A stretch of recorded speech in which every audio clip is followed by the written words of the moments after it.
would have the information I'm looking for, but I'm a data analyst and like a historian type figure. I don't know how you'd explain that, but I found something interesting that I want to know more about in the history of Hobbs. Okay. Specifically concerning the new park, I think it's called Adams. McAdams Park? Yeah, I'm very interested in the formation of that. Is that something you might know the history of at all? I'm trying to think, because it might be split up a little bit. It is, and what I'm really interested in is political subdivisions. Basically, me and a few other people are creating a political subdivision, and I do a lot of research for our group, and I have never seen an example like this before. Okay. So well, let me start you with maybe our engineering department. Let me give you another phone number though. Okay, let me grab a pen real quick. And a piece of paper. I should have had that ready. I just thought maybe somebody that answered the phone would just have the answer, but I mean, I don't know. It sounds like it happened a while ago. We can definitely point you in the right direction. All right, I'm ready when you are. The first number I'm going to give you is just our engineering department in case you need to reach back out to them. Okay. Only because all of our planning, our subdivision, stuff like that, our development, that's all down there. They may have records of something that you need. Well, I mean, maybe I should ask my question before you do. Just so I know the back end of the park was a campground maybe 14 years ago or so.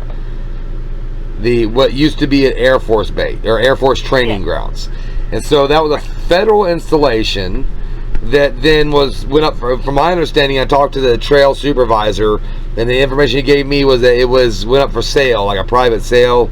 The government was selling, and the city of Hobbs bought it. And working from that information, I was wondering if that's actually what happened, and he's not mistaken himself. What kind of tax money was taken to purchase that property? The reason I'm asking is because a lot of political municipalities rely on federal tax dollars to operate. So it was confusing on how if federal tax dollars were used to buy federal property for a political subdivision. That was my first question. The second one was the area where the park resides was a state property at one time, and apparently, according to the trail supervisor, the state did not have the budget to maintain it, and they just signed it over to the city. And I've never heard of that before.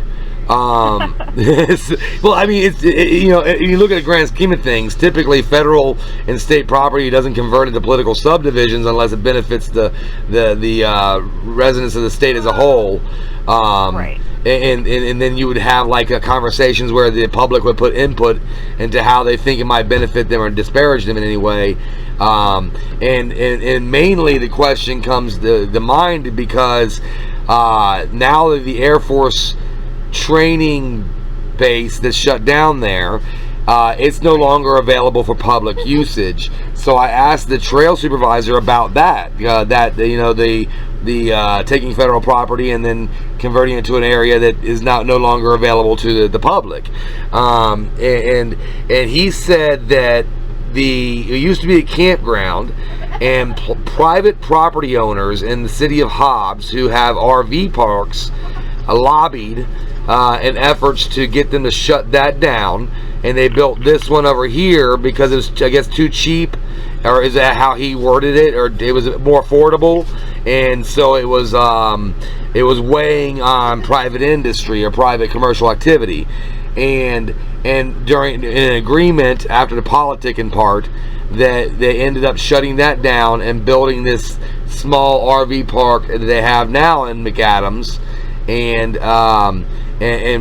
having a 2-week minimum or maximum stay, several other rules that he suggested didn't exist at the other location that was actually on. So I guess the main question, and I'm just giving you a lot of data rather than asking the questions, so we're on the same page. The question is, how does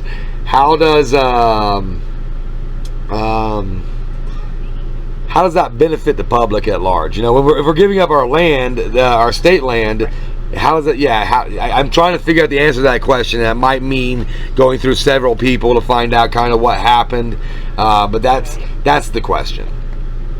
Yeah, so I would definitely suggest engineering first. Okay. They'll probably have the most information on that. They may have to work with us a little bit here at the clerk's office, but I would definitely start down there and just let them know, again, just let them know what you're looking for, and they'll probably understand a little bit better than I could. Okay. Especially Kevin and Todd, the development director, and the city engineer.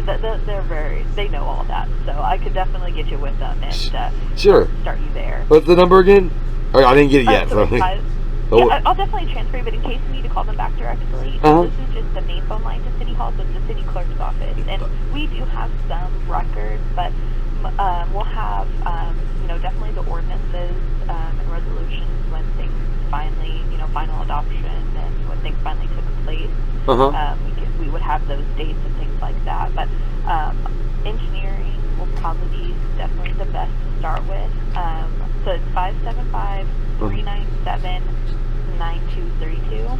397-9232? Yes. Okay. Yeah, if you want to transfer me over to them, I guess Todd, you said Kevin and Todd? Yeah, Kevin and Todd. Okay. I might get with one of the administrative assistants down there. Sure. But just let them know, and they'll direct you to who's the best, and especially who's here. So. Exactly, right. Who's available. Let me just start you there. Exactly. And then maybe we might end up working on it together and seeing what we have in our office, but I'll definitely start you down there. Awesome. I really appreciate your time, ma'am. Thank you. I don't know if you're a ma'am or not, but I mean, I don't know your name, so I'm saying ma'am. I know, you never know, but hey, you called it good. Okay, you have a beautiful day now. You too, thanks. 1 second.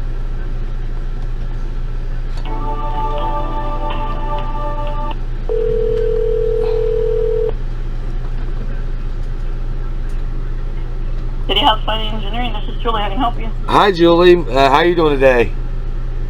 Good. How are you? I'm doing well, thank you. I'm calling. My name is John, and I'm basically a very interested person or curious person that we're working on filing and becoming a political subdivision of our own in the state of New Mexico. So I've been doing a lot of research on how various cities and things form and the areas acquired and things like that. The preliminary research and. There's been something interesting that we found in Hobbs, and I was referred to you from up at the City Hall because they said you might have more information on the McAdams Park. Okay, so I'll just get the nitty-gritty of the question. I talked to the trail supervisor there, and he told me a little bit about the history, but I don't think he had he didn't make it clear, and I don't know if he knew all the clarity of it. There was an Air Force training base apparently at the rear of the park, and it was the way he told me was that it went up for sale and the city purchased that land. Is that accurate? I believe so, but you know what? Your best bet might be Kevin. She mentioned Kevin and Todd. Yeah, she mentioned Kevin or Todd when she said she's going to transfer me, but I didn't want to be, I didn't want to be rude to you and say, let me talk to somebody else, I know what you're saying, but I think they have a little bit more history than I would.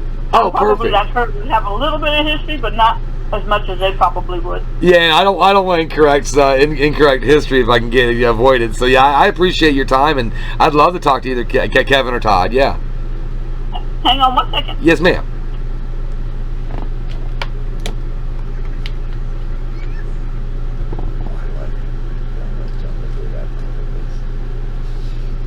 Does it kind of feel like it already? Has that whole feeling? I think it's there.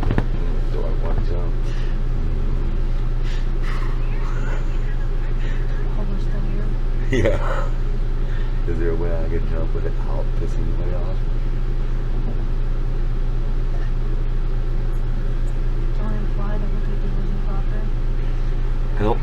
I don't know. Kevin, okay? Yeah, Kevin. Yeah, absolutely.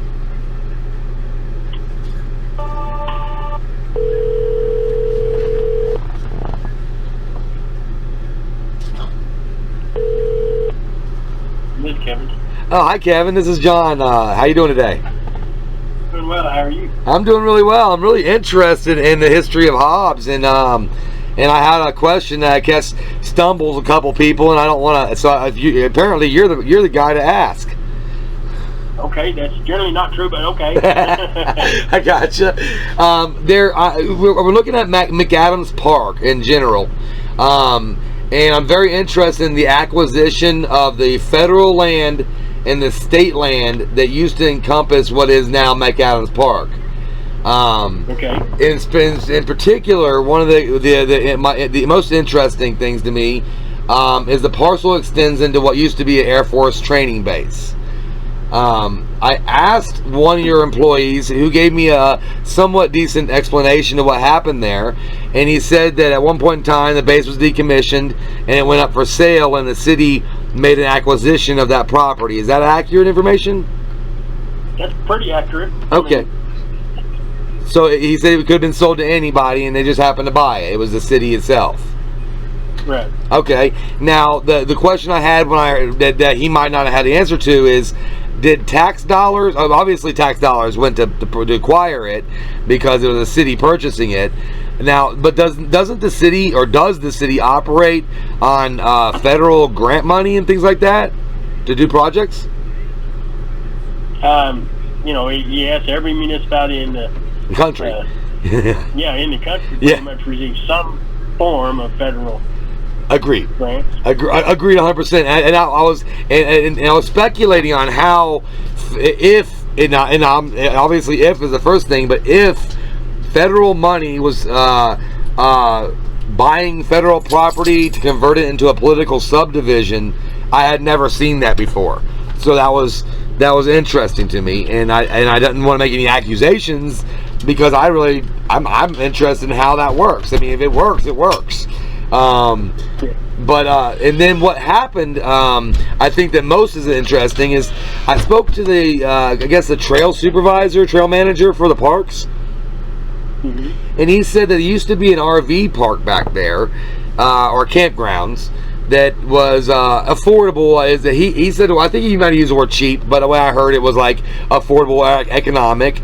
And there was a time period that there was some lobbyism going on by the private property owners within the city of Hobbs that operated RV parks, and they complained about profitability of their private property, and then the agreement that was worked out was to shut that campground down and then open the one that's currently available, and then have new regulations like limits of stay, time of stay, and I think the pricing changed and things like that. More amenities were, I'm sure more amenities were given and things like that, but I'm interested in the entire process of the political lobbyism within the city residents that have commercial interests, having the effect on what was federal property converted into a political subdivision property and then managed by the city, but now it's off limits to the public completely.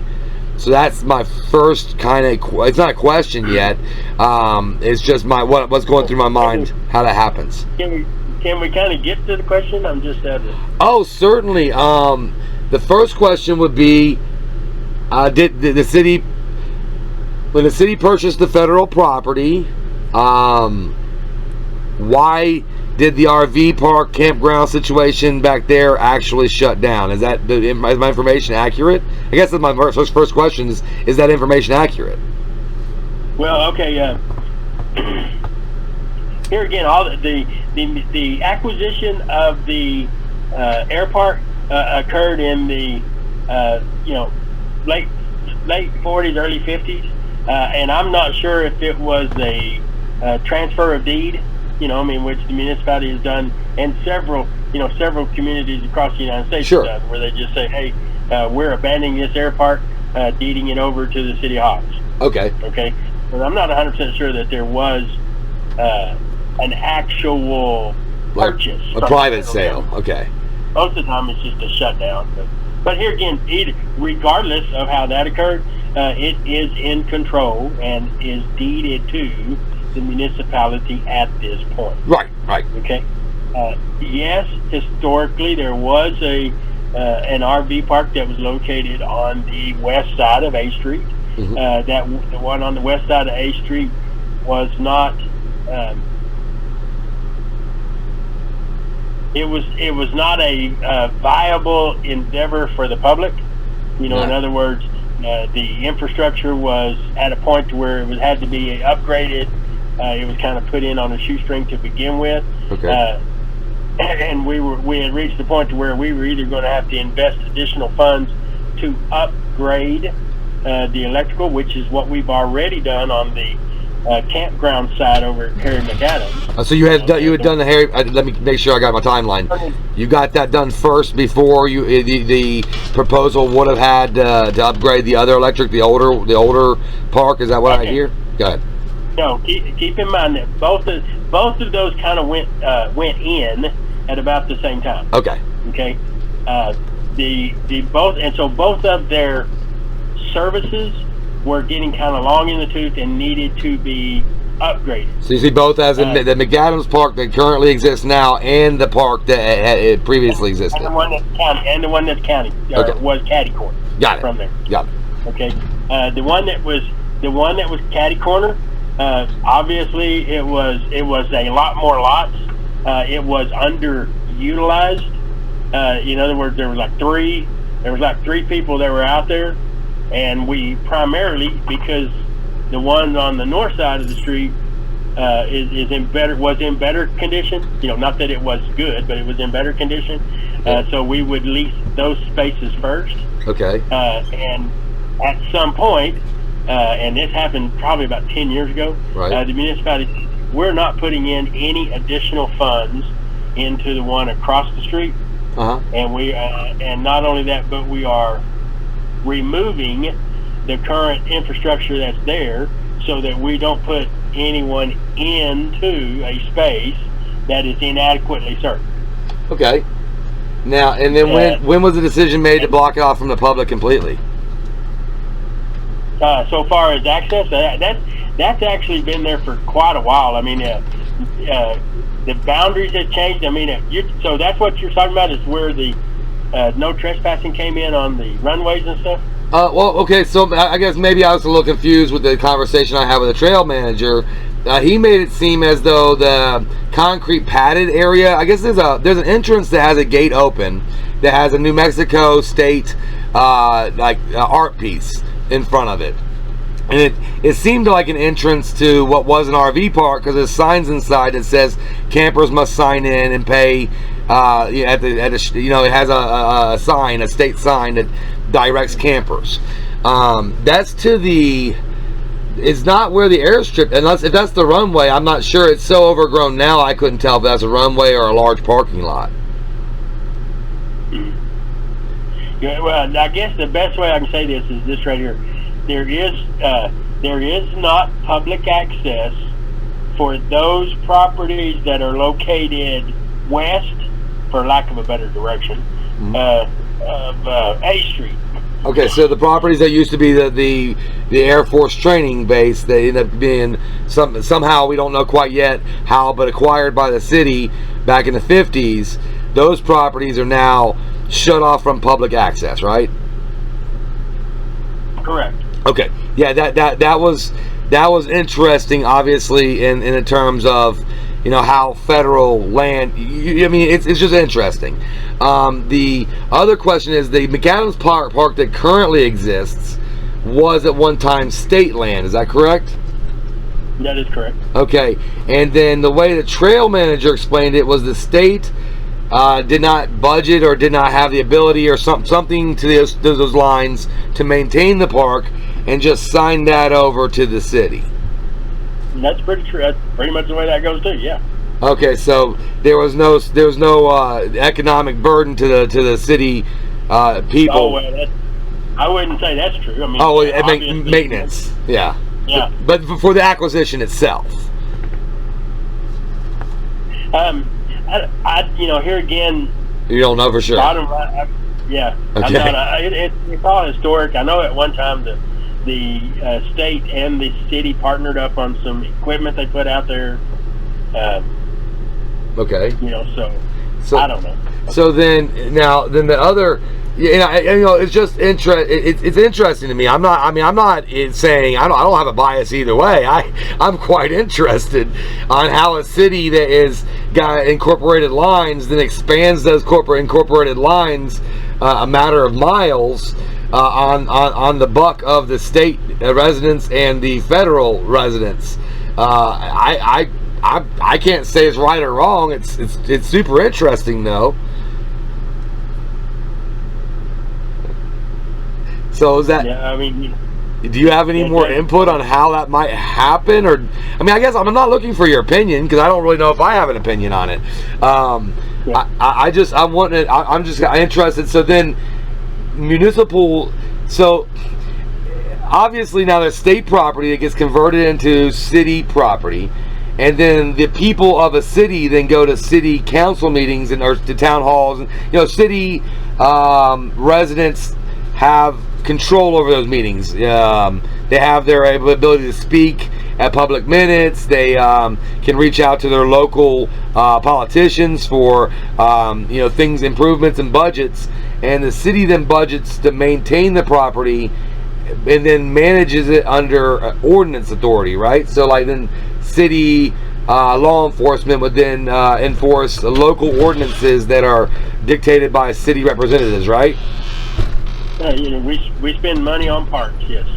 Oh, I told my wife, I said, I don't know if I want to jump in this rabbit hole or not. Yeah. I told her, I said, I don't want to make anybody mad or stir any waters trying to figure out the history of what happened here. So I'm not looking to do that. I am interested in how, I think you probably are as interested as I am on how the management of American lands go from one type of government into another type of government, and what monies are changed hands and how that works. I think that's we as American citizens have a vested interest in that, I assume.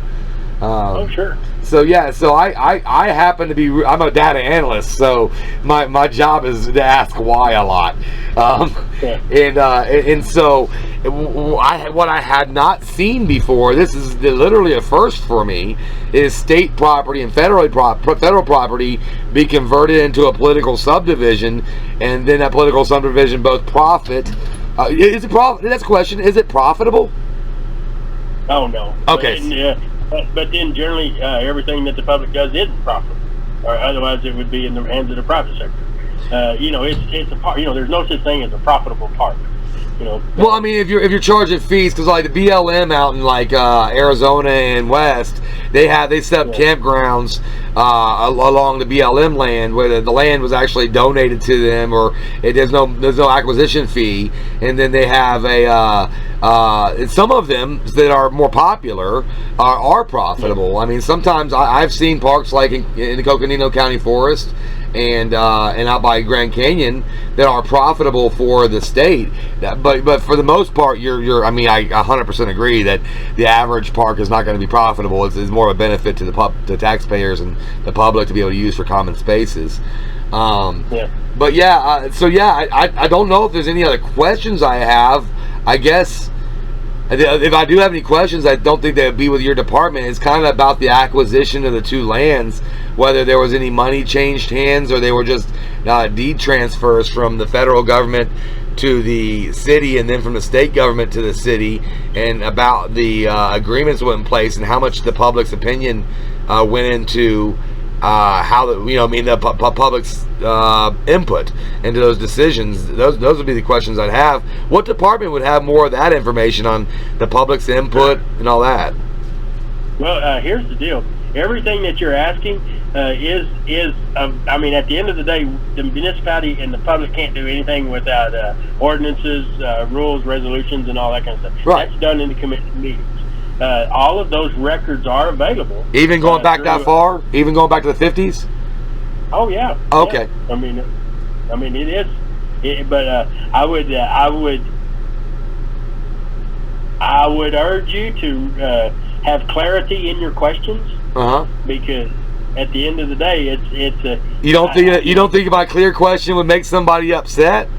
No. That's not what I'm saying. Is that there's a lot of information out there, and if you're wanting to know when did the city of Hobbs get the Hyatt, the Hobbs Industrial Air Park property. Okay, yeah. That's a clear question, and we can certainly, you can make that record request. We can. They would send you that resolution. Okay. So you can read how that happened. But if you're, if your question doesn't get. Well, my conversation with you is a little bit shaky because we were talking about whether I was stirring any waters. Like, obviously, I never know if I'm going to stumble upon something that's not right. You know what I mean? So when I'm asking questions, I just don't know if I'm going to stumble upon what someone else might consider to be corruption, and if someone I'm talking to might get in defensive mode about trying to prevent that type of information from leaking to the public. I run in, being a data analyst working in the sectors. I used to work with the DoD, so my job then was to uncover radical imams out in Afghanistan and Saudi Arabia. So that was a little. I had to be pretty private with my thoughts then. Then when I got into the... Go ahead. I can tell you this. Everything that we do, it's public records. I mean, we're a public entity dealing with another public entity. I mean, there's records on it. That's exactly right. All right. But there's public records on a lot of things that people get mad when I ask about. Oh, well, whether that's true or not, at the end of the day, they're still public records. You're 100% correct, Kevin. They might be embarrassed that they had a public meeting and did what they did. Right. Nonetheless, they had a public meeting and did what they did. Right. I'm with you 100%. I never want to stir the waters with people that I know that I'm going to work with again eventually in the future, and that I respect what you do, and I very much am just interested in understanding how this happened, because obviously there was transfer of ownership of what was public lands from one entity to another, and I think that's an interesting concept in America to begin with. But yeah, I think you've given me all the data that you might have, unless you know of something that might help me in my quest that you already have available to you. Well, here again, I don't. Other than a pub, if you do an IFRA request, information to public records. Yeah.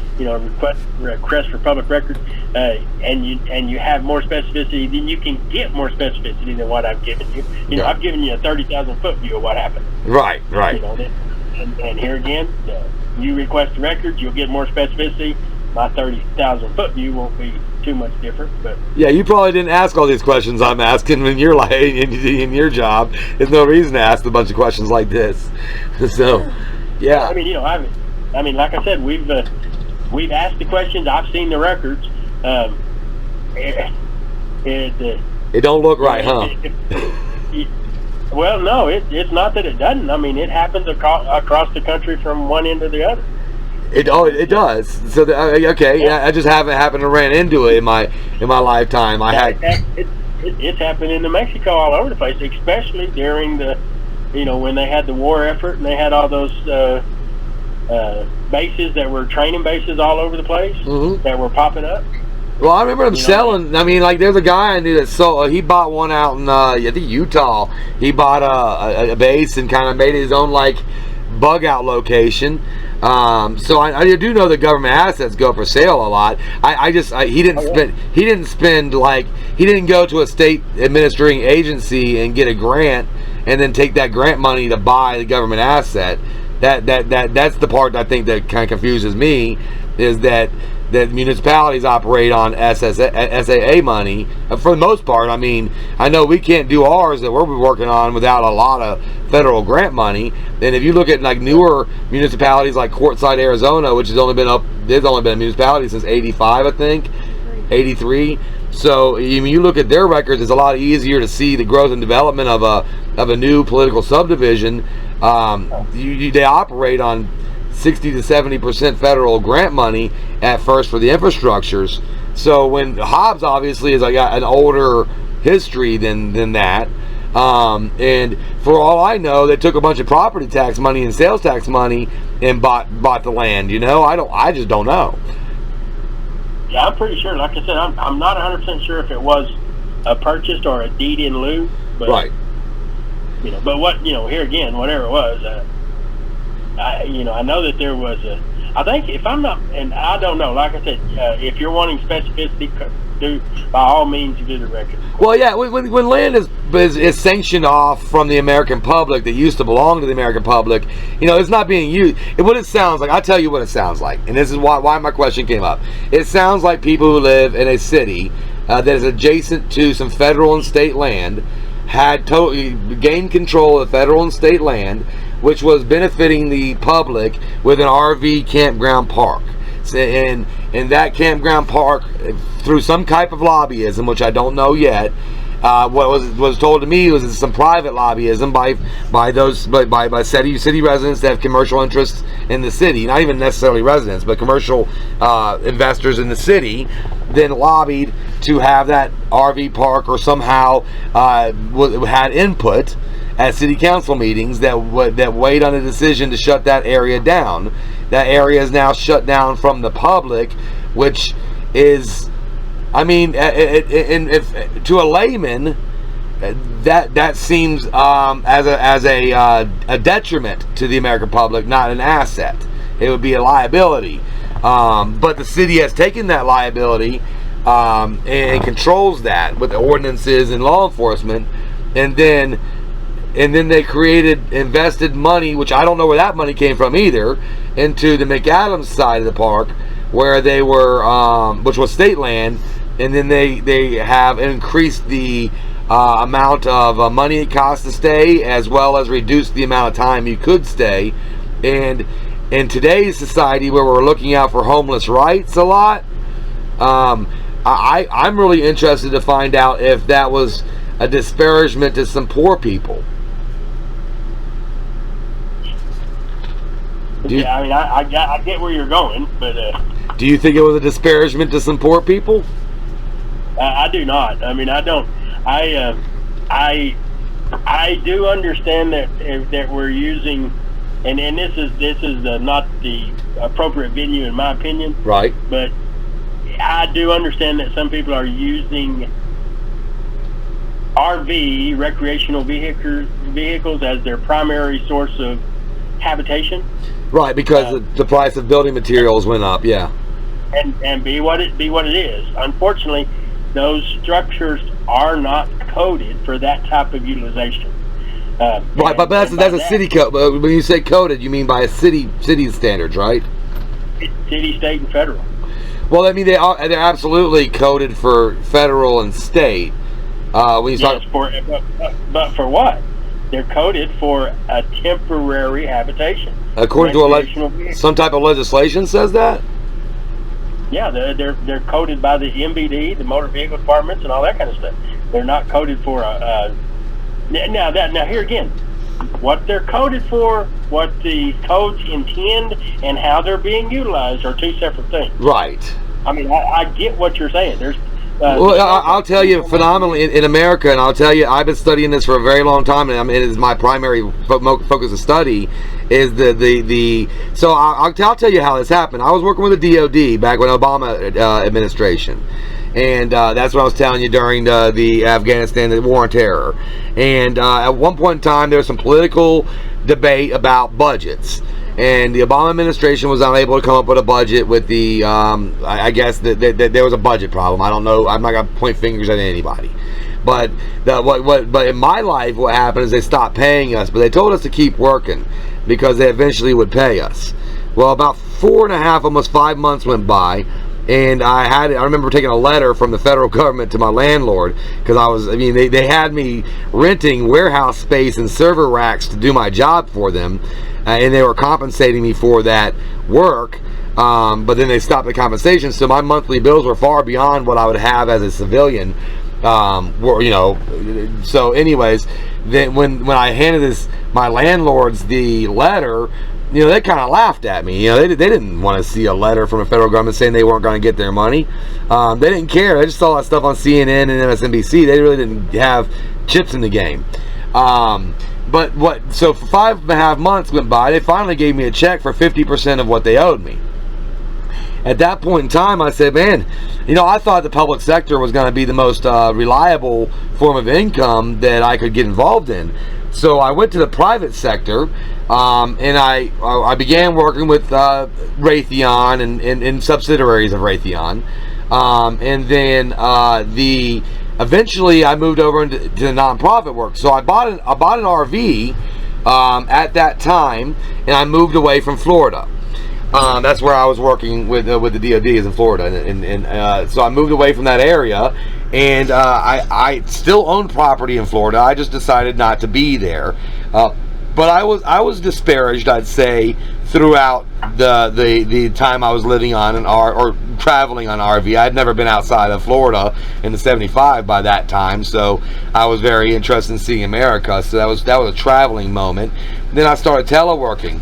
Well, I saw what you're kind of describing in a very political correct way, mind you, of the bias toward people who may have a primary residence as an RV or appear to have a primary residence. This is the clerk's office. Yes, I spoke to you a little bit earlier. I'm John. I was kind of making questions about the Big Adams Park. You remember that?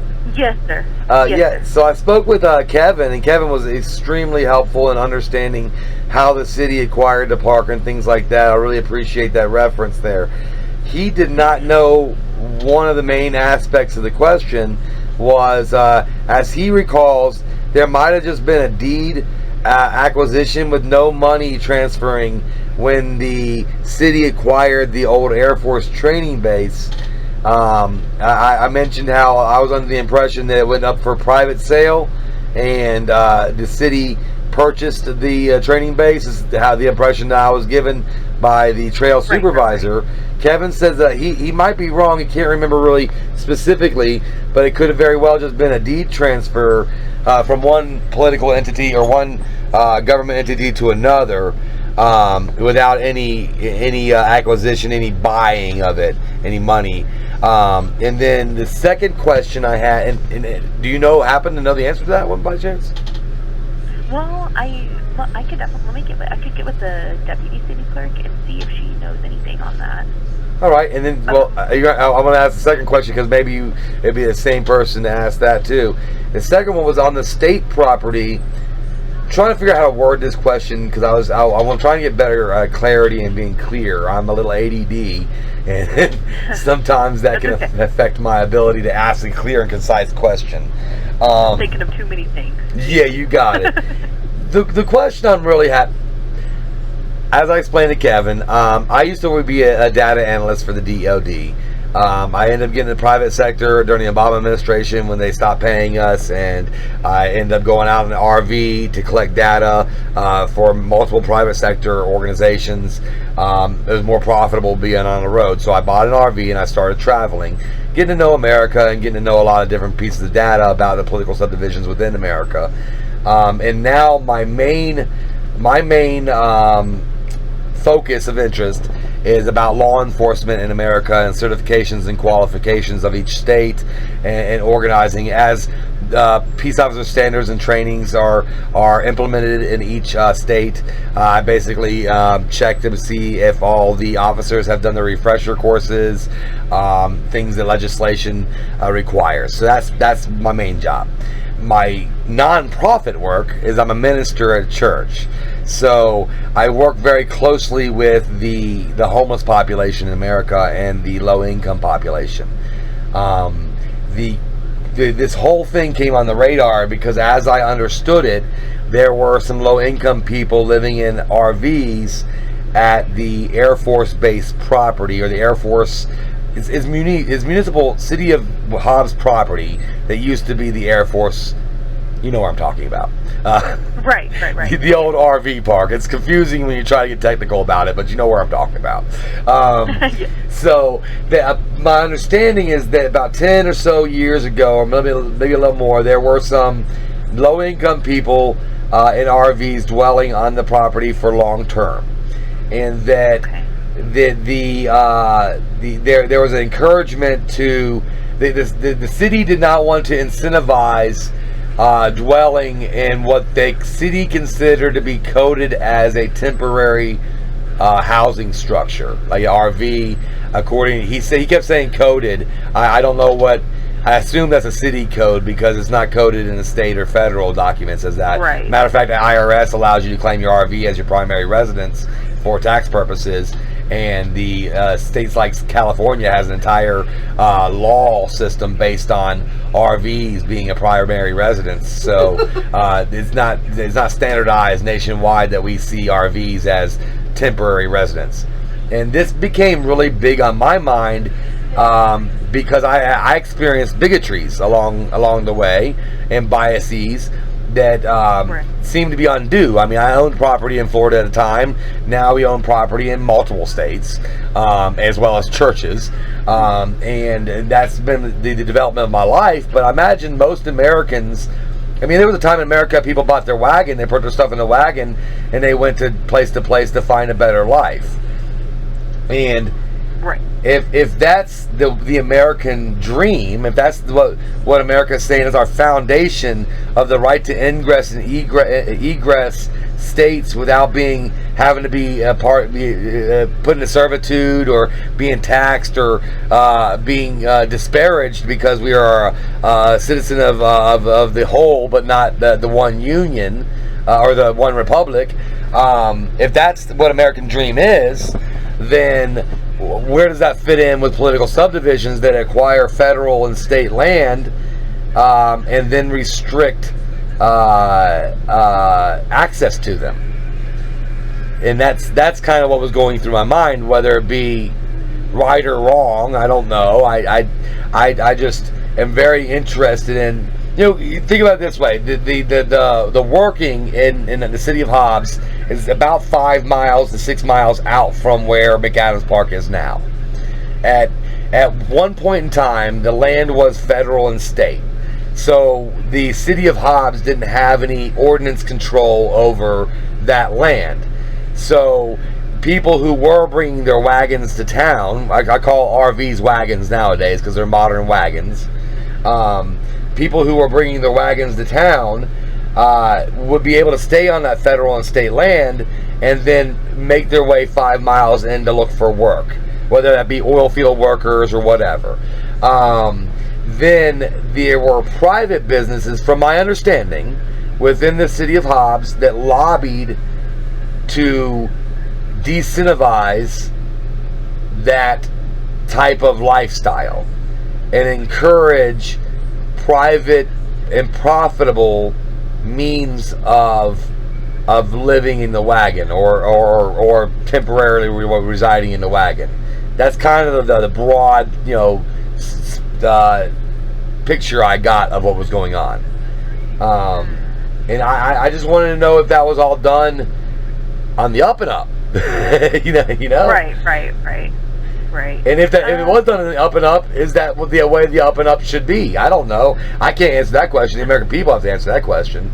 But is that the way the up and up should exist? Because to be honest with you, it still exists that way. That can happen nowadays too. And that's the question. Okay, give me just 1 second, okay? I'm going to get with the deputy city clerk. Give me just 1 second. Yes, okay? ma'am. Absolutely.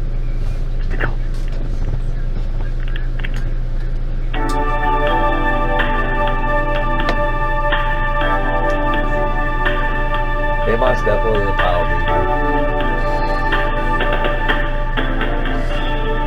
Do I always step in a pile of doo-doo? Like I'll look for doo-doo, like step in that, see what that feels like. Walking right behind the horses in the parade, exactly. Thank you for calling the City of Hobbs. Your patience is appreciated. Please stay on the line, and we'll return to assist you in just a moment. One of the royal processions during their funeral, I saw that. And then what was? I didn't see that. Okay, so there's the mounted ones, and then there's the royal guard. Okay. Oh yeah, I saw So that. they're marching. They're doing obviously horses. They move, yeah. Parade.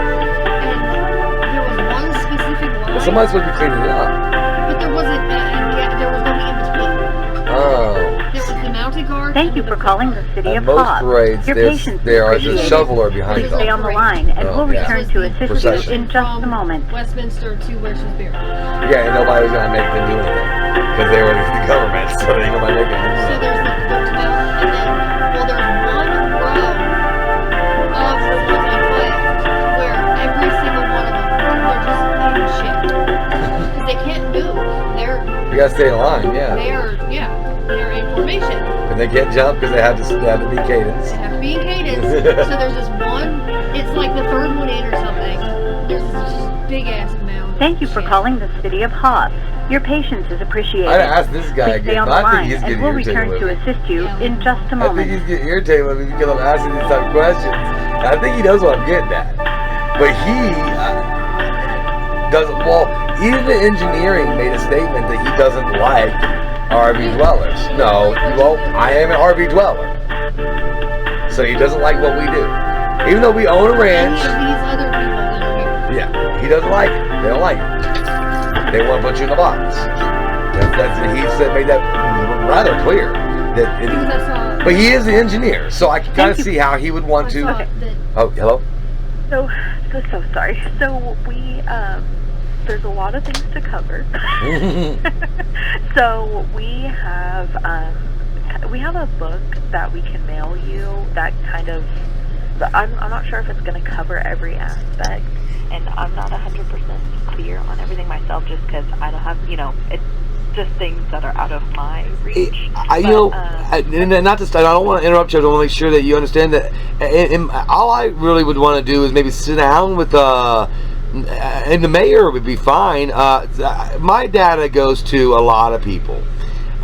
It goes to the Associated Press. It goes to Better Governments Association, National Freedom of Information Coalition, and multiple organizations that have large platforms that they can speak on matters, and they'll research them more. But I'm not going to be here that long. I'm literally just passing through. So right. What I would like to do is have some kind of interview with someone on camera that could kind of explain this particular acquisition, because it would fulfill the data that I need to submit for my project, and that would be amazing. So do you think you could email me something, or are you able? Well, first, do you think you could email something just summarizing Certainly the points of what you'd like to cover? That way, I understand it perfectly. Yeah. Right, because then we can send it to maybe the city manager, the mayor, engineering. After we review it, we can see who would be best to get that to, and then maybe we can schedule something. We close at noon today, so how long do you think?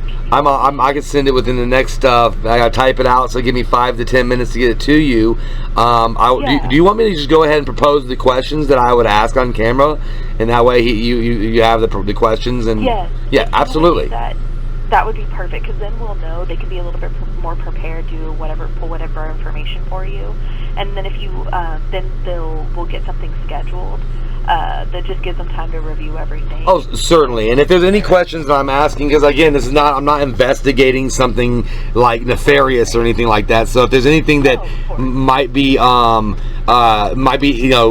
asking too much, just tell me. And again, I just want to present what the city wants to present. It's very interesting, and I think to the entire American public how these things work and how cities are expanded upon within the state of New Mexico and in the country in general, and how those flow with our constitutional rights and things like that. So what's the email address? I'll get that over to you. So it is K Salas. It's KSALAS at HOBBSNM.org.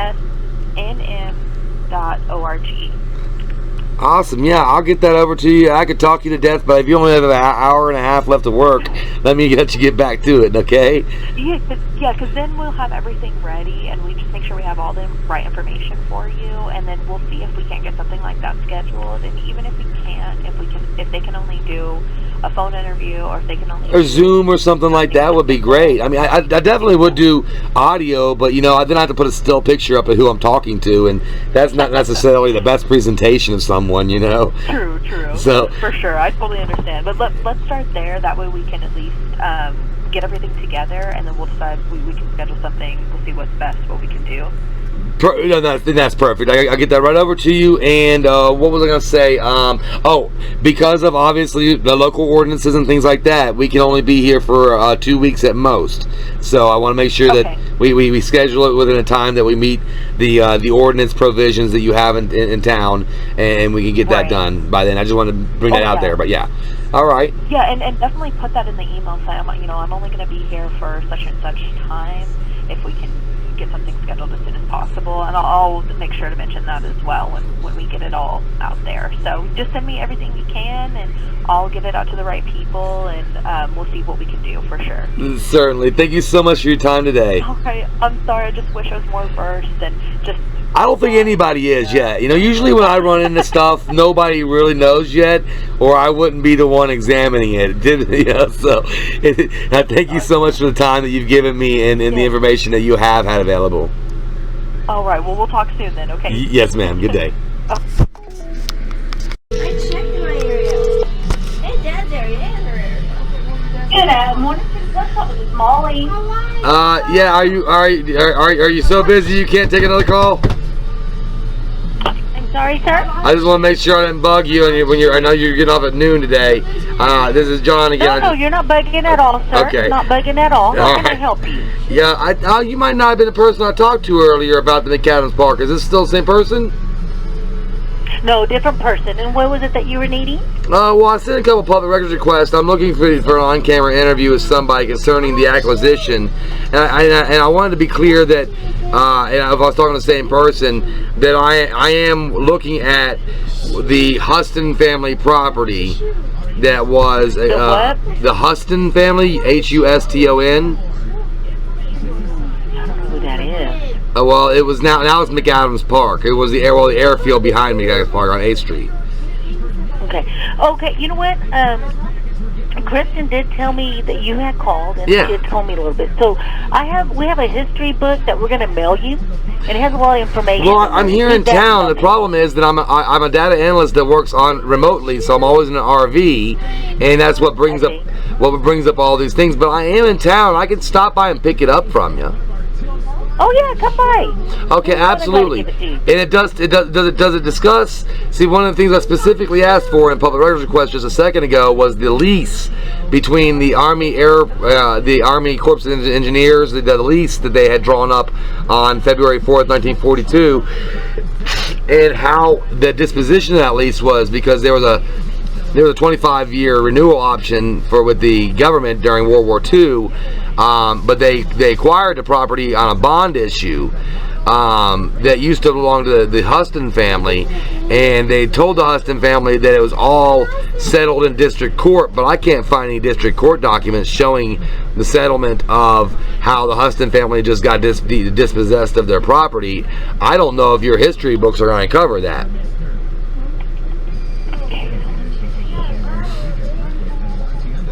Cause I'm very interested in the disposition of the So the history of this property is that it was acquired from the Huston family during World War II. 3 days after World War II, the Army was looking for places for airfields.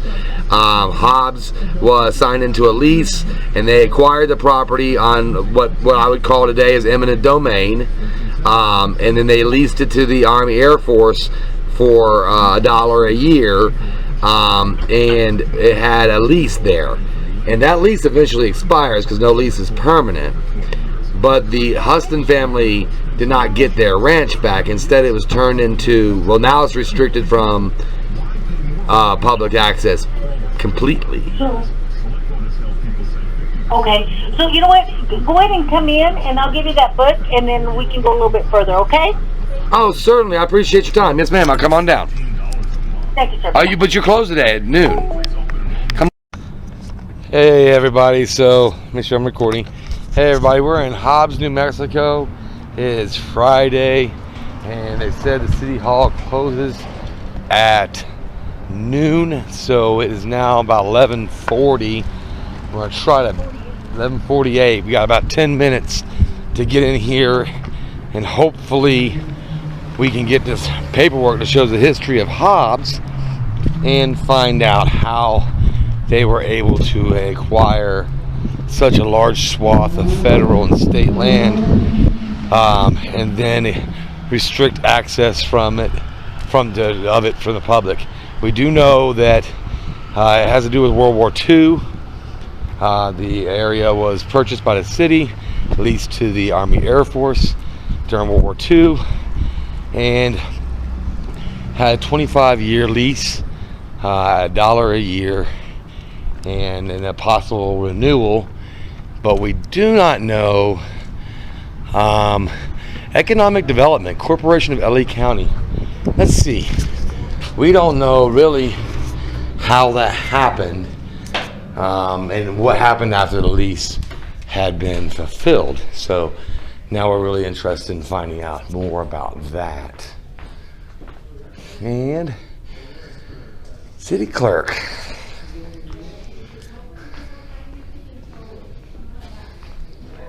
Hello. Yes, I could pick up a book about the history of Hobbs. Yeah.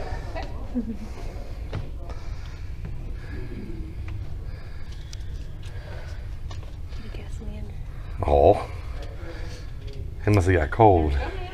Thank you so much. Have a good afternoon. And then, can I get a copy of that? You sure can. You know the area that I'm speaking of specifically, though, right? Well, but So yeah, what I'm looking at more, I need the lease. Okay, I need the lease agreement between the Army Air Force and the city of Hobbs that was signed on February 4th, 1942, and presented to the public on February 7th, 1942. okay. So that lease agreement was for 20. What was that date? Oh, yes, ma'am. February 4th, 1942 was when it was signed. Thank you. 1942. Yeah, and then it was presented to the public on February 7th. But the February 4th, it was signed. Okay. So, okay, do you have access to internet? I sent you an email already. To me? To K. Salas? Yes. What that email, what you were requesting? I sent the, first off, I'm not in my suit and tie, but when we do a on-camera interview with someone who could represent the city, I sent a bunch of questions. Was it you? Are you Kate? It was Kristen. Kristen, okay. I talked to Kristen and I sent her a series of questions that I wanted to ask a representative of the city concerning the area that was federal land, actually it was city land that was leased to the federal government during World War II. And then subsequently, but it was acquired through eminent domain from the Huston family. Okay. So do you have access to the internet? Yeah, absolutely. Okay. So what I'm going to request for you to do, if you will, go through the IPRA process, and that's the information of public records. I mean, that's what I'm saying. I did that already. Okay. So then I got to wait till Kristen gets here and I'll read it. And okay. We'll process it. Well, it was a really easy request. I came down here because you said you closed early today. Correct. And tomorrow is Saturday, so you're not open. Correct. Sunday, you're not open. Correct. I am a traveling data analyst. I have to get the paperwork that I need from political subdivisions and then keep going. I can't stick around. So by law, we do have up to 3 days to provide you that record. So today you submitted it. So today is day 1. So then you're going to go to... Is there anybody here that represents the city of Hobbs? We do, sir, but you have to go through the process. No, I understand. Well, by New Mexico law, this is the process. So by New Mexico law, I can be just talking to you, make a records request. Yes. So when you start referring me to laws, I know the open records laws like very well. Okay, so then you would know that you submitted it today, and then we have 3 days to provide you that information. If the records are readily available within the city hall, I should be able to inspect those records on site. Yes, and so I really. So I'm asking you if they're not. I have to read it and she comes back. Okay, gotcha. Well, that's why I'm giving you an oral rendition of the email because I'm the one that typed it. I can honor that.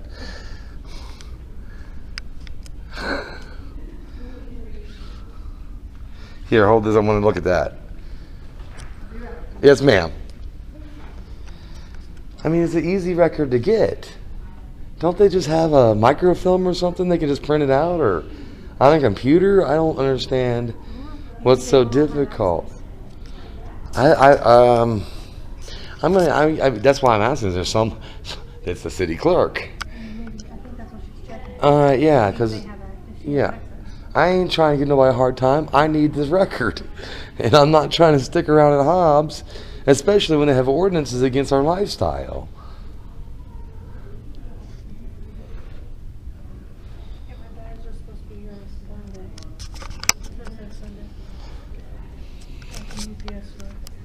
Yeah, I just need the information I need, and you know, it's not come down to City Hobbs and then wait 3 days and then no. Acquiring the land.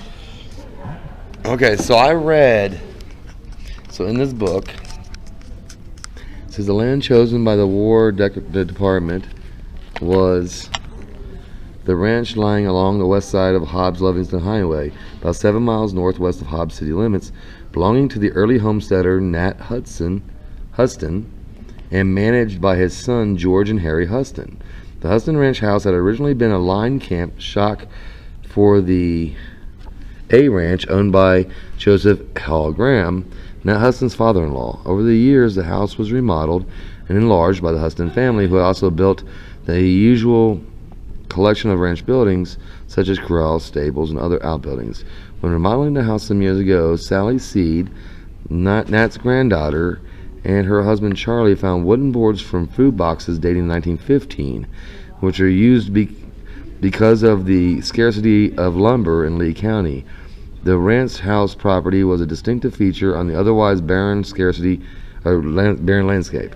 Huston had developed a Okay, so we do have the records here. Okay. But we did just show it to the city attorney who was present, and he said that these records are not readily available. They're not? They're not. But we can get them for you. Okay. We do have up to 3 business days to provide that. So today's Friday, Monday, and Tuesday. Certainly. So, I'll stay around that long. Your ordinance doesn't prevent it.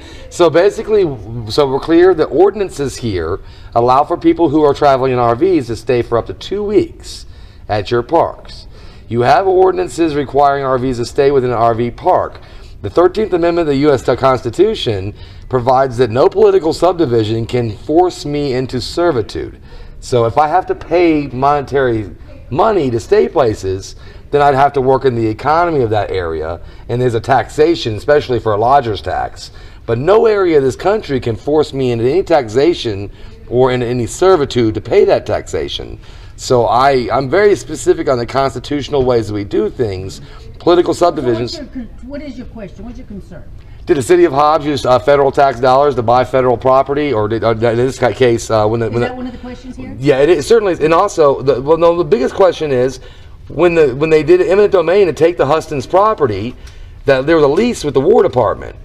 They took the land, and then what happened at the end of that lease?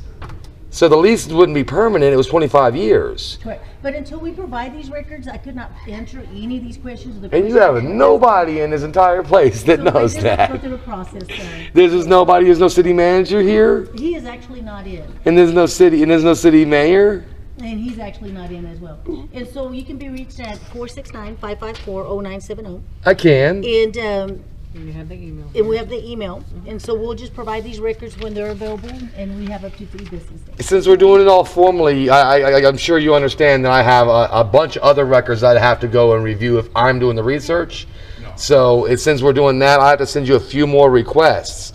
And I don't like to inundate, especially political subdivisions, with open records requests. But the open records requests, if we're going to do this formally, and I can't just inspect records, then I'm going to be sending you a few more today. And that's what we do here, sir. And then tomorrow I'll be sending you a few more. Yes. And then when I get those back and I'll review these, I'll be giving you some more. Do what you need to do, sir. That is the process. And so are we clear what records he's asking for? Because these are, what I'm seeing here, these are just questions. Because it says, if you read the opening line of that, I'll tell you why it's questions. I talked to Kristen about that.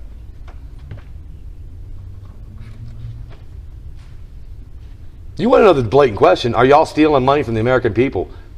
Or stealing land from the American people? That's the question. If you want to hear it blatantly, are you stealing land from the American people? So exactly which records is it that you would like to have a copy of? There's a second one probably, the second email you got there. It says that... Lease agreement between the city and the Army Air Force, okay? Yeah, lease agreement. And then, I think there's one in there by the state too, no? Well, write that down then. Also the one between the state for McAdams Park. I want the lease agreement from however the... And if you'd like to modify your request... Absolutely, I can modify it right here, absolutely. It's funny how quickly things become contentious when you're trying to get information.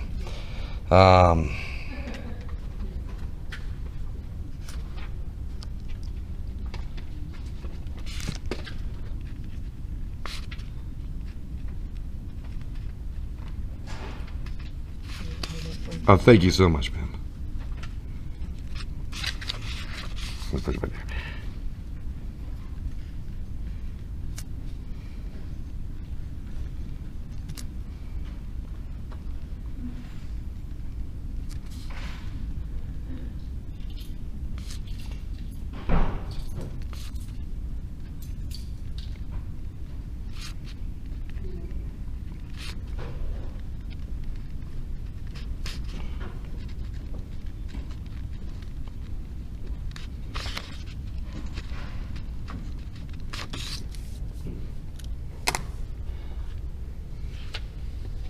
Now, all public meetings that were discussed when it comes to things like the 2-week time limitations at McAdams Park for RV dwellers, is a rule, I guess it was included. I'm pointing this from me because I don't want to point towards y'all. Yeah, there was a rule, I guess, established within the park system that says the RV dwellers can stay for up to 2 weeks. All right, and so that rule itself, the public would have had input on that, not just the private business owners that run RV parks, though. If it was an ordinance of the city, then yes, the public. It doesn't look like there's an ordinance. Okay. The ordinance of the city that exists is 1844, I believe, and it requires the RVs be in an RV park. Okay, and then. So what we're looking, I'll be honest with you, I'm not trying to be contemptuous, but the data I'm looking for could very much show misdeeds. Okay, so I'm being clear. It could show misconduct. It could show misdeeds. It could show nefarious actions. Okay, so I have my defenses up. The other people might have their defenses up. You know what I mean? So as I inquire into this inquiry, I'm already looking for people to try to shut me down. Well, we're here to provide records. Okay. We're going to provide these documents that you've asked for here, and if you have any questions about those records, then you can submit those to us, or you can request additional records. And there's nobody here in the city on Friday at noon, at like 11:45, almost noon. Excuse me, sir. No, sir. Oh yeah. Not right now. There's not. Not right now. At noontime, we're all shutting down at noon. So, I'm sorry. Represent yourself, please. My name is Sean Williams, Fire Marshal City Hall. Fire Marshal City Hall. So you're a civilian? No, I work for the government, but I'm civilian. You're not law. I'm telling you that the reason why nobody's here is because we're going in. You haven't finished the qualified questions. You're just like cutting me off. But I'm letting you know that we're closing at noon. Okay. So can you wrap it up so we all can go and have our rest of our Friday? So are you a civilian or a law enforcement officer? I'm not. I'm a civilian. Okay, listen. That's all I wanted to know. I understand that, but I understand this stuff right here. Let's finish your business. And you said you're a fire marshal. Yes, sir. Name was? Sean Williams. Sean Williams. Yes, sir.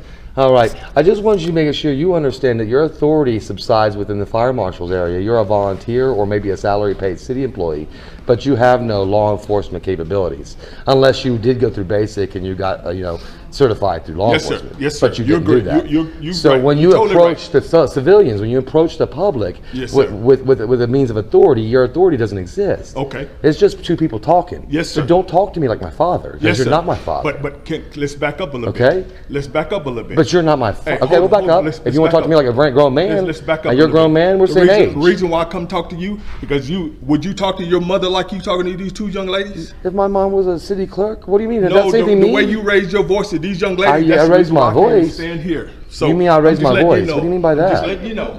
I've never been hostile with anyone. That's why the camera's for us, so that way I can prove that. I agree. No, I would never get hostile with anyone. Thank you, ma'am. I would never be hostile. Never, okay? So don't accuse me of hostility. That would be rude and inconsiderate. I never accused you. No, that's literally what you just did. Okay. So, and then that's why law enforcement certifications are so important. Assumed authority. Yet another example.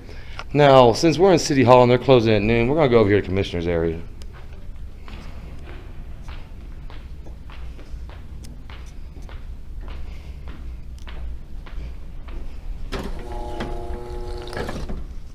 As you can see, we're on to something here.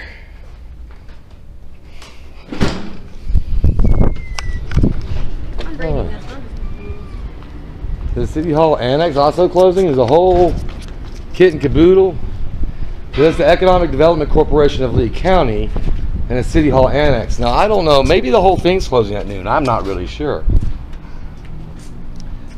But the hostility from that fire marshal was something other than kind. There's nothing on the first floor. Let's go up to the second floor.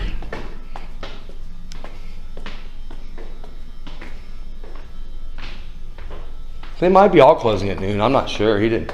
That guy wasn't going to tell me. He was just mean. I don't see anyone here. So this is the economic development. They would actually probably know more than anybody. Hello. Are y'all closing at noon as well? I just got a quick question. I hope it's quick, because the city couldn't answer it for me. And I won't point my camera at you. This is not an audit. I'm a data analyst. We're researching the phenomenon of American land getting converted into political subdivisions and then being restricted from American citizens. So the McAdams Park actually came up on the radar. The Army Air Force base behind it that was acquired from the city by the city in '42 because of World War II. Are you familiar with the area? Yeah. Okay, so there was a lease that was drawn up, for a 25-year lease. That was done by eminent domain, was taken from the Huston family, a property they'd had since at least 1915, because there's some wood there from 1915. So they spent generations building up land. Then it was acquired by eminent domain for wartime, for Army Air Force training, and then it was decommissioned. And I guess the city had purchased the land, part of the war agreement during that with the Department of Defense or whatever, but that lease was 25 years. When the lease was up and they were leasing it out for $1 a year to the Army Air Force, what was the subsequent, how did it? This is all, we're trying to sell this at any moment in time. Obviously, really? This is done, this is all going to end up being industrial. Right, sure. So yeah, we have. But it's for sale because they're done with it now. They don't have any uses for it. This is the industrial airbase. Yeah, I'm getting mixed messages because I got messages from. This is? Yep. Yeah.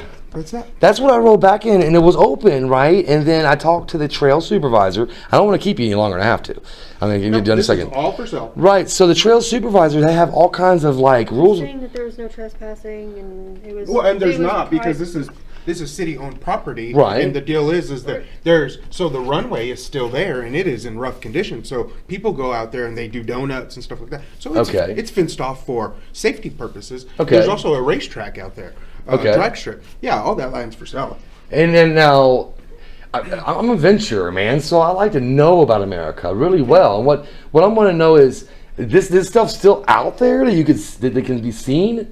This land is leased every year for 30 days, right, to the industrial to the Air Society, Soaring Society. The Soaring Society. I saw a building like that right by there. Yeah, that land's all. And they're just flying planes. That's what they do. Yeah, they just use the runway. It gets maintenance that month. They clear all the weeds and everything out, and they take it out and you fly. You can rent this land if you wanted to for the day, have a party. They do concerts out there. Oh, so if I just wrote out there to document what's out there, that's not what he meant by no trespassing. Yeah, if you document it, they're not going to do anything. But there's nothing there. It's just open. It is okay. Well, and then because I saw the airstrip. Way out here, these buildings were taken out. Oh, okay. So the old Huston house was taken out. Almost everything's gone. Oh, okay. I mean, there's pieces of it there, like it's been torn down. Okay. But and there's graffiti all over. But out here, there's another reason, is because there's a prison. That's what that wasn't in the distance. Yeah. It's a prison. Okay, I told you it looked like a prison. I didn't know what exactly it was. So that's a lot of the reason why things are restricted, because of the prison. In case of prison, that way and people then can. If the airplanes are there, you cannot get out there because that's a safety hazard. Mm-hmm. And if the runway hadn't been maintained in a while, they would cut you out. Gotcha. Especially if they're. But there was no trespassing signs at that one little area. The gates open to where you can actually. That's why I was able. Go out there. So what they do is that there's two runways. One of them is this big. Right. The other one is this big. Okay, I saw this one. I think the big is huge. So the other runway. This is old. This is really, really old. This is what. Which way? Where's McAdams Park? Right here. Yes. Okay. Yeah. This is all I saw. There's a gate right here that goes in. Yeah. So this is the runway. This again, all of this is no longer in existence as far as this. But okay, so this was the paved area I saw. Yeah, got it. Okay. This here, they use it for CDL training for trucks. Okay. So that's a lot. After some, you know how government is, man. Nobody knows everything. Well, they don't know it because they don't deal with it. We deal with this every day. I saw economic development. I bet they know exactly what's going on here. So the city. Do they have a number on what they want to sell that for? Oh man, it's like they want a lot for it. It's like $1 billion. Like it's over. But they acquired it for $26,000. I mean, inflation, bro. Well, it's government. Usually that's what they hear on private sales. But that's why it's sanctioned for industrial, because if we get a right tenant in, we'll sell it to them for $1 because they're going to bring in 500 jobs and more money. Okay, so it all depends on how the development can work. But if you were to try to buy it as a personal developer, they would charge you billions of dollars. Right. It's because of the amount of land it is. They got it for $26,000. Yeah, $26,000. Yeah. Well, they got no. There's multiple families. They got a bond issue for $26,000. They did a disposition. 67 to the Huston family. Yeah, they only get $6,700 to the Huston family, which is this. So they ended up getting $8,500. But they said it happened in district court. We can't find any court records on this. Well, and a lot of the deal is that a lot of these families to this day, they said, "Oh, we got this land," but then so the city got this land, but they got this land. It mentions that they moved all the deal about it is this was years and years and years ago in a small oil town. Well, there's people still alive today. They're you know what I mean, it's not. Oh, I mean, there's people that still. It's not 2 generations ago. It's 1 generation ago. I mean, but you're talking about people that have lived in this area their entire lives, and so they're right. I mean, they can give the land up for whatever. Certainly, but it did sound like the Hustons weren't really okay with it. Like they were a little pissed off about it.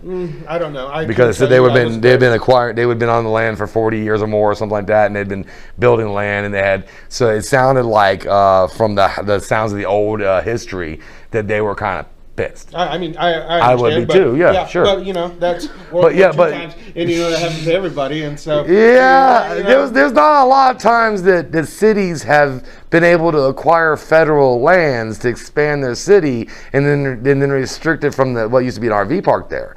And there's not a lot of times. The RV park is still there.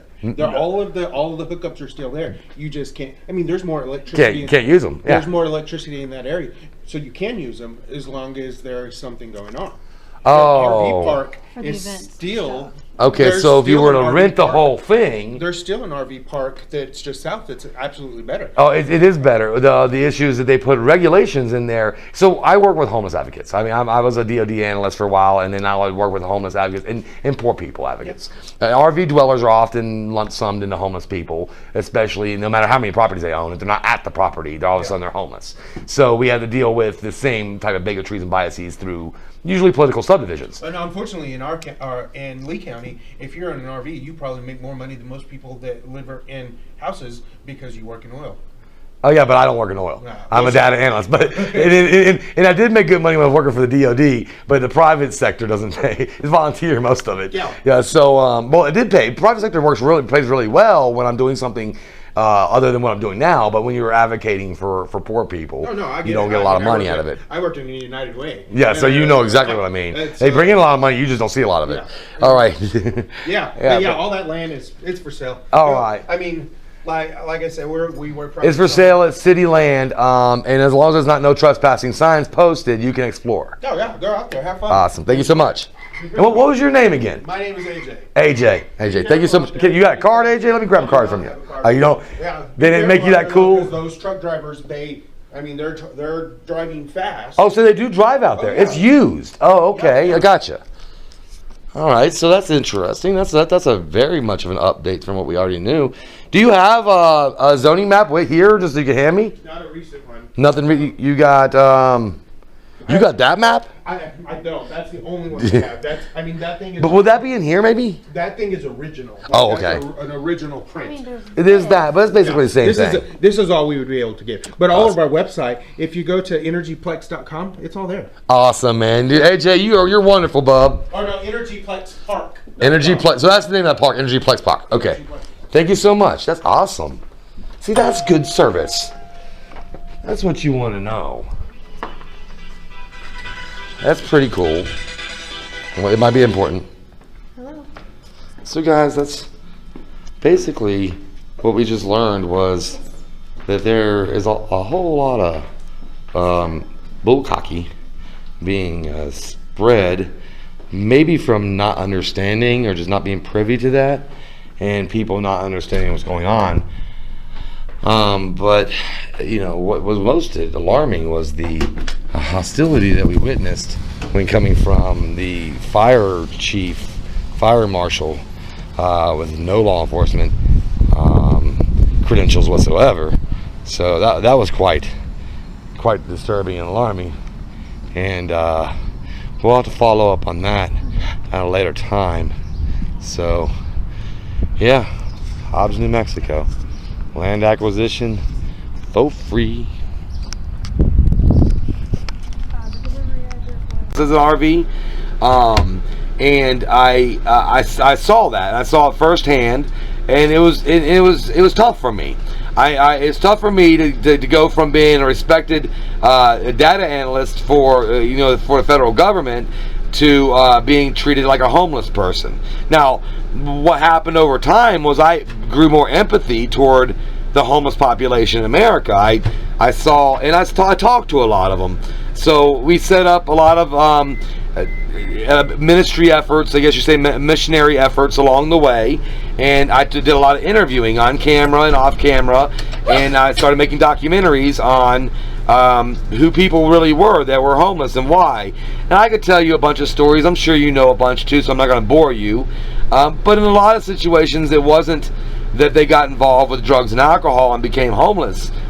We had situations near Dallas where private bass fishing clubs, the dam wasn't done right, and it reminded you of the old Andrew Carnegie story that you saw in the History Channel's Made in America, where the dam broke and destroyed the town underneath that had no choice over what was going to happen. That happened in Dallas in 2015. So it was disastrous for me to see how many people were treated like second-class citizens based on situations that were out of their control in some of the cases. Mind you, I understand that there are good people and bad people in all sectors of life.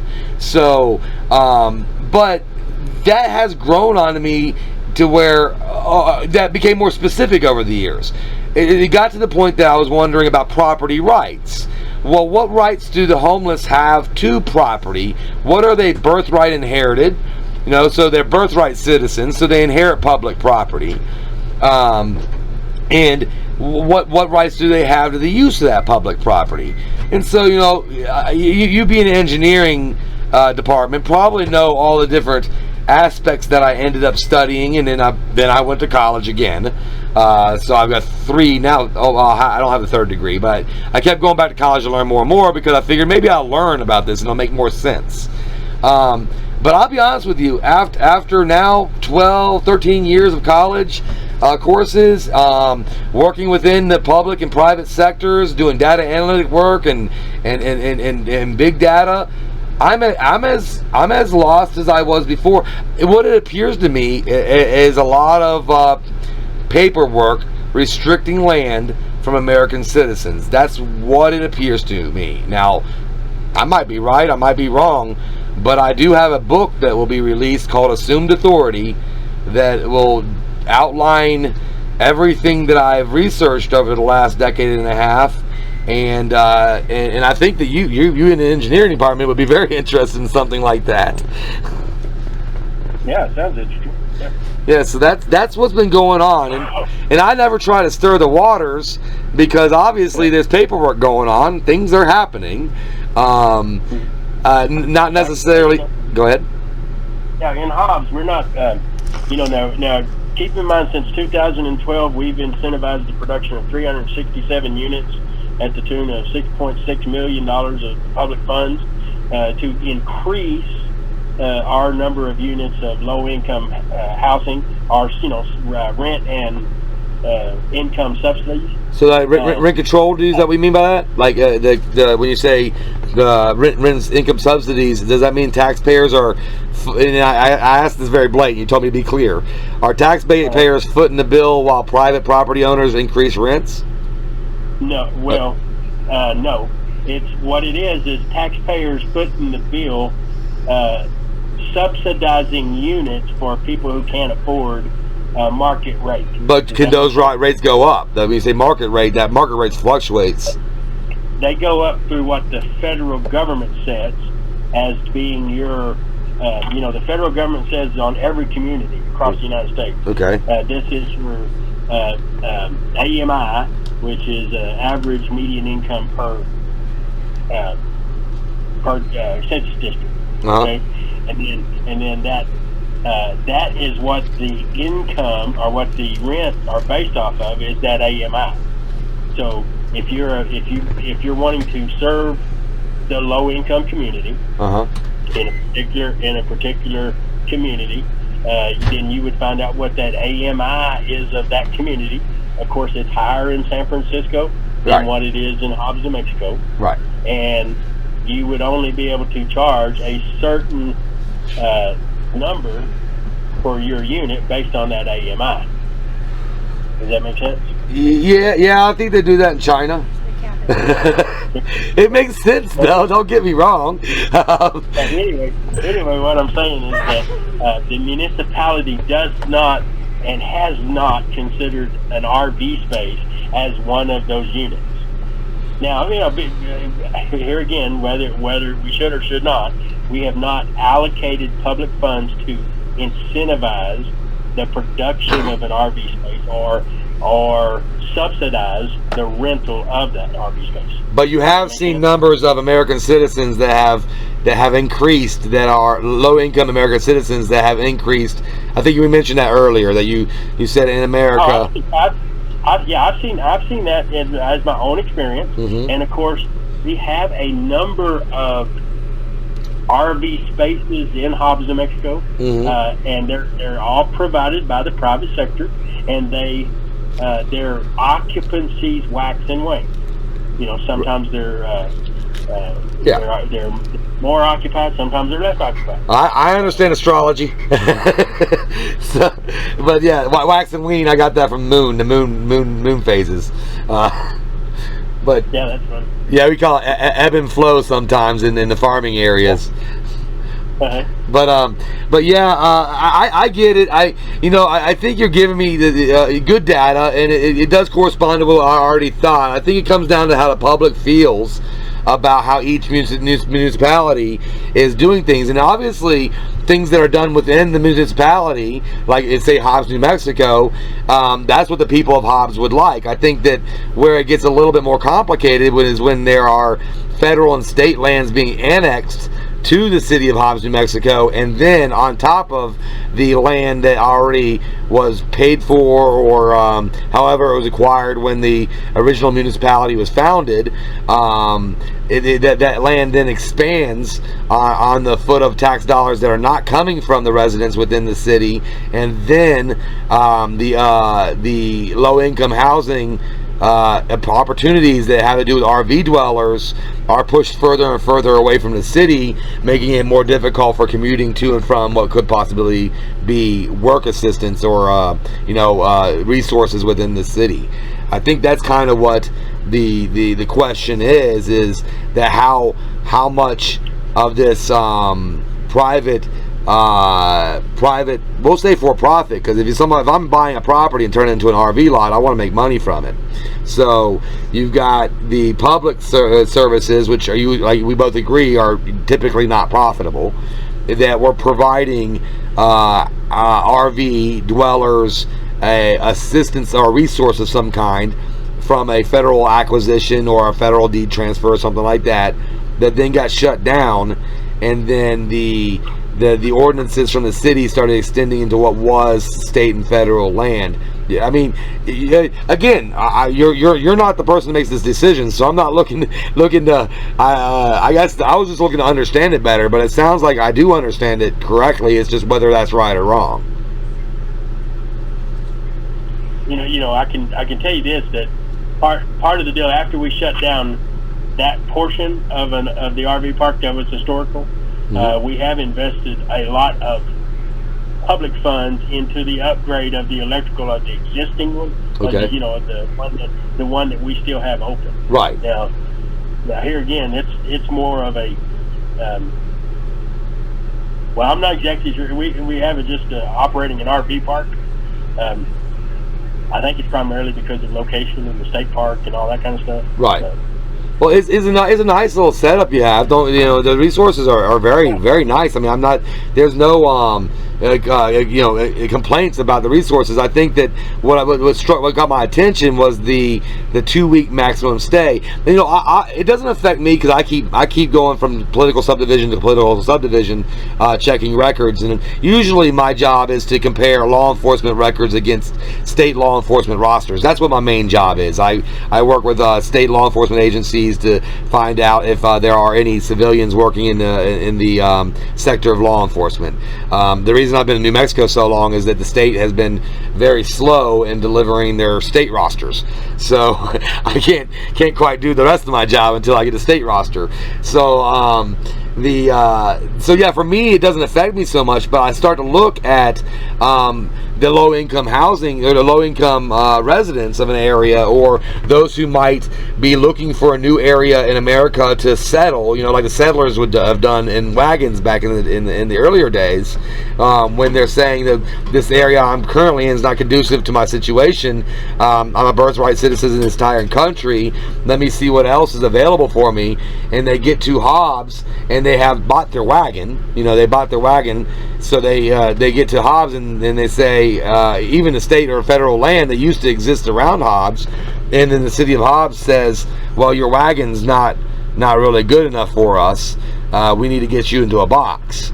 But the only thing we're saying about the wagon, and this is you know, the municipality passed Municipal Code 1804, and that has to do with an RV. Here again, we recognize that it's coded for short-term habitation, not long-term habitation. Sure. So we say that RV that's being lived in has to occur within the confines of an RV park.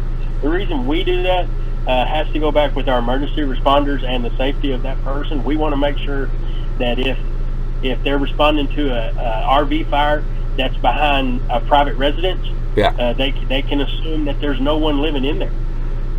Because understood. I mean, I think you understand what I'm getting at too. That you have an ordinance telling somebody they have to stay in an RV park, and then they had an affordable RV park that y'all shut down. You know, you kind of. I think they were on the same page that the city is making a lot of dictations on housing implementations that were being provided for, and it sounds like there is lobbyism going on to remove some of those resources. I'm not saying, again, I'm not saying it's right or wrong. I'm saying that if it is what it is, then examining it can't do anything but improve life, you know? And if the quality of life is intentionally being burdened on the poor by city ordinances that are expanding into state and federal grounds that have been transferred into the city by way of political moves, the public, by all means, has a right to understand that and make more sense of that. So yeah, I appreciate your time today. Obviously I think that again, it sounds like you have an ordinance, like the one you just mentioned, 1804, that states that an RV dweller has to be inside of an RV park. There's that, and then there is a time limitation on the RV park that's maintained by the public entity, meaning the currently, which means the McAdams Park. So there's a time limitation of 2 weeks on that park that is also represented by an ordinance, right? Yes, sir. Okay. What ordinance is that? Here again, the municipal ordinance are available online. Oh, okay. I can look it up. I just don't know what the name of it is. I'm on your Muni Code right now. Yeah, Municipal Code 1804 is where you're going to find all the RV park stuff. Right. So, but then what about the 2 week limit at the McAdams Park? Was that codified as well? I don't. That would probably be it would probably be a resolution, because that's more of a policy. Right. Here again, occupation of an RV is a short-term occupation. According to the city, though, right? Because I haven't seen it by the state or federal yet. Yeah, here, and here, you know, you know, when it comes to operating Harry McAdams, we're operating Harry McAdams as though we are private sector operating the park. Right. And of course, as the private sector, we can say, hey, you can come in here for a week, 2 weeks, 3 weeks, 6 months, whatever it is. So the public entity is operating the park and under the same outlines as the private sector RV park would be outlined within the city. Yeah, I mean, it's no different than if you rent, like if you're in the park, if you go to not Harry McAdams Park, but let's say Green Meadows Park right now, and you rent a pavilion. Okay. We place time limits on how long you can rent the pavilion for. Oh, certainly. Right. There's rules, so it's more like a park regulation that is then dictated because there's like an ordinance set up that gives the parks authority over the lands that's considered parks, and then they write ordinances, or not ordinances, but like rules that are then codified because of the ordinance that gave them the authority over the parks. Is that right? There you go. Okay. There you go. Yeah, all of those rules emanate from the commission. Right. Because that's the public authority. So taxation, taxation without representation. Those are the rules. Your representatives are making the rules that you choose to live by, because you're governed by the will of the governed. That's the utopian thought, though, right? Yeah, that's how our government's supposed to work. Unfortunately, in my position, I see anomalies to that theory more often than you would imagine. Here again, at the end of the day, we don't always like what the commission has said that they're going to do, or the rules that they make. Right. But and then they can suffer the consequence of being voted out or whatever. But at the end of the day, that's who's making those requirements. If the requirements violated the Constitution of the United States of America, then they would be deprivation of rights under the color of law, right? 100%. Right. Yeah, so then they would be responsible under a 1983 tort if that were to be the case. So that means their legal team would have looked over them real well and made sure that they complied with the constitutional values that we hold dear in this country. And one of those constitutional values, let me make sure I get the right one. Well, there's freedom to ingress and egress all states, and then 13th Amendment says that no state can tax any American. Let me make sure. I don't want to quote you the 13th and 14th Amendments, right? You know them, I'm sure, because they abolished slavery. So that's a pretty. I think the 14th was more about voting, but 13th was about the right to keep Kentucky from stopping the slaves from making it to Ohio, was what was really brought up over. But in the end, it ended up providing us a constitutional amendment to be able to ingress and egress all states without any taxation, robber barons, servitude to the state, those type of activities that would go along with the ingress and egressing. You're familiar with that one, right?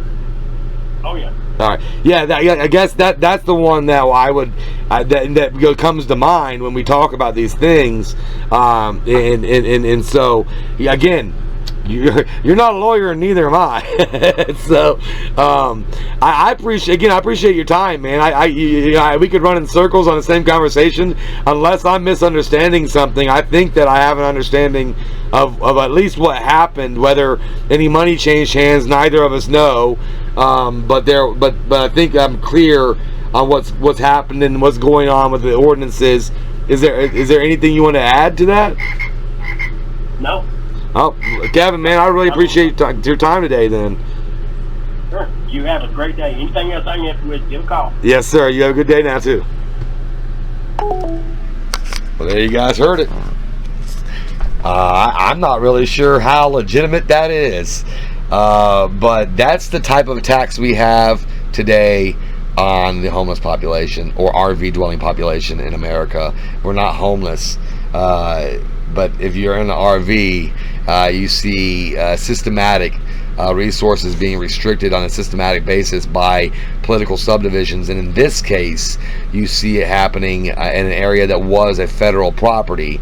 It appears that the Air Force training base, whether money exchanged hands or not for that transfer that deed back in the 50s or not, we don't know yet, but we do know that it was converted into a political municipality, a political subdivision and then the state land that is now Harry McAdams Park was taken over without any dollars being transferred. And then there were ordinances created by the city that restricted the resources of the RV camping, and the viewpoint, at least on Kevin, the engineering department's viewpoint, is he does not like the full-time RV community. He does not believe that that's a proper way of living, and in such that they are zoned, or in his case said coded as temporary living structures. I don't know where that codification is done. He didn't seem to give me much clarity in that, and I can't find anything state-wise in the state of New Mexico or federally. Matter of fact, what I have found is contrary to that, both in federal records as well as in state records in California, where they have a separate policies and a separate MVD specifically for motorhomes and RVs, and they have deemed them to be primary residences. I do know that the IRS allows you to claim your RV as a primary residence on taxes, so they also respect it as primary residence. But apparently, at least in the eyes of Kevin, the city of Hobbs municipal subdivision, political subdivision, does not see them as primary residents and sees that as a burden to the city, and then has expanded the city's authority into what is state grounds. Now we need to track down how that happened, and I hope this rabbit hole doesn't get me hemmed up. They all seem to jump into a big pool, a cesspool of corruption on down the road somewhere. Maybe I can get the data we need without finding the corruption, but it definitely looks dirty. So we'll talk to you more about this one. Assumed Authority Project, auditarchives.com. I love you all. Have a grateful day. Right here. Okay.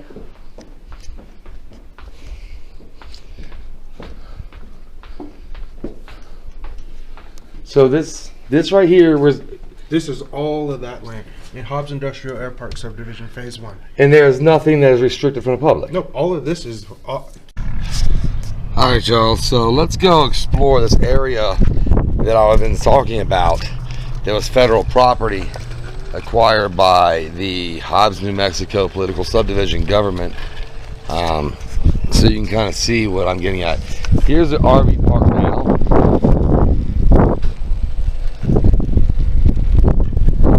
It's pretty nice. $18 a night. You can stay for up to 2 weeks. You know, that is nice for a person like me who's traveling through an area or tourism and bringing lodging money to a city. But what about the low-income people who are staying in the area trying to settle, or they bring their carriages and wagons, RVs, what they'll be today, but the same thing as a wagon back in the 1800s, to Hobbs, New Mexico, and then they want to get a job and make it in town. So here you'll see the site of Hobbs Air Force Base B-17 training. Obviously B-17s are quite large, and this is World War II, so they were working on training for nuclear bombs. Right here you'll see where it says campers must register and pay at McAdams Park Station, self-pay station. Alright, and there's this area right there, and look, hold on, let's take you back here and show you this, because this was the old RV park.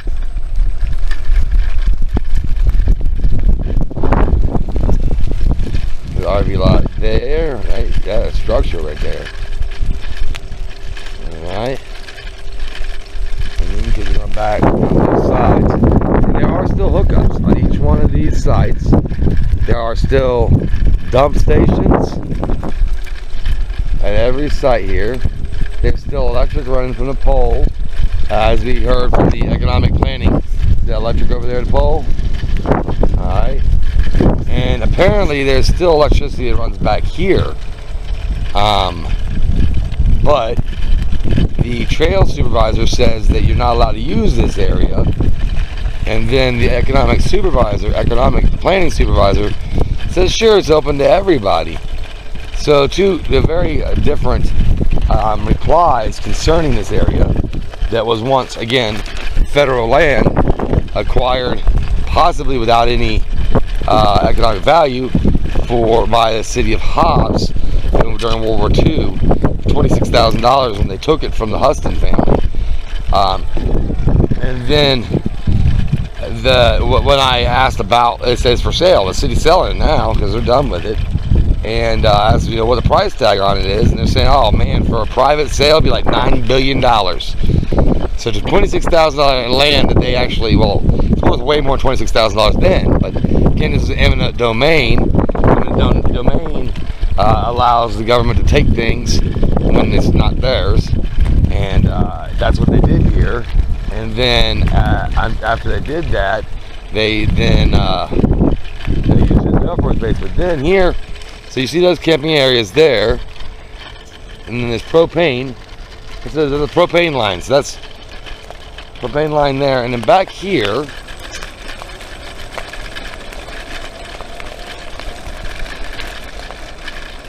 this is the runway airstrip.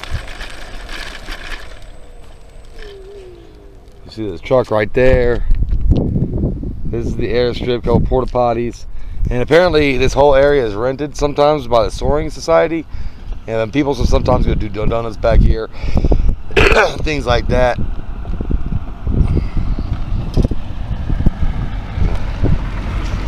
And trucks, as you see, it is accessible. Like that truck just drove by.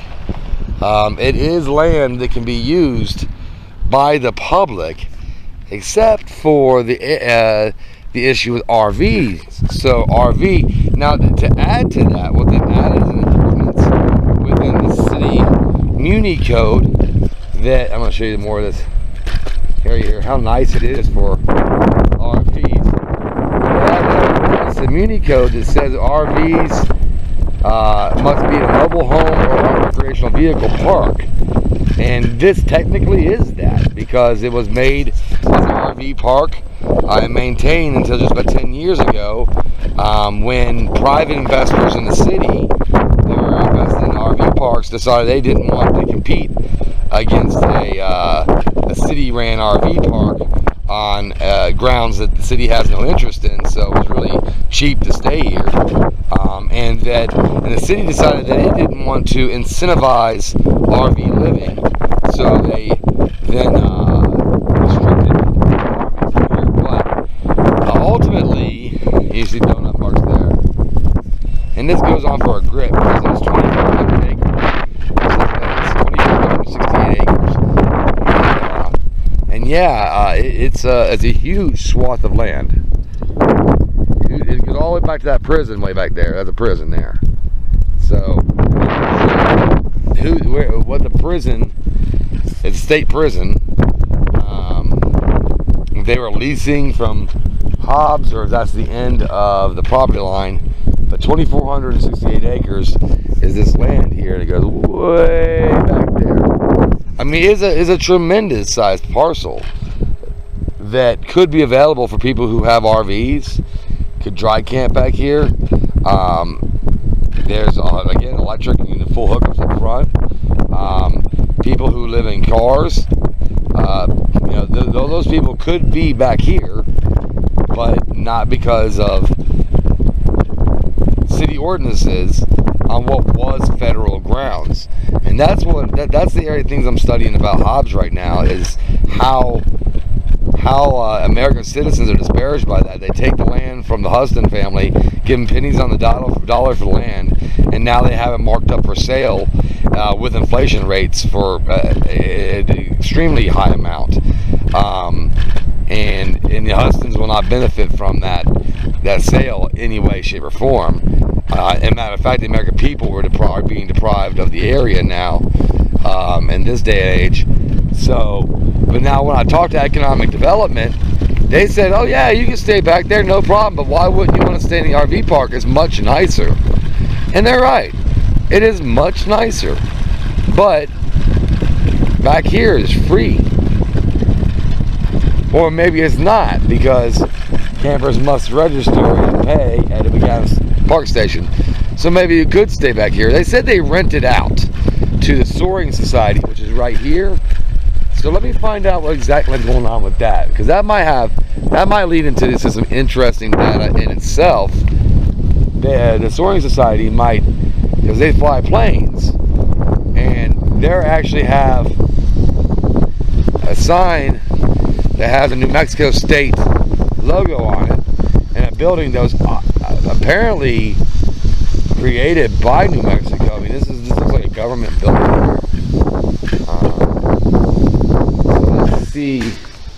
Let's see if we can find any information out about the Soaring Society. Maybe they have somebody here. Don't want to leave my light on. Is it? No, it's locked. It is locked. So there's an office in there, and it says Hobbs Chamber of Commerce member. So it is not a government entity, but it is a, it looks like a government building. I mean, it's what it looks like.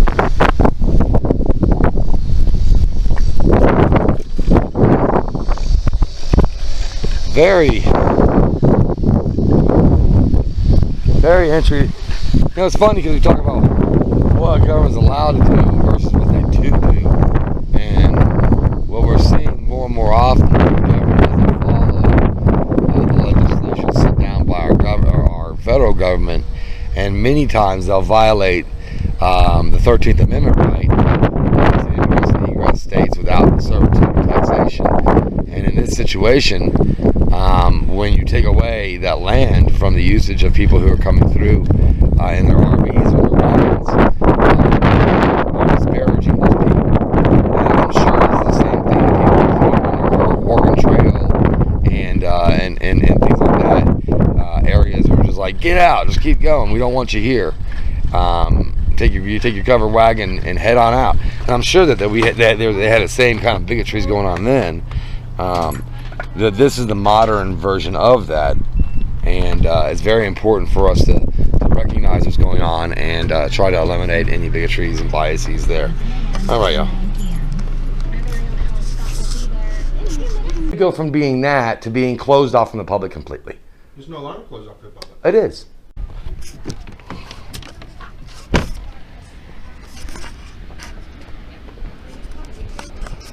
What's going on, boss? Hey. All that's city property. Yeah, we've actually talked to the economic development, who's the ones in charge of that property. They're selling it right now, and AJ over there says just fine. People use it all the time. We looked at it. I wasn't making it. Now, I can see you're shaking your head. I get it. PD's already been out. They've already ran the tags. They ran everything on it. Sure. And makes sense. They're about to send a tow truck out here to tow it off. To tow it off, and on whose authority? It belongs to the city of Hobbs. It's the city of Hobbs property. Right. There's signs right there that say no trespassing, so you cannot. Can you show me the signs? Because there's no trespassing signs where I went in. Okay, that gate that you went in is locked. No, it wasn't locked. Well, it's supposed to be. Oh, okay, but it wasn't though. The other entrance is right here. And people have been using this like constantly. Yeah. So that's why we're trying to stop. And the guy, the economic. So listen. I work on facts. Okay. Okay, and I'm not. And so what I don't do is maybe it's you, maybe it's just you. Okay. But the attitude that you've delivered from the day one that I met you has seeming like you have a problem, and that's not okay. Attitude. So yeah, like you're like the same one that I was out here trying to talk with y'all. Yeah. That's yeah, you just seem like you had an attitude. So if the Economic Development Department says that that's open to the public, and you're saying it's not, who's correct? Sitting here busy with the guy number 10. He says I got a pretty bad attitude. A little bit. I have since he got here, but he was informing me that they talked to the AJ Economic Development Department. Yeah, I got it on video. Got it on video too. And they told him that it was perfectly fine to park out there. Yep. Really? Yep. And who was it they talked to over there? Because I know the president of the Economic Development. Oh, it was AJ, and there was a lady there too, but AJ is the one that said that. Her name though. And I have that on video too. AJ with the EDC. With in the Lee County Economic Development Planning, Economic Development and Planning is what it is. Yeah. He said they're in charge of it too. So AJ's words were that that's their thing, that they deal with it every day, and that not he wasn't being rude, but he said that I speaking specifically of you, Mr. You're the trail supervisor, right? Yes. So I said I talked to the trail supervisor. I let him know what's going on. I said, he said it was private property. There was no trespassing, but I didn't see no trespassing signs, and the gate was wide open and people were using it. And he said, well, yeah, it's open to the public. And then I said, well, and he said, people go out there. He said, he's not going to stop talking, Matt. Oh, I was letting you know what he said. I mean, I'm wanting you to catch up to what he said because he's, I'm relaying information from AJ. I really don't care what AJ said. My deal is, okay, I'll make the phone calls I need to make. Well, so if you're saying that AJ doesn't have any authority over that area, then. Just a minute. I'm talking right now. Oh, yes, sir. Number one, that is an active runway. That is the first thing. And there are signs up there that say it is an active runway, no vehicles. I didn't see any sign that said that anywhere. No, we didn't go in there. So they went in the main gate, Matt, and somebody unlocked the main gate, the one that didn't have any of the signs. But all the other signs. Yeah, this gate was the only gate I've seen so far. Where it says no trespassing, of course, they didn't see any of those. No, I saw a state of New Mexico pole. Yeah, and that gate's supposed to be locked. But it's not locked. I mean, so who has authority to unlock it? There's a chain and lock on it. Well, I didn't see. It wasn't locked. I mean, it was wide open. So I mean, it's nobody was trying to be nefarious or anything like that. We went through the proper channels. Matt Hughes. I would really appreciate you move it. Okay. Because it is an active runway. Okay. So Matt Hughes, can I ask you to identify your position with the city? I am the superintendent of the Parks and Open Spaces. Superintendent Parks and Open Spaces. Correct. Okay, and I will call Jennifer Grasham at the EDC and find out who this AJ is. Well, it's on a video channel on Audit Archives, so you can go on YouTube and see the video. Now that there has been a conflict of government management, I'm a data analyst, so I audit municipalities as we. So yeah. I know who the president of the EDC is. Yeah, and if there's a problem, because what it looks like federal land, what was leased to federal land was taken from the Huston family back in 1942, and then that's what I believe. It was a Huston family, and they were like compensated a very low amount of money, and it was for a government contract for World War II. That's right now what we're dealing with is right. It is a city. Look, I know we're dealing. Well, I mean, I'm not being rude to you. Apparently, I have a pretty bad attitude. Yeah, I'm not being rude to you at all in any way, shape, or form. He's got his little GoPro on, but he didn't have his GoPro on earlier when the other day when he was asking me. I didn't want you to be confrontational at all. Call the police and I'll be right out. Call the police, okay. Okay. That's weird. So they're gonna call the police. We're just being extremely. I mean, I think we're being super kind. I don't know. I don't think we could be even any more kind. But they're gonna call the police, so we'll let the police come, and then we'll go from there. All right, so it is now 8:55 a.m. on October 10th, and we're documenting an event in Hobbs, New Mexico, where we're researching the history of the old Air Force base, and then we talked to economic development, who conflicted with the trail supervisor about if you could park back on the Air Force base area. Now Michelle is taking the van. I'm not really sure where she's taking it, but she's driving it somewhere. I'm not sure what's down that road. I think that she should probably turn it into a lot somewhere until this cop gets here, because obviously they decided to call the police because I don't know. I went to the economic development area and talked to them, so I'm going to call them now, because there's no reason for hostility, but this trail supervisor seemed to be really hostile. Hello? Hello? Yes, this is the economic development with Lee County? Correct. Hi, I was there on Friday, right at your closing time, about noon. Were you there that day? I was. Oh, hi. Yeah, is AJ there? Yes. Give me 1 second, okay? Thank you so much.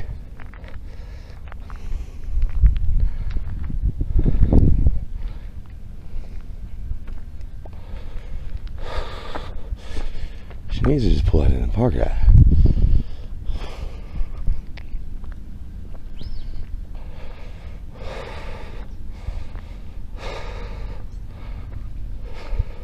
He's tied up right now, but can I take a message with your phone number?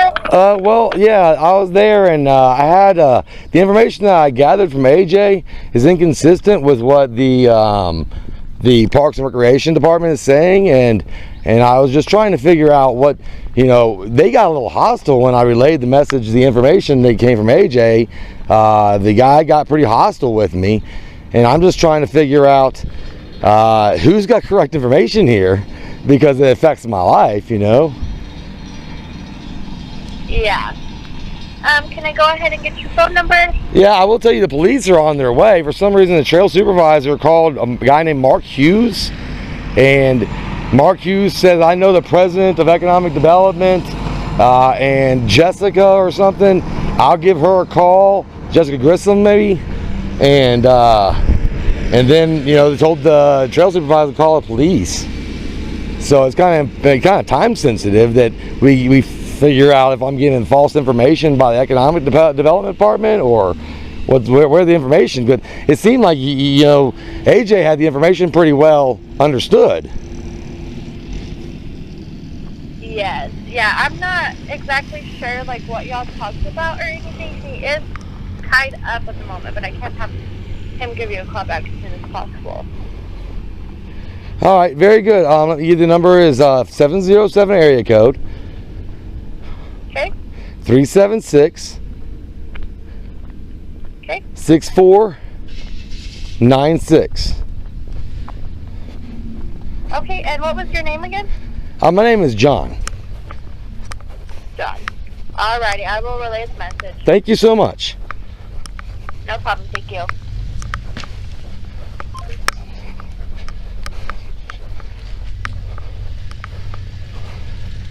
Look, hey, Michelle.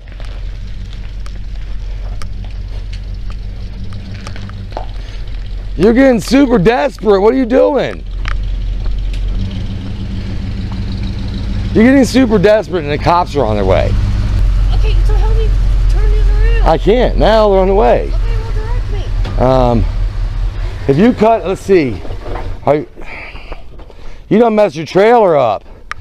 Damn, that's what I'm saying. You get super desperate. Cut it hard. No, you have me backing up. But cut it hard to the right. Hold on. No, hold on. No. The other way. Hey, stop. Pull forward. Cut it all the way this way. And pull forward right here. No, not there. Here.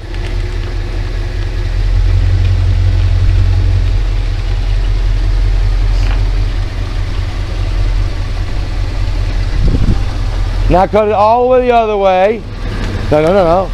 Oh, yeah. No. The other way.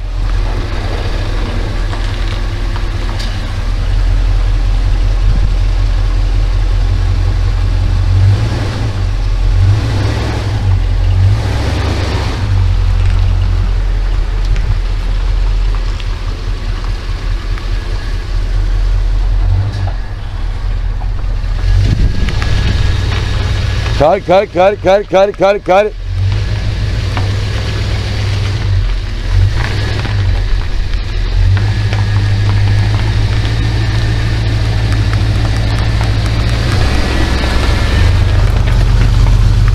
Hey, park this thing quickly.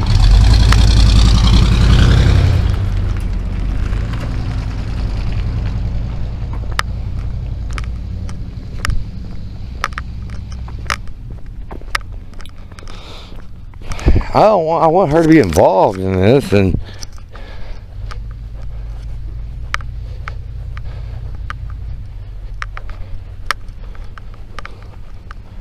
Yeah, there we go.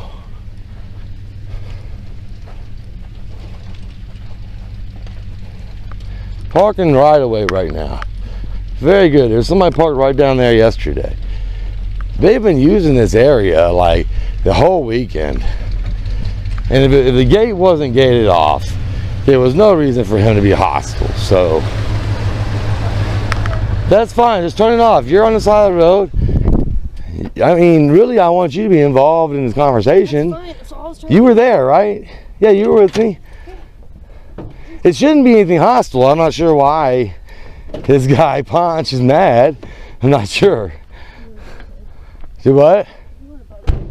Because what? Well, yeah, but if I didn't think that what he was saying was accurate. So I didn't really go above his head. I got a second opinion on the matter. The second opinion could have come from the clerk's office. It could have come from the economic development office. It happened to come from economic development. But I wasn't trying to go above his head. I got a second opinion. I mean, right here, I don't know. This is right of way. That's right of way. Right, that's why I parked it right there. And there's enough space. And then we'll talk to them when they get here. Yeah, right. This side didn't have enough space for the van. Right.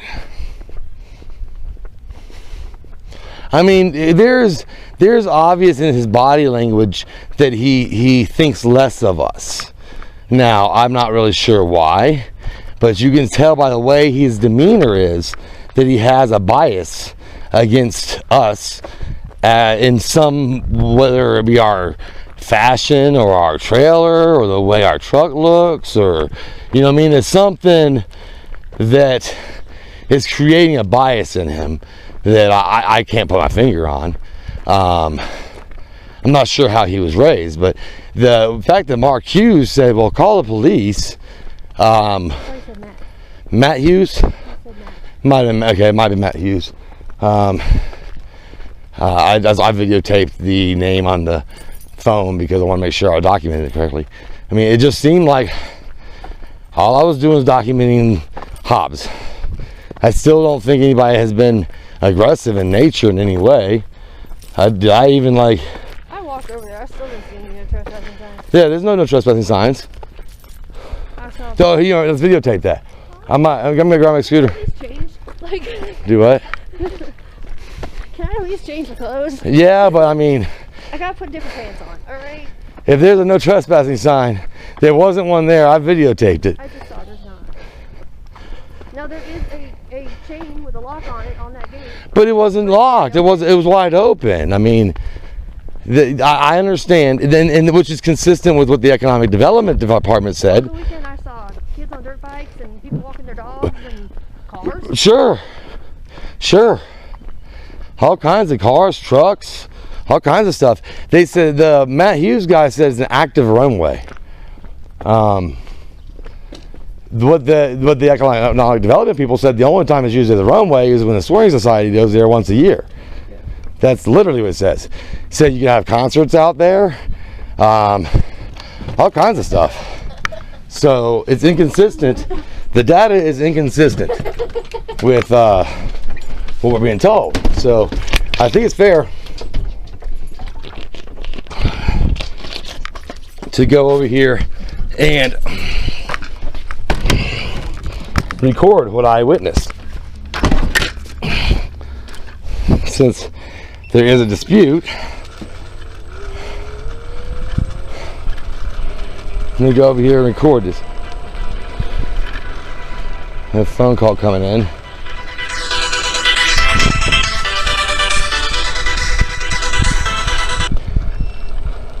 John speaking, how may I help you? It is. How you doing, AJ? Well, I could be better. So we, after talking to you, it seemed like we understood the uses of, and the designated uses of this area where it says site of Hobbs Army Air Base. We knew the history. Seemed very familiar with what was going on. And the trail supervisor is now, he stopped by and he says, and he seemed really hostile about it too.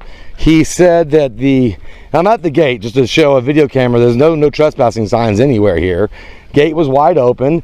People were using the area. There was dirt bikes. There was trucks, cars, and the trail supervisor said no, it's no trespassing. And then he was quite arrogant about it. I mean, he was kind of mean. I don't know what word to use to describe that well.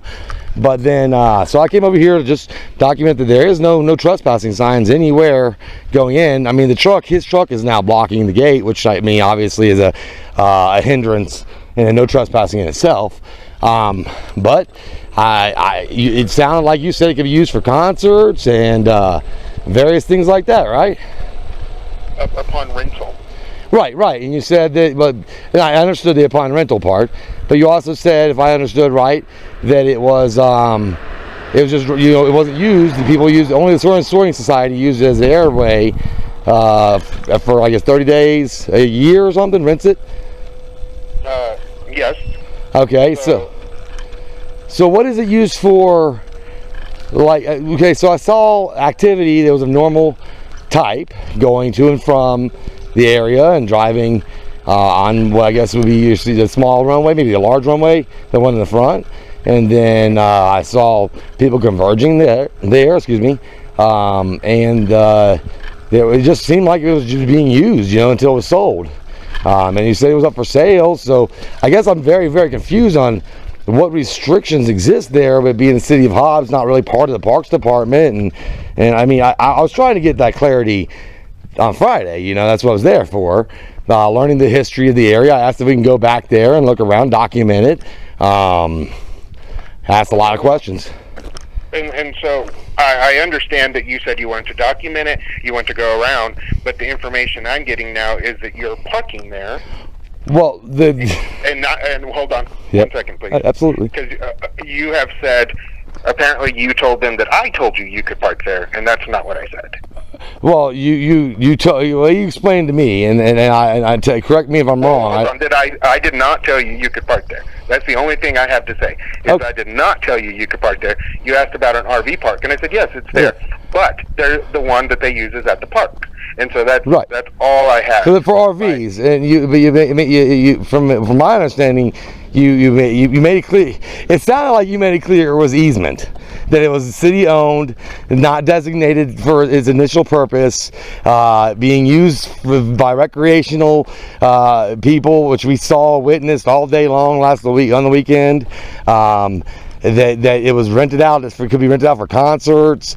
I tried to, I don't know, I can't remember if I asked if you could park on it or not. I don't think I asked that direct question. Did I? I don't think so. I was asking my wife. But so I'm getting from Matt Hughes that you're telling Matt and police that I told you could. Well, I haven't talked to the police yet, so the police are here now.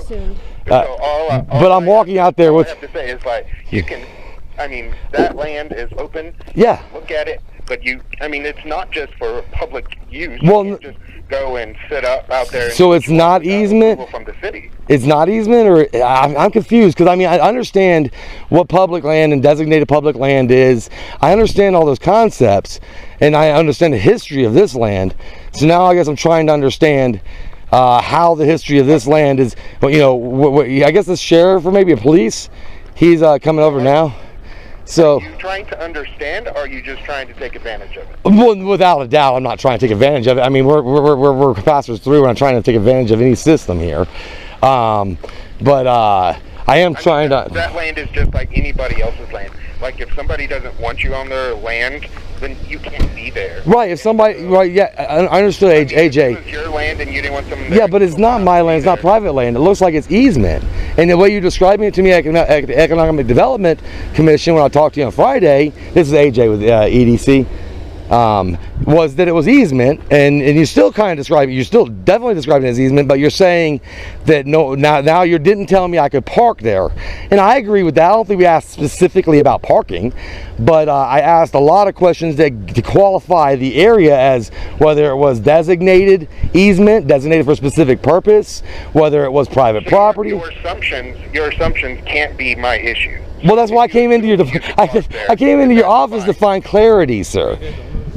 I'm not understanding you. You're really breaking up. Yeah, I came in the office to gain clarity, so that way there wouldn't be any issue. I want to make sure this is documented. Everything's documented. Yeah, but that's hard. That's harder to request. No, it's not. You want to hold this camera? It's harder to request. It is. I do that for a living. It's very difficult. On what I meant by it's very difficult to get a records request from the state of New Mexico. This is a records request made on 9/8. It's now 10/10. It is 9/8, and it was sent to the New Mexico Department. Now, from there, we have. Let's look at the New Mexico. I searched in New Mexico to show you. I don't know why this Janet J. Morano. She pops up on all of them. Here's one. So this one, 9/21. They sent me to the government QA portal, and there's a fatal glitch in the portal, and you can't log in with your password. So it's not. I have no access to the records. I'm just asking to send me the records that are requested because there's something wrong with their government QA portal, and I'm not the webmaster or administrator. I can't fix it. But it was fatal, and I've taken video of that.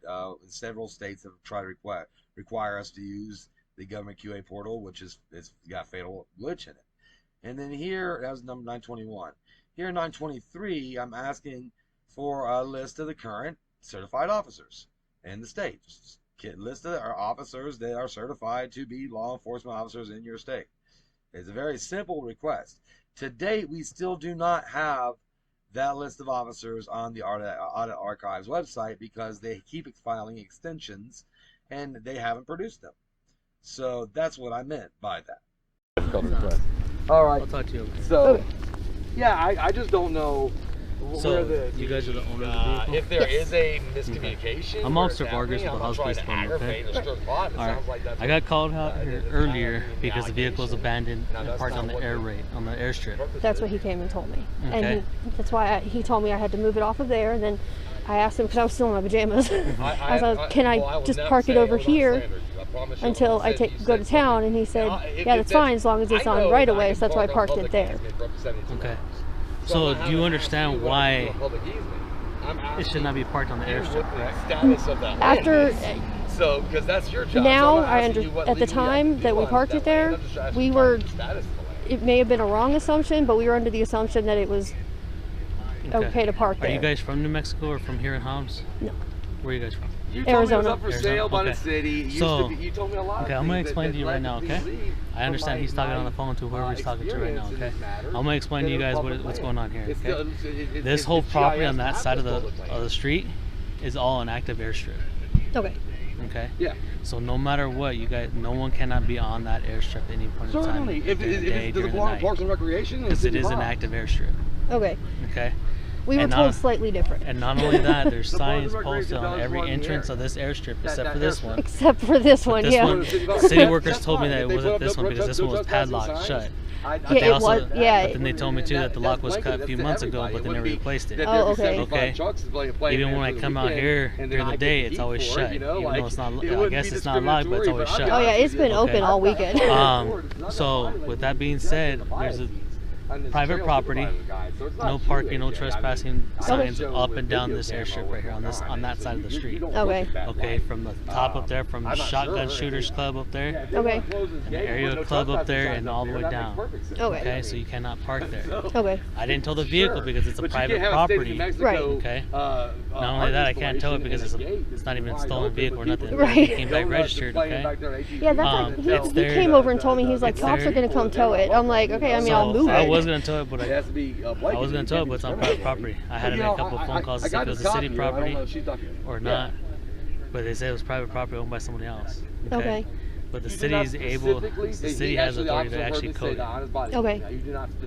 Is there any way we could maybe turn? Okay. Sorry, I had the sun right in my eyes. No, that's fine. The city can see and say the city why can tow the vehicle if it's on there. Any vehicle that's on that airstrip, they can tow it. We'll tell them, AJ, man, don't get mad at me. Not only that, right now, okay. You're not able to park on that curb right on that side of the road right there. Oh, okay. Okay. On the other side or on this side? On this side right here. Oh, where I am. That's not a parking area. Before, sir, can you stand over there so I can talk to you? I can. I mean, how far is the distance that I have to be? Well, no, because I'm talking to her, but you're over talking. You're the guy that works for you. I mean, y'all work together. So I was asking. Who's that? This is AJ from the economic department. Is he working with the city of Hobbs? Okay, I can talk to him later. Okay, he'll talk to you later. Okay, but I won't tell him that. Yes, sir. Okay, so I asked him if I could, and he said as long as on right away. So I assumed that was right away. Yeah. Okay. That's fine for right now until you move it again right now. Oh yeah, I plan to. Yeah. Okay. So hold on, let me understanding right here. Let me see what here was going on right now. This is not right of way here. Point your camera at it. Oh. That's not right of way. So the shoulder right there, you cannot park there. The reason being because look at the distance between that white line and the shoulder right here. I understand. Okay. So if a car come and hits you, you're going to be at fault for it. Okay? She's waiting for you to show up. Now what I'm wondering is you trying to catch her up by getting her to drive in front of you? No. Yeah. Okay. He's already told me I'm fine for right now until I get it moved. Well, I don't know about you because this guy right here was hostile. Just wait. Yeah. Let me explain. Okay. Don't start jumping in a I got it. that you weren't in yet. Well, I wanted to make. I was on the phone with AJ. I understand that. And no one's doing anything nefarious. That's why I'm explaining everything to her right now. Okay? No one's doing anything wrong. Like if you want to stand here, that's fine. Sir, I have no problem. I have no problem. I'm ADHD, so I get it. I don't want you to talk over me and try to jump into conclusions from what I'm trying to tell. I'm not that type of guy. Yeah. Okay. Sorry. I will try. Well, you're making it to that. Well, I was trying to catch you up on AJ's thing because I feel like he's above this, right? I'm not worried about that guy. Okay, right got it. Okay? Got it. I'm worried about the situation here right now. Oh, 100%. Okay. Oh, there's the van being there. Yes. Gotcha. Okay, so quick catch up. He said it's fine for right this second. Yes. Like I had planned to because I just needed to get dressed and do all my morning things and then leave. He's saying it's fine for right this second, but I do need to move it. Have you filled him in on what's going on here? So hold on. Now it's very important to have qualitative data. Go ahead. Hold on. Okay. Let me finish talking first. And then I'll fill you in. Sure. Okay. Go ahead, Marcus. So you're fine right now, okay? But you need to understand that you cannot park right there. Right. Long term, yeah. 68.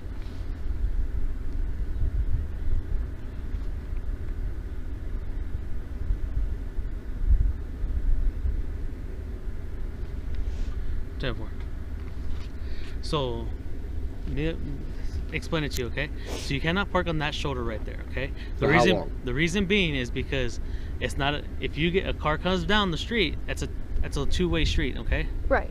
All right, one lane going south, one lane going north. If a car hits you, you're gonna be at fault for it. The reason being is that's not an active shoulder where you can park. Two city employees were sitting there yesterday. Okay. Well, yeah, that's because they have the hazard lights on. No. They have everything like that. Two white SUVs. Okay.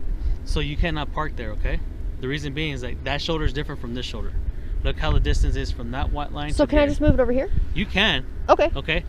Since you paid for parking over there, you can also park it over there. Yeah, he's trying to say. I asked him. Okay. So we're trying that's so the thing. hard. Hold on. When we did first get here. So do you have an RV? Yes. Okay. Your RV allows you to park there. Yeah. And also, if you have a vehicle, you can park your vehicle there. See, I asked that, and he told me because I told him I had the van and the trailer, and he told me I'd have to pay for another spot. That part I do not know. Okay? I just know there's public parking on public lots. So I just know that if you have a trailer spot rented, you can park a vehicle there. Okay. Now for your trailer, I don't know how that works. It's a church fundraiser. But you're saying I can park here, just not over there. Not over there. The reason being is I'm trying to I'll just move it right over here. I'm trying to save you from being a liability to an accident. Got it. That you're going to pay for somebody else's wreckage. I fully understand. I understand that too. I mean, now I get it. There's no lines over there. Oh no, I know. I understand what he's saying perfectly now. So it's the distance from the shoulder to the. That's the distance between because the van's a little bit wider than a normal car. I mean, they won't hit a purple and pink van down. Exactly. but with a big reflector on the back. But I can understand if there's cars coming both directions. As a police officer, I 100% get it. But you're certified, right? Yes. I can tell. So at the same time, but you got to keep in mind, if the city employee or anybody asks you, can you move your vehicle from here? Certainly. Yeah. Go ahead and move it. Don't give them no problems. Just say, why can't I park it here for so many hours? It doesn't technically because that's just. I feel like we need to address the escalation. That's something we need to address, Vargas. Before we end here, we need to address the escalation. Hold on. Yes. So you can park it here, but if someone else asks you, hey, can you move? You can't park here. Just ask them, okay, that's fine. Can I give me a few minutes or give me at least 30 minutes to move it and get my things packed up and move out of the way. Not be a butthead about it? Yes. Yeah. So that way we don't get called out here or nothing like that, okay? Well, you look, I'll show you the video, bro. You should not have been called. There's no reason you should have been called. So you can park it here, okay? Okay. Now, can I give you the qualitative data real quick so you can actually fill in? Let him, I think he just has a couple more things to say. Let's finish that out real quick. Be aware that all the signs leading to this spot here, it says runway Yeah. And Soaring Society. He goes 30 Airway. days a year they rent it. Okay. It's not just because it's 30 days a year they rent it. Yeah. It's still an active runway because it's a runoff runway. Only the 30 days a year though. No. Well, okay, so they were wrong on that. I gotcha. Let me hear you. They're not wrong on it because they rent it. Okay. Right. This is an airway. Yeah. Okay, so it's a runoff airway Yeah. for planes at the airport that cannot make it. But nobody uses it except for them 30 days a year. That's what they were very specific about that. They use it, okay? The one time other people use it is when the city uses it for 4th of July weekend. No, Bob. Okay. They were using it all weekend, ATVs. Okay, it's illegal to do it. But he's the guy in the economic department said that they have no problem to do that. So, no. So you're law enforcement, so I mean. We get called out here for illegal activity all the time. Departments are not. They're not coordinating well. It's an active runway. Okay. It's a runaway ramp basically for a car. But it's never used. It's never used. It's just there just in case if an airplane comes by. So let's talk about qualitative data. Let's talk about that because that is qualitative data. So go ahead. It's an active runway. That means that there's signs posted on every entrance to this runway. Not there. There's nothing, bub. That's what he was saying. This is the one that doesn't. Oh, but this is the one straight there. And somebody cut the lock. So someone damaged property in order to open it up. Got it. So here's the deal. Got it. There's a sign on every entranceway from all the way down south at Industrial all the way up. Right. Okay. The only entrances that are on this airway is for the shotgun club, right? Discus club or something like that, in the Soaring Society area. Okay. And they lease it for 30 days a year, but they can use it all year long. Mm-hmm. The city worker advised me that the lock was cut a few months ago. Okay. See, we asked him about this Friday. He didn't say nothing like that. Nothing. Okay. So they advised me. Or not Friday, but Thursday before we went to the EDC. All right. Friday listen, because the lock was cut a few months ago. Okay. They advised me the gate was shut. Whether it was shut or not, I don't know. It wasn't shut when I saw it. Whatever it is, I don't know. With a state flag and thing in front of it, so it looks like inviting, you know. So that state flag's on every single post around this park. Because it's inviting. It's public property. It's for the park, and it gives you something else to look at. Okay? Well, it's a GIS map says it's public property. The GIS map says the city of Hobbs, public property. So GIS is not always right, though. Well, the cartographer of the city, I went to the economic development department. They told me all about it, man. It sounds like your departments just aren't coordinating because they're telling me all about. So which department's actually got the authority? That's the problem. So if you look at every sign, even though whoever you spoke to over there at the economic department says it's public property, everything on these signs says it's He didn't just say it. He showed it to me. Okay, it's private property. It says it's posted all the way down. If you look at it, private to who? Who's the private owner? I have no idea. It's not though. But it says private property on there. I definitely want to document that. Sure. Okay. I want to document that because from this side. Well, because the way this 2,480 acres is set up. Yeah. You're not even in trouble or nothing like that. Okay? I wouldn't be. I didn't do anything wrong. I'm documenting the history of Hobbs. I'll be honest with you, Vargas. I'm an auditor, okay? And I don't audit police. That's not my auditing. I'm a data analyst that works with a lot of government officials, and I document political subdivisions as I go through. My main job is to work with a state post. Well, now that not all states have posts. I don't think New Mexico has a post, but law enforcement board commissions, and I verify certifications through officers. That's my main gig. Outside of that, I work ministry work and missionary work. I've been with a church since 2002, and I travel the country doing missionary work. Well, along the way, we've seen political subdivisions that kind of don't follow legislation. Not saying you or the Hobbs or anything like that. I mean, we don't know whether they follow. You know, I mean, we until we get data. You know, qualitative data is captured at a time, and then we qualify the data after that. But what it looks like is that our political subdivisions that are doing things that are outside of legislation and outside of what they should be doing. And in terms of the Air Force Base, I didn't know existed until we were told by a cop in town, you should go to the park out there and check it out. And we're like, this is great, our kids love it. You know, so it's nice out here. Hobbs is a nice community. We have very little complaints. I just noticed the Air Force Base, what's the history of this? B-17 bombers, we know the history of B-17 bombers, right? So that's interesting history. That's the Manhattan Project, one of the biggest pieces of American history. So I'm a history buff. I'm like, let's go and find out what's going on here. Get back there, and there's a sign that says campers pay at the station. I'm like, that's interesting. Was there camping on a nuclear installment or something, an old nuclear installment? What's going on here? And so then I went to the city hall. I got the book there's a whole book on it. read the book thoroughly to make sure I understood the history of how the acreage was attained, the contracts through the Army Air Force, how long the contracts last. I actually did a public records request to get the lease between the Army Air Force and the city of Hobbs. So I should be picking that up by tomorrow, I guess. And by Tuesday, and then I'll have the lease agreement between the city of Hobbs and there. And then there was a situation where that used to be an RV park that was a little more affordable, and I guess people were staying a little more long term. And then there was, from my understanding from this gentleman, there was some lobbyism done by the private sector to try to get money put into here instead of there. The Economic Development Department kind of gave me the same indicators that they could put money in either place or both, and they only put money in here because they didn't want to incentivize full-time RV lifestyles.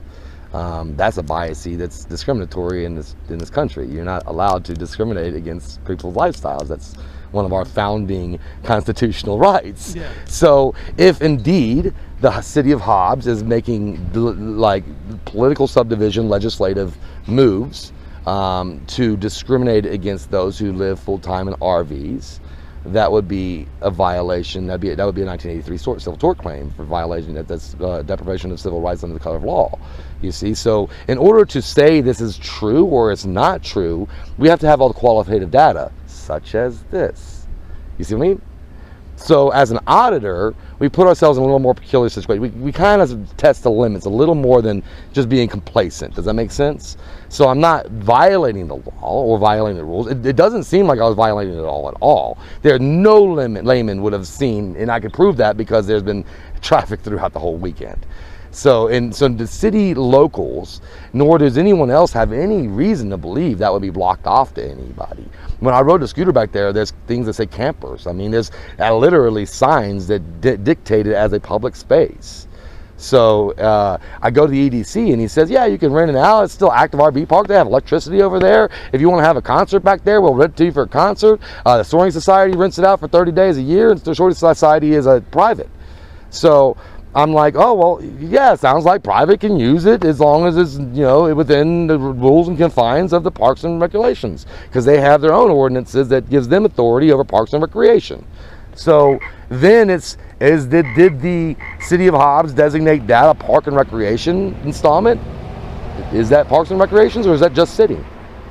So from my understanding, I'm not sure what the whole thing is. It's for sale. Okay. So I don't even know it's for sale. It's for sale, yes, sir. So I don't know that because there's no for sale sign. But it is for sale. Okay. The Economic Development Department has been trying to sell it every day. It's posted on their wall. So it is for sale. That's fact. Like I said, I don't know. That's quantitative data. Like I said, I don't know because there's not a for sale sign here. But it is. I don't go to the city hall every day. You'll see the video on YouTube, man. It's for sale.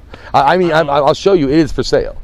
Listen to what I'm telling you. Okay, go ahead. But you don't know that yet, right now. I don't know that. Even with me telling it to you, it's because I'm just a person. Because I don't go to the city hall. I don't have a city manager or anybody from the city. Well, that's why I went there. Come to my briefings and tell me, hey, this is what's for sale. This is what private property is for sale. Yeah. This is what ends up being public property. We don't get that. So if you, but now that you, let's assume that I'm not lying. Let's assume that I'm telling you the truth and that the quantitative data is correct. Because assuming the quantitative data is incorrect is a fallacy and it makes everything an argument. So if you want to assume that, the quantitative data is correct. If you want to assume that, let's assume this. If that's for sale, it's still private property. Why? Because the for sale sign means private property. The public can sell. So in order to gain access to what you just said was factually false. In order to gain access to a for sale property, you got to call the people up for who is who. So like if you're selling for a house. Right. Who is the sale? The seller. Exactly. I don't know. I do. I 100% know. It's the city of Hobbs. Okay. Did you get permission from the city of Hobbs to get? I don't need permission to be on public property. So as long as I'm following ordinances, as long as I'm following ordinances of the city. So put it this way: if there's a house for sale, can you just walk in that house? That's private. It's the same thing with that. No, that's public. If it's for sale, it becomes private. No, it's public land. It doesn't become private because it goes up for sale. That's not true. So a house doesn't become private. There's no, a house is private. This is public land. It's always been public land. It was. There's no trespassing signs. Does it say private property signs also? From my understanding, from what the city worker says, it says no trespassing and private property on it. I have to go check that out. On the entrances. Because it is public property. According to the cartographer, it's public property.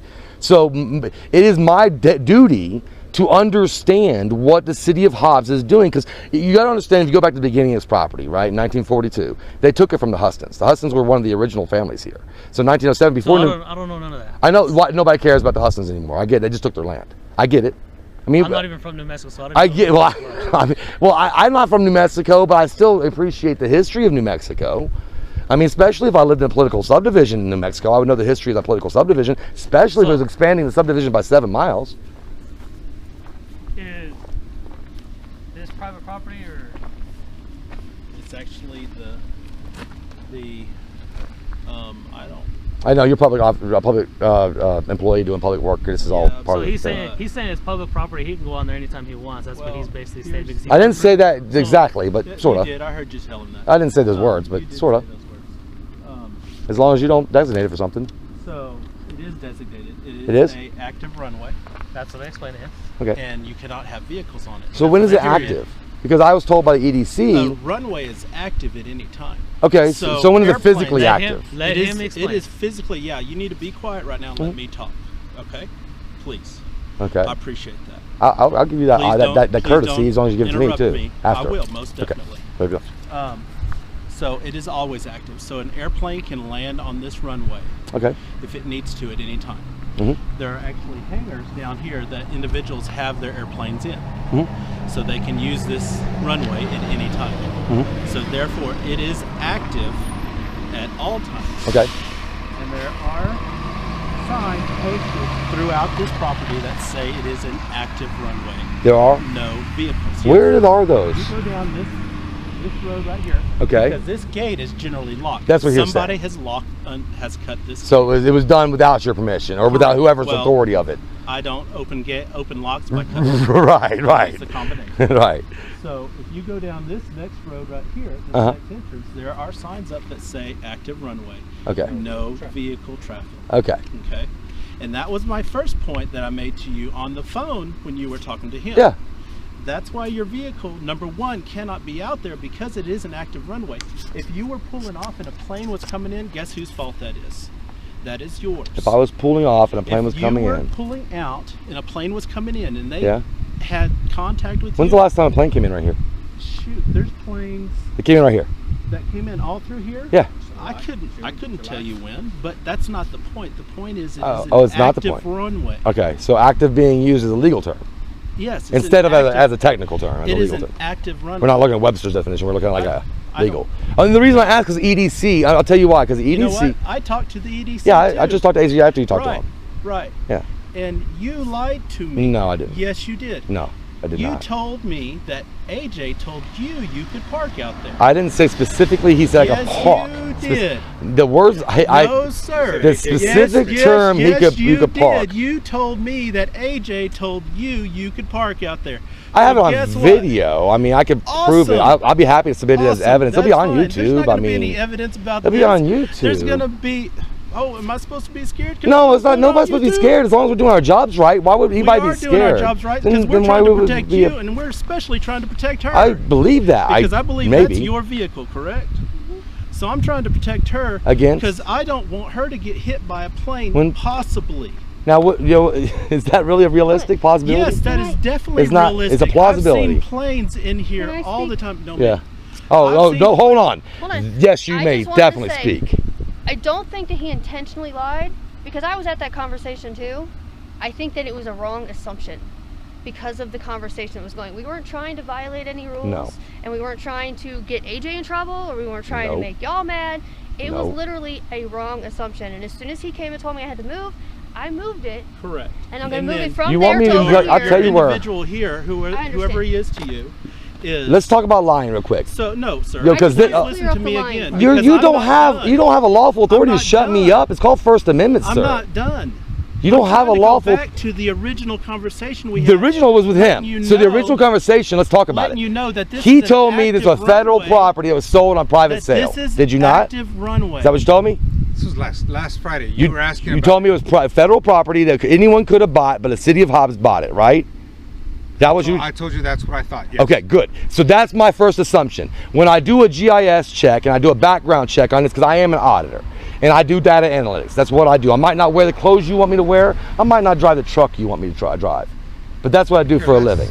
So what I checked was the GIS cartographer map. It shows this as the city of Hobbs. I'm like, well, that's interesting. How did the federal property convert into a political subdivision? I think that's a really good question for Americans, right? So what I find out through the research is that it was never a federal property. That the government of the Hobbs, the city of Hobbs, took the Huston's property back in 1942. After 3 days after the bomb dropped, Eisenhower wanted somebody to have B-17 airfields, okay? And they took the land by threatened condemnation, which is a black mark on a city. Now, I don't know why that's not known by everybody. That's what's happened here. The federal government gave a 25-year lease for $1 a year in order to bring the Air Force Base into here.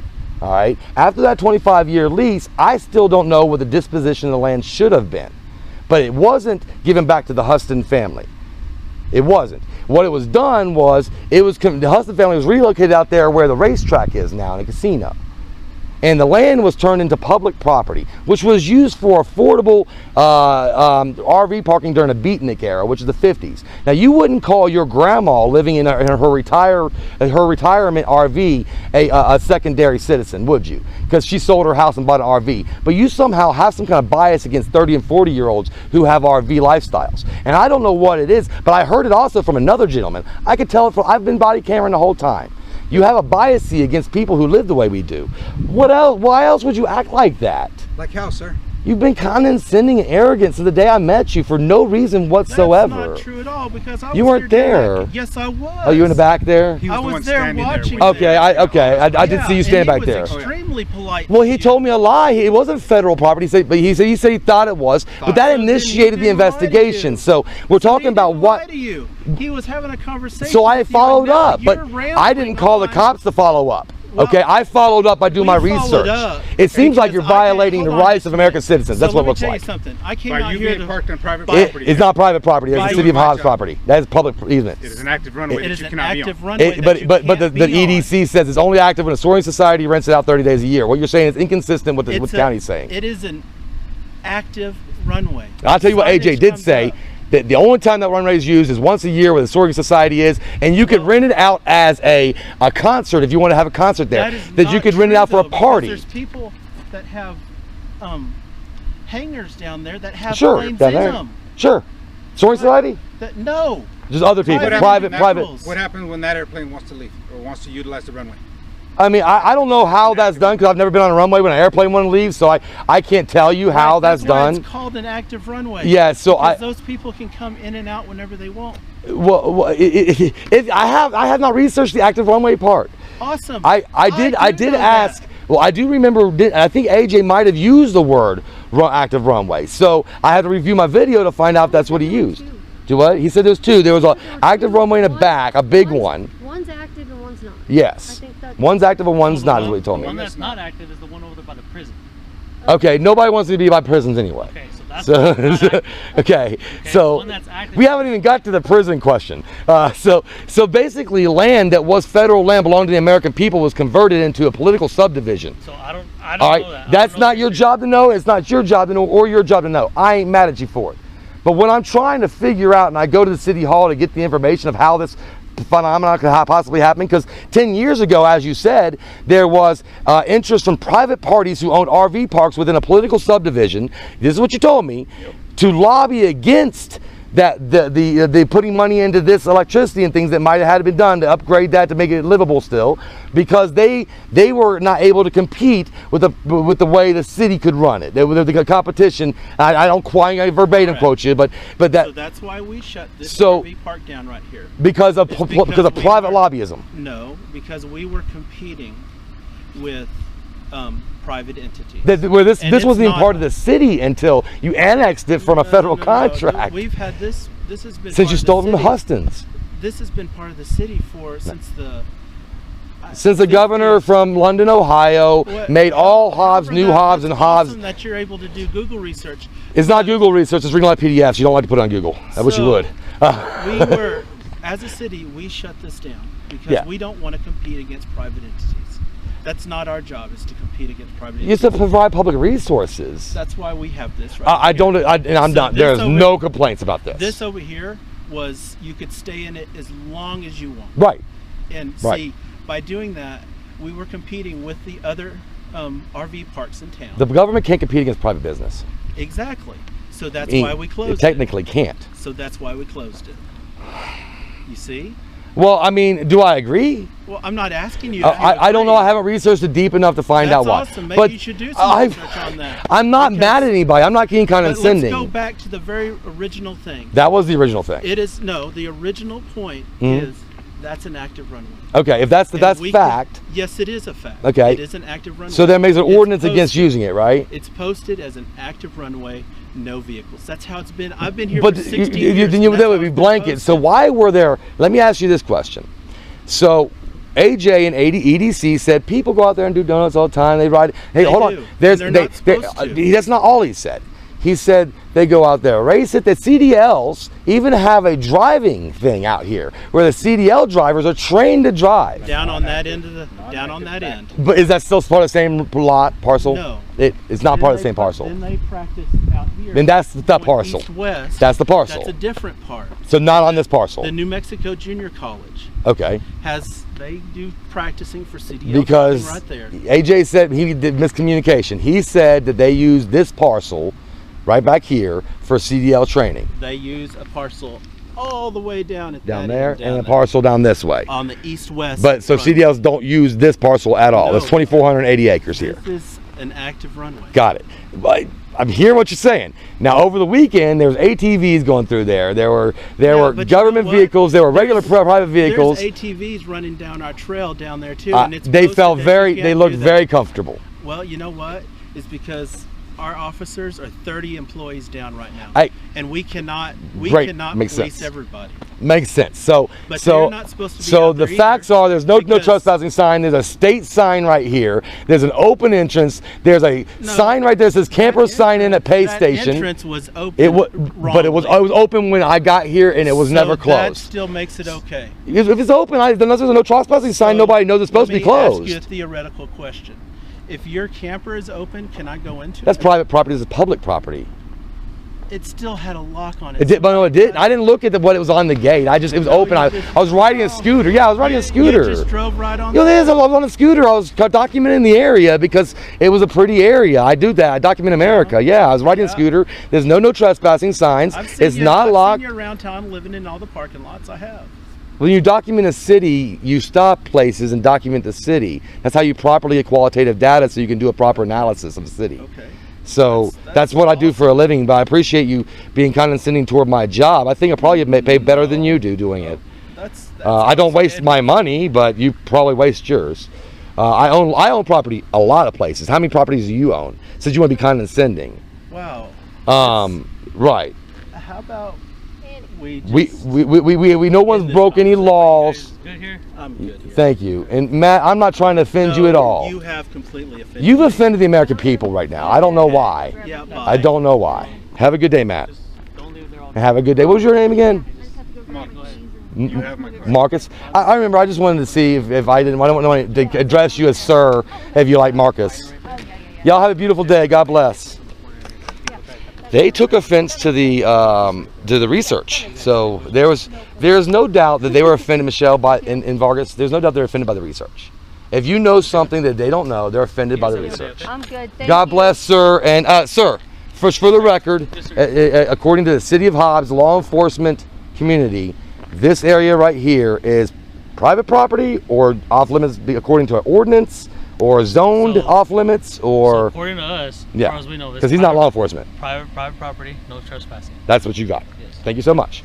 So you heard it, guys. According to the City of Hobbs law enforcement's interpretation, it's private property, no trespassing, and that's the nitty gritty. And as you can see now, the City of Hobbs Parks and Recreation has locked the gate and put in a fresh lock on this gate. We'll walk over here and document that for you.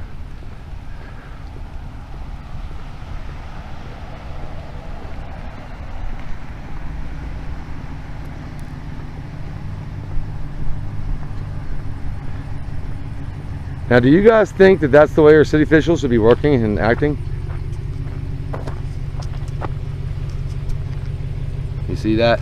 The lock is still cut. They did not put a fresh lock on it. They just put a cut lock back on it. So anybody could walk up and open that gate again without damaging any city property. And that's the thing, is if you're gonna lock a gate and keep it quarantined off, it has to have a functional lock. So when you document things like that, it's very important that we document it thoroughly.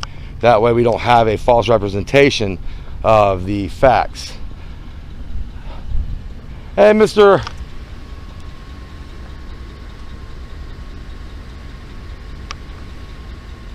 Vargas. Just want to get a proper documentation. The lock you put back on there is still cut. Yeah. So it doesn't have any ability to keep people out. Yeah, we know. Thank you very much. So just notify them that the lock they have is still cut, so it has no ability to keep people out. And yeah, it looks like there is a distinct level of entitlement by some of the City of Hobbs employees and the city maybe in general on what is theirs and what belongs to the people. The Air Force Base is not being used, despite you heard two different versions, one from the economic development and another one from three different versions. So you had one from the Parks and Recreation saying it's active runway is why people can't use it. The City of Hobbs Law Enforcement Division says that they believe it's private property with no access, no trespassing. And then the Economic Development Committee of Lee County says it's public property, open to be used, no problem. So three very distinctly different situations. So what we're going to do is I wanted you to come with me, Michelle. So what we can do is these are spots. Before you go get the van, we're going to get one of these spots that has enough space to park the van in it. And I want to see them. No, because there's a sign up here. Where are you going to park it at? Right there. Oh, duh. Yeah, where the cop told you. I keep forgetting that. I forgot. It seemed like they were trying to be very heavy-handed, but the cop wasn't. The cop wasn't. It looks like the city feels entitled to public land and to restrict it off from the public people and as an authority that is not granted to them by legislation. He told me where I can park it. It looks like deprivation of rights under the color of law. I'm just going to tell you, that's what it looks like. It appears like deprivation of rights under the color of law. That's what I'm seeing. 13th Amendment. Definitely 13th. I'd have to look on the right to ingress and egress, the various political subdivisions and public lands thereon. There was a lie there, if anybody didn't catch it, that is not an active runway. There's nobody landing there. I mean, there's just no way that was an active runway, or is an active runway. The EDC made it very clear that they only use it once a year for a 30-day lease to do flight planes, and then you could rent it out for concerts and such. Yeah, so yeah, that's what's going on. All right, let's ask the City of Hobbs. Just turn my modem on here. Let's ask the City of Hobbs, because as that police officer just said, they believe that is private property, although we were in the City of Hobbs and witnessed the paper on the board, specifically the EDC selling and saying it's for sale. And yeah, so let's see if we can follow up on this data that we have here.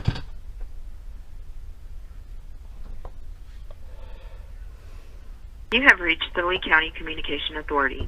If this is an emergency, hang up and dial 911. Please listen carefully as our menu options have changed. If you do not hear the department you are looking for, please wait for the dispatch option in the menu. For English, press 1. Para Español, oprima dos. You have reached for the Lee County Sheriff's Office options, press 1. For the Hobbs Police Department options, press 2. For the Hobbs Police Records Department, press 1. For the Hobbs City Jail, press 2. For the Hobbs Police Department Evidence, press 3. For City of Hobbs Animal Control or Code Enforcement, press 4. Turn the fan on, will you? For the Hobbs Police Department Criminal Investigations Division, press 5. For the administrative offices of the Hobbs Police Department, press 6. To speak with the dispatcher.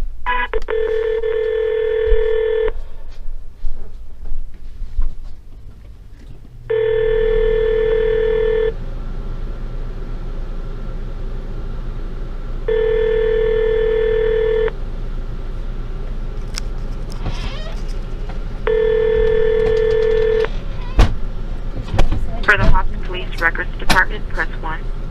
For the Hobbs City Jail, press 2. For the Lost his damn mind. Tell a citizen he can't speak. She can't speak. Y'all are just sitting there bickering, like.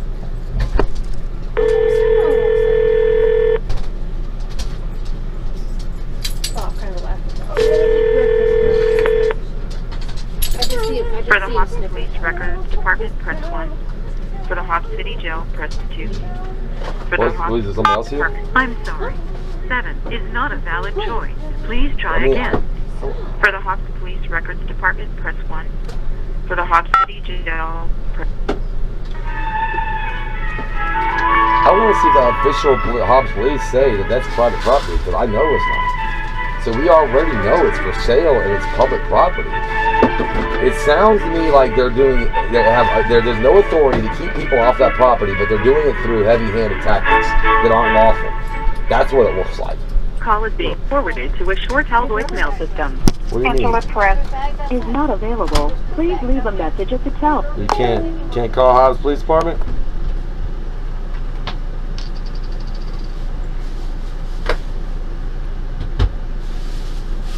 You have reached the Lee County Communication Authority.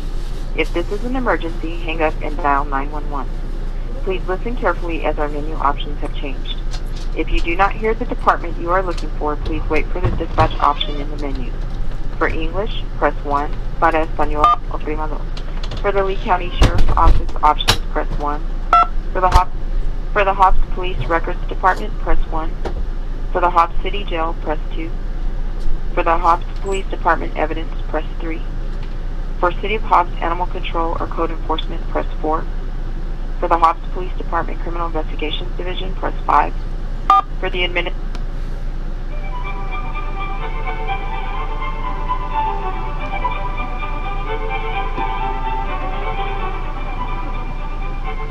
This is Tanya. Hi, Tanya. This is John Ryan with Audit Archives. How are you doing today? Good, John. How are you? I'm doing very well.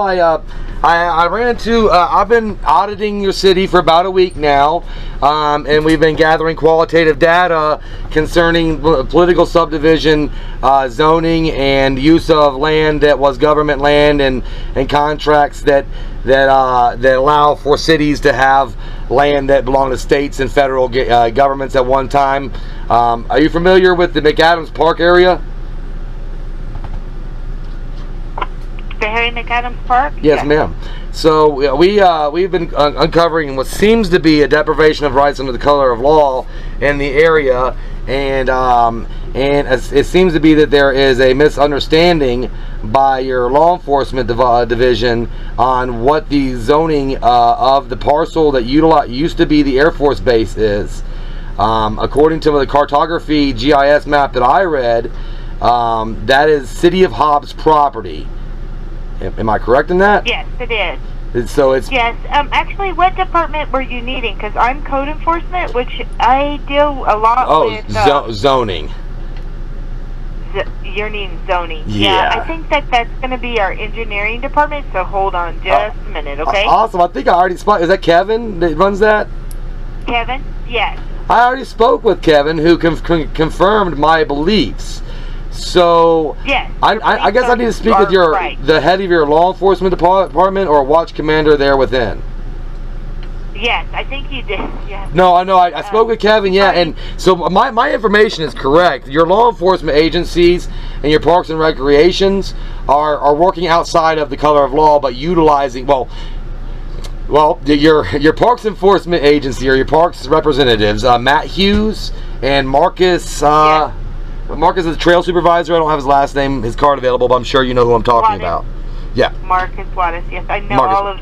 Yes. Awesome. I'll help you as much as I can. No problem at all. So those two individuals are under the belief that it's an active runway, according to law, and that no one is allowed in that area because of that. Contrarily, AJ at your Economic Development Commission of Lee County says it is the property that is for sale right now. That it's rented out once a year by the Soaring Society. People go back there quite often, and a CDL driving course is done back there. It's perfectly open to the public. Public easement, as I describes it. Okay, some parts of it is open, some of it is private. But they would be marked off. Rent it. Right. We do rent off some of it. The Hyatt part of it is rented. Different parts is rented, which I'm sure Kevin was able to tell you that. He was, yes. I'm very comfortable with my understanding of the property. So, and I'm sure it's concurrent with your understanding of the property, which is concurrent with the Economic Development Commission's understanding of the property. All three of our, the engineering department, the EDC, yourself, and myself are all on the same page on what this property is. Very, very aware of it. Unfortunately, the Matt Hughes with the Parks and Recreation and Marcus Waters are not on the same page. So their page is that they are able to restrict the access to that because they don't want to compete against private RV parks. So no one can go back there at all. And in fact, the gates are locked and keeps people from back there. Now the gate wasn't locked, so I didn't know that was ever a thing. But they did go and close the gates as if they had authority over that public easement.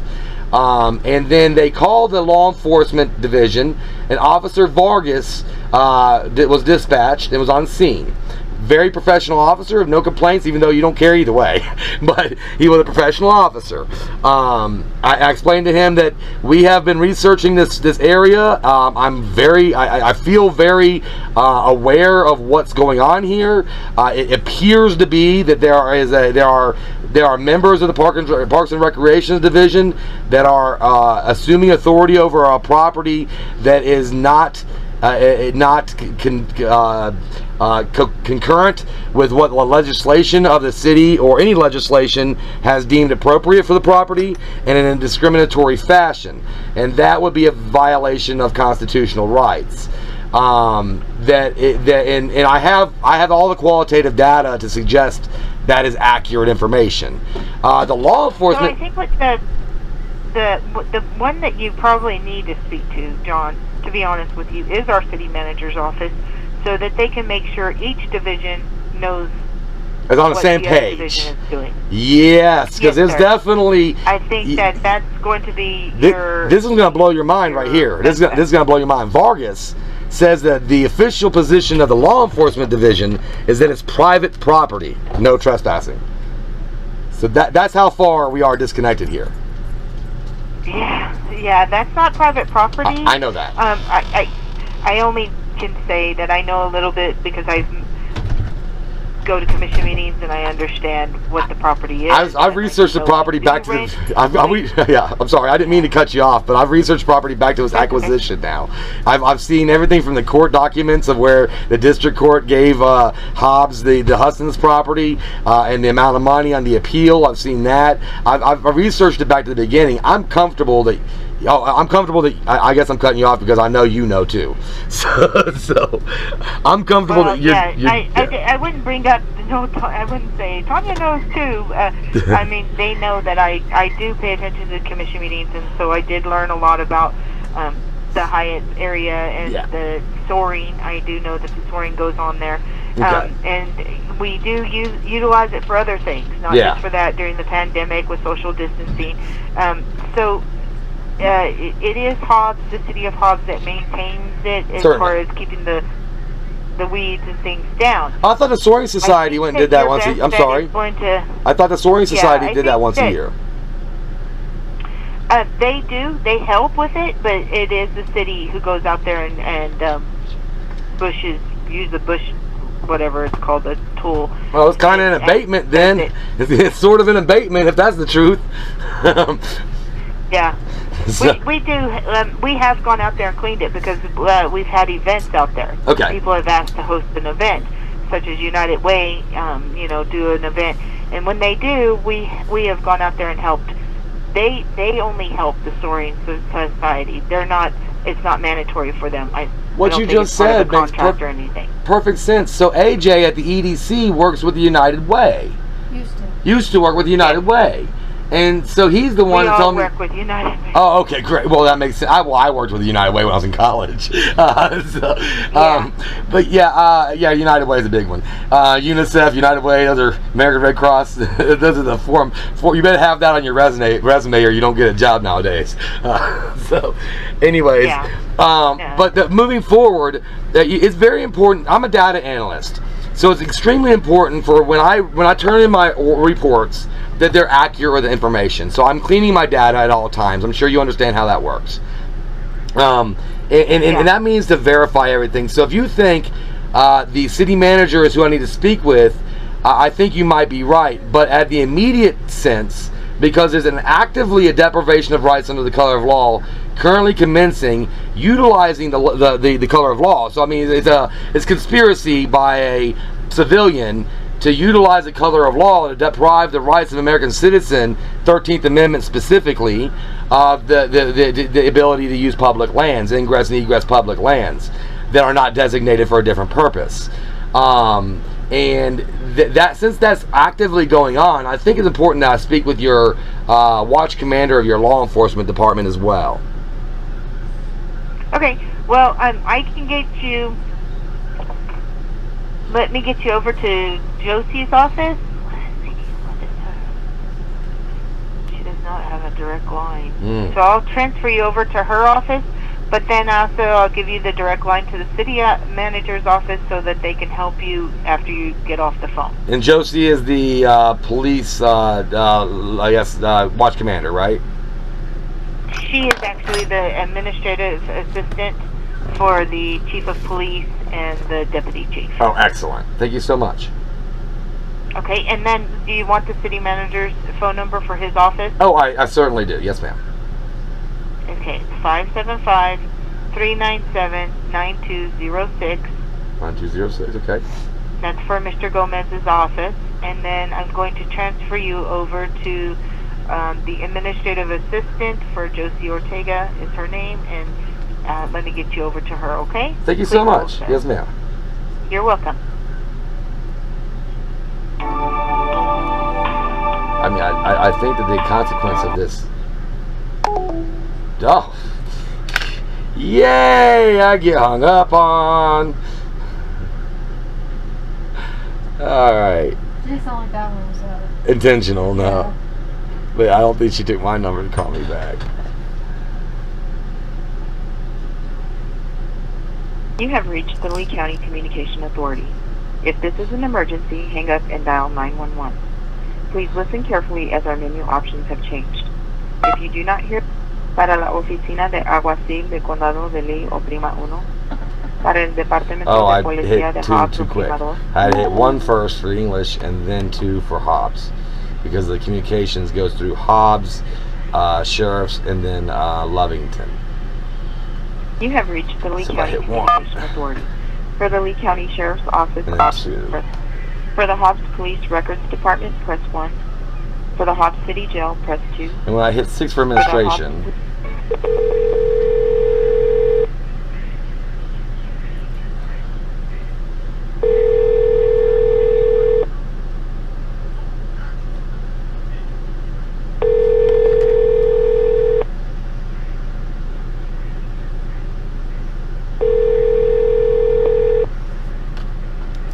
For the Hobbs Police Records Department, right press back 1. to a circle. For the Hobbs City Jail, press 2. For the Hobbs Police Department evidence, press. I think it's important to have a watch commander dispatched. We'll take him on camera interview. I mean, because now I've verified. This is Evelyn. Yes, I need a watch commander to be dispatched concerning a CAT number, and I need a CAT number from a dispatch with Mr. Vargas. The CAT number? Okay. Yes, sir. Go. Do you have the CAD number? No, I didn't want to. I didn't ask for the CAD number. I was busy trying to take other data in. Mr. Vargas was just dispatched to the Harry McAdams Park concerning maybe a possible trespass, possibly what it would be called. I don't know what it's called in as, but it's called in by either Matt Hughes or a Marcus Walters. Let me see. Approximately maybe an hour ago. Okay. 1 second. That call. It was, yeah, I think it was 8:45. So. I'm not sure. I know he left after I parked the van behind him. Hello? Somebody new on the phone? Is it Harry McAdams? It is, yeah. Harry McAdams Park? Okay. It is. And I need a watch commander to come to the location if you don't mind. Okay, yes, sir. What's the address? The RV park at Harry McAdams. I could just meet him out front. Okay. Will you be in a vehicle or on foot? I'll be on foot. I mean, I might have my scooter with me, but I'll be in a tie-dye shirt. He won't miss me. And a tie-dye jersey? Tie-dye t-shirt with cut-off sleeves. Tie-dye. And I'm sorry, sir. Can I get your name? For the record, I'll give you my pen name. I work as a data analyst, so I don't use my real name in an unofficial business, and it's John. John. Official. And you're not wanting to give out a last name? I mean, my name. If this is a legal affidavit, I'm not going to give it to you because I would give you a pseudonym that I use for my writings and my public persona. But if you want that pseudonym, is John Ryan. If you want that pseudonym. And then you're wanting to speak to Officer Vargas, the sergeant, right?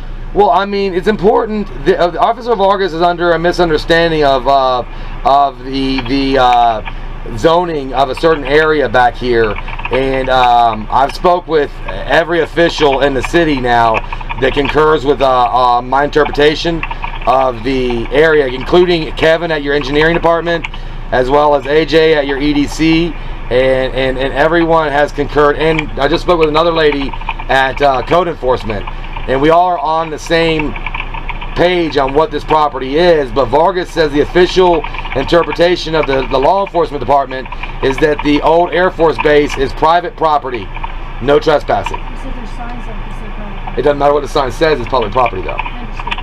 But that's where the misunderstanding. But we have to. I need to speak to a watch commander for documentation, as I'm an auditor. I collect data on, and I'm not an auditor. Like, I'm not a police auditor.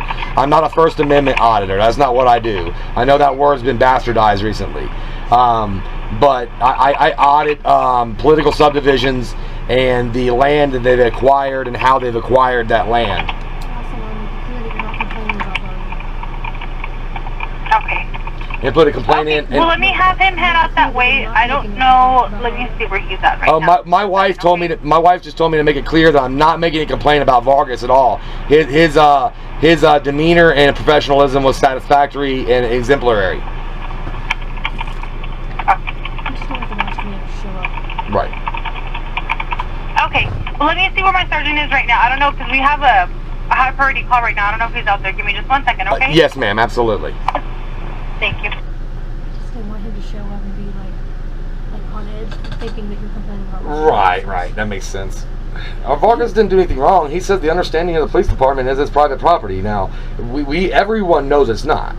But if they're going to act under the color of law with a qualified immunity, it's the job of.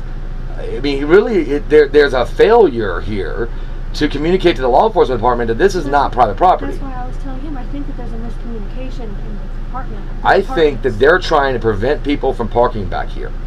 It doesn't go deeper than that. I think it's an assumed authority. I think it's an assumed authority thing, and that these two agents that work for Parks and Recreation are restricting access to an area that they don't have any authority over. And they're using the color of law, which does have, the city of Hobbs has authority over that area. But I don't believe the city of Hobbs is intending for the restriction to be what these two are doing it as. And I do believe it's discriminatory, but it's very difficult to prove discrimination in today's America. I do believe that one, Hughes made a comment that we've seen you living in parking lots all over town. I heard him say that. I heard Kevin at the engineering department say we don't want to incentivize full-time RVing. I heard, I've heard various statements that lend to the credibility that there is bias and bigotry involved in the decision-making process. And that's what brought my attention. Okay, so it looks like he might not be out there, so I'll have him head over there as soon as I can. Okay? That's amazing. So you said he's still on that he's still on that high priority call? Yes, sir. So he might be out there. I'm not quite sure if he is out there is the thing. So, but we'll give him the call and then I'll have him head out there. But you have my number to call. They're here in Hobbs. Right? You have my number to call me back if you need to, right? Yes, sir. This is 469-554-0970. Okay. Yes, sir. Thank you. You have a beautiful day. Thank you, ma'am. All right, we'll wait on this watch commander. All right. So you see here,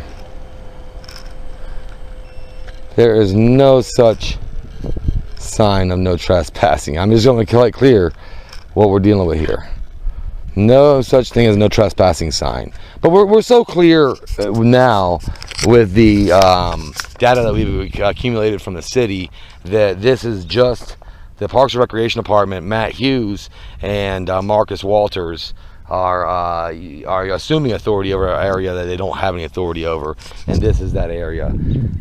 So you see over there that green sign that says campers must pay at Park Station, and this was an old RV park, and as you saw in the earlier video, there was no stay limit here, obviously, because it's public property, but they're just locking it up, and now they have put a lock on there, see, that is solid and is locked, so someone cannot get into it.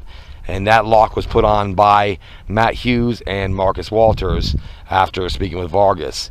And as you saw, Vargas's understanding is that it's private property. Matt Hughes and Marcus Walters' understanding is that it's an active runway.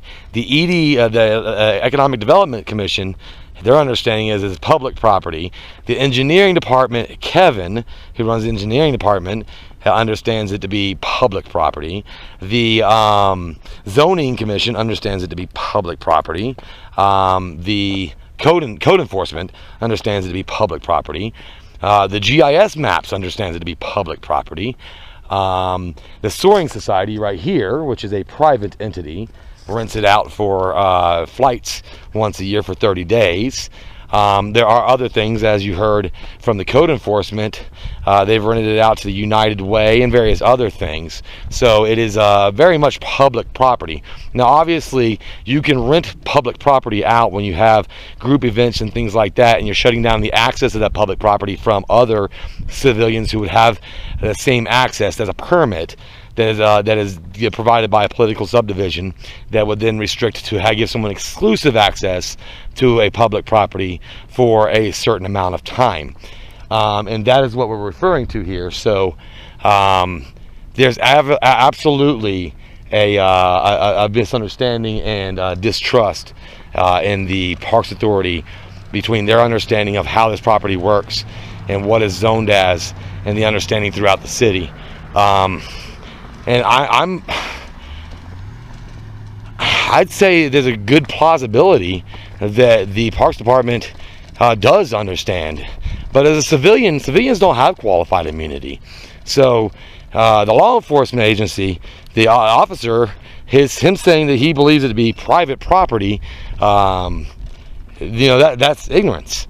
He didn't do his investigatory duties, but it's ignorance. But a civilian doesn't have those same abilities to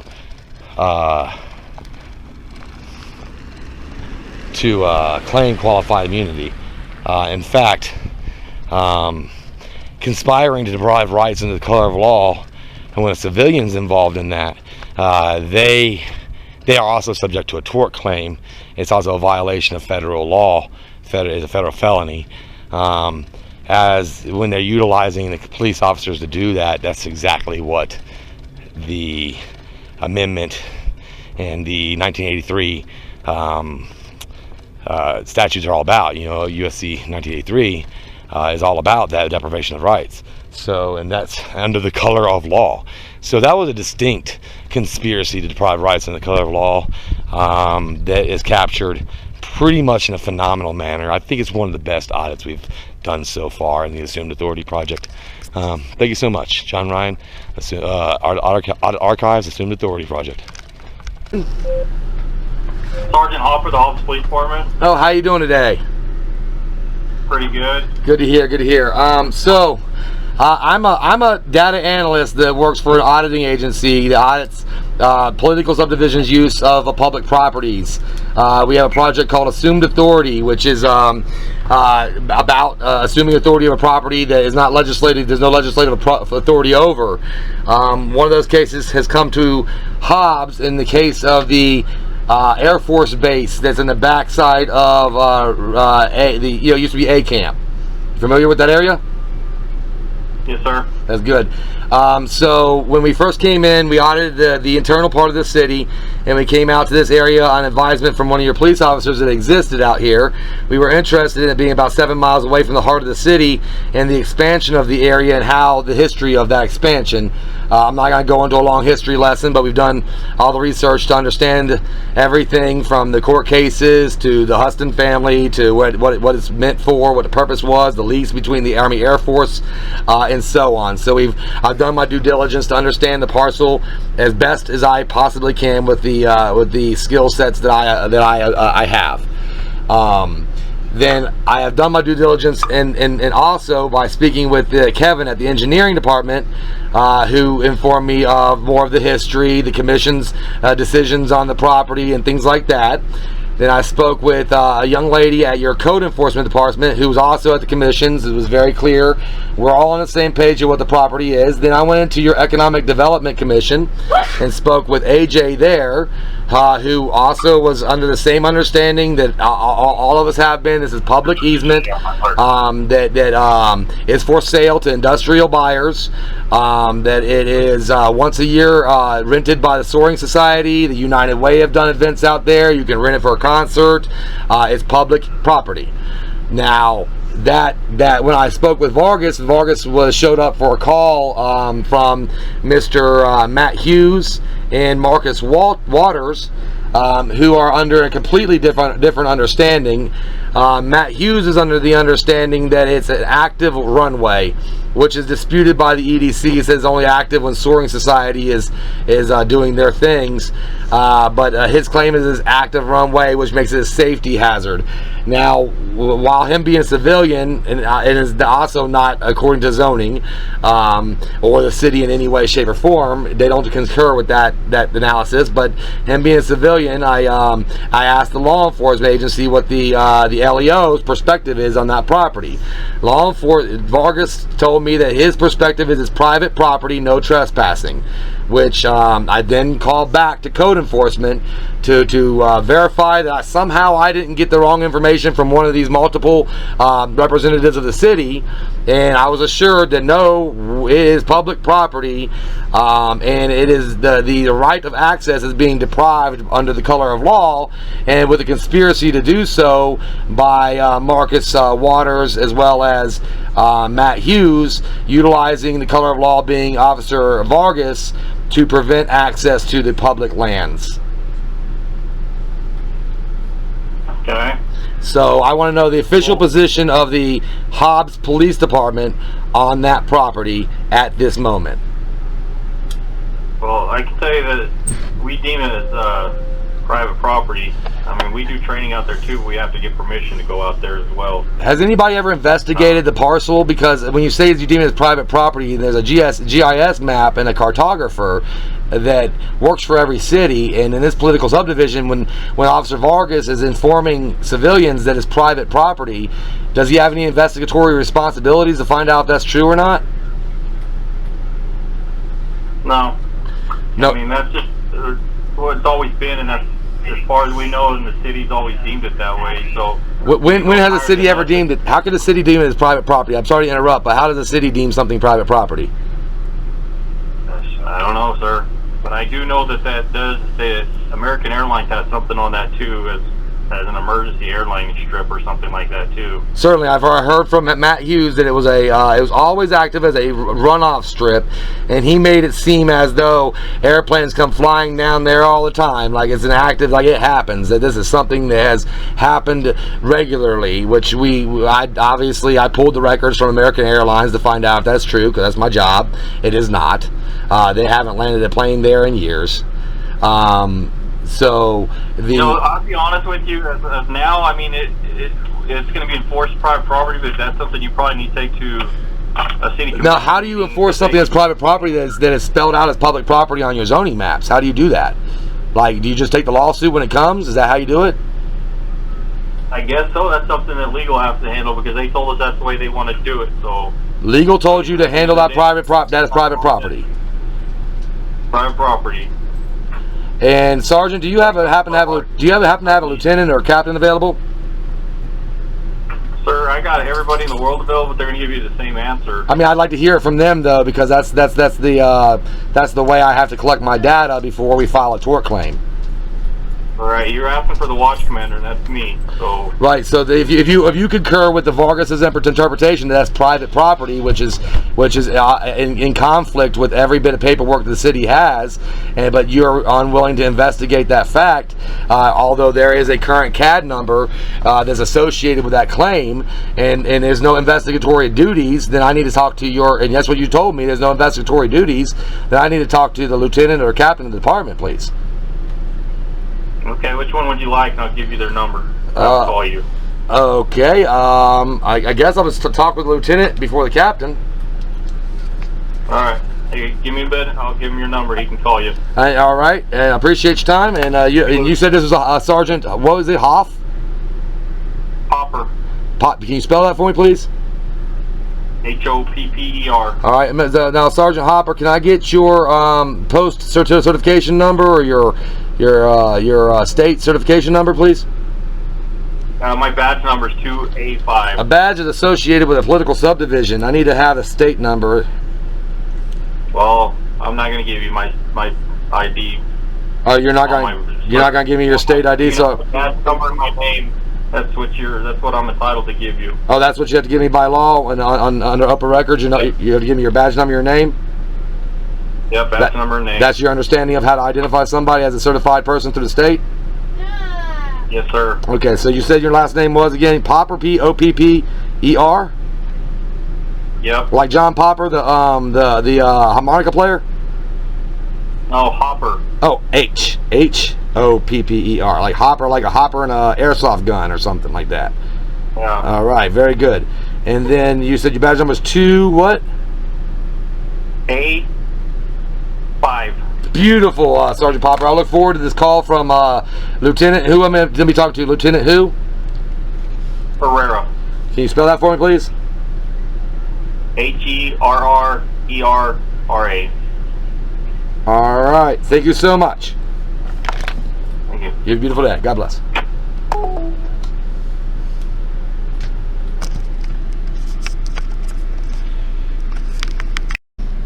All right. So we've heard Sergeant Hopper concur that they are supposed to be treating it as a private parcel according to the city's legal department. So let's ask the city's legal department if that is accurate.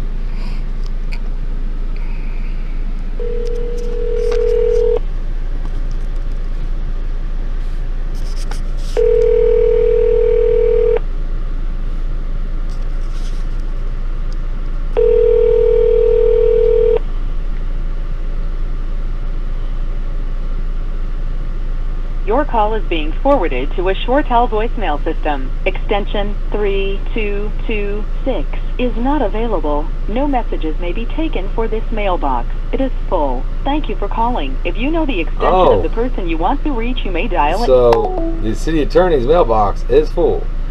So, and that is the number we just called, is the one that's going to contact us. Let's call the mayor's office. Because obviously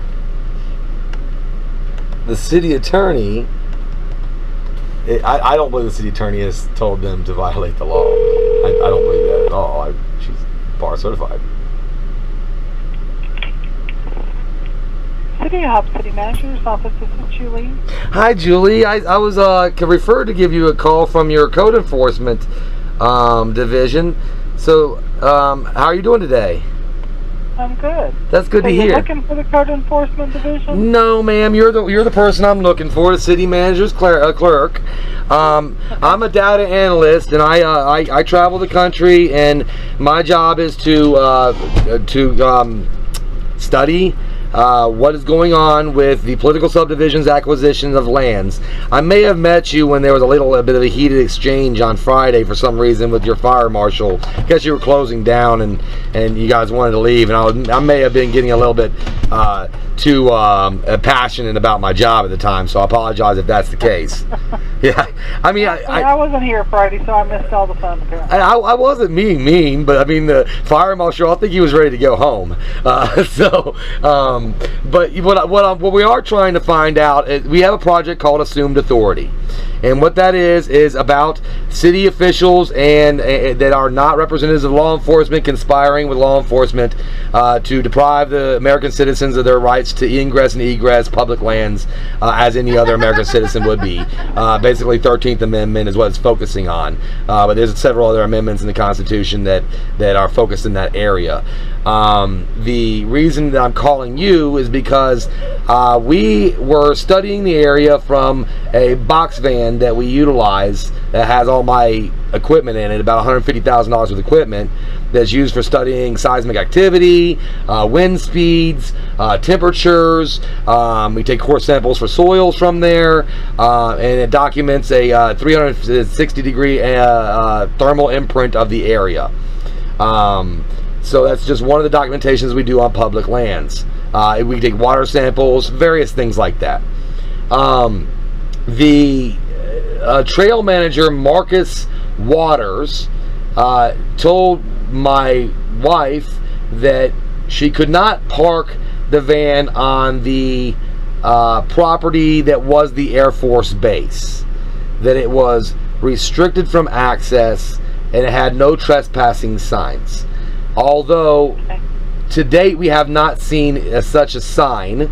There is an entrance to the property where right past the RV park that's very inviting. It has an old state where signs were once there, and that land has interesting history to it because it was used as an RV park that did not have time limitations at the time, and now has been restricted, and we have yet to see legislation that dictates the designated purpose of that public land.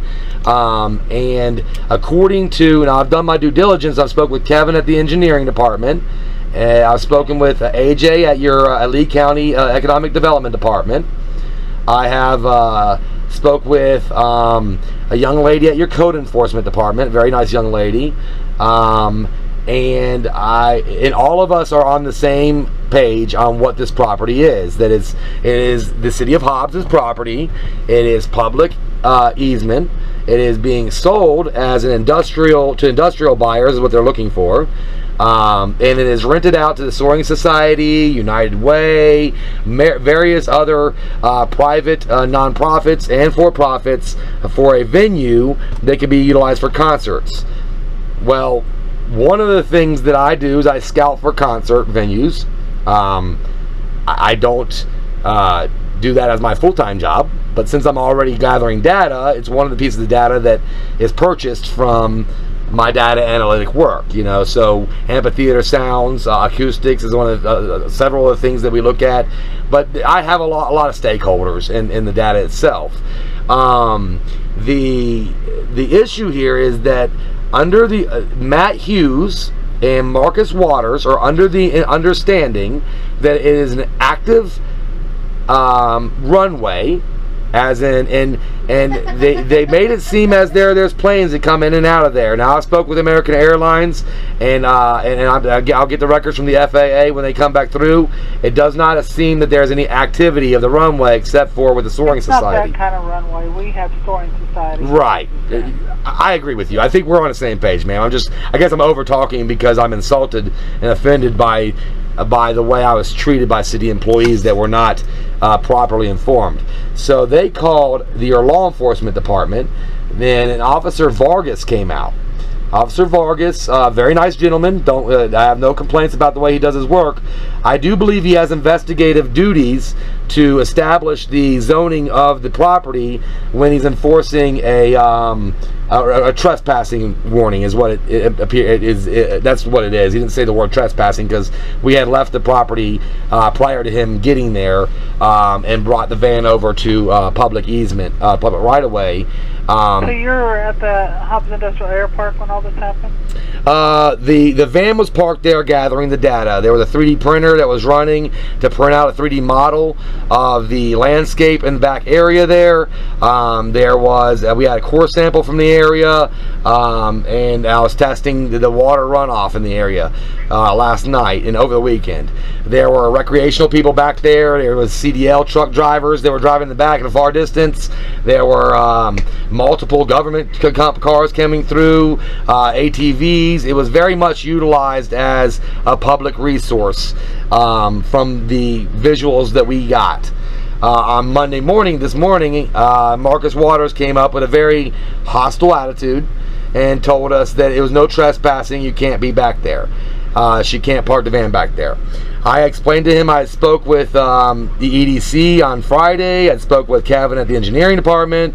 All these people I've studied back to 1915 on the land itself and learned the whole the story of the Hustons. I've looked up the court cases of where the land was given to the city of Hobbs on a threat of condemnation. So I really know I know the history of the land. I'm very familiar with it.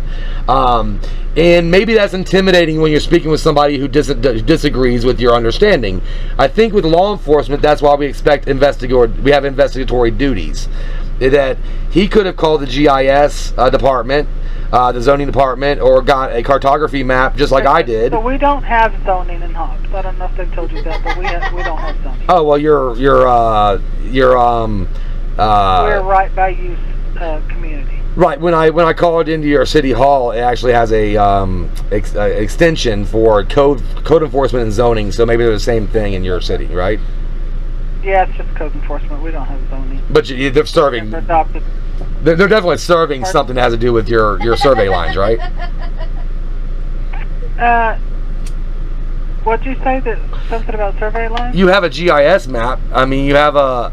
Yes, we have a GIS department. We just so our zoning went up for vote, and it did not win, so we just don't have zoning.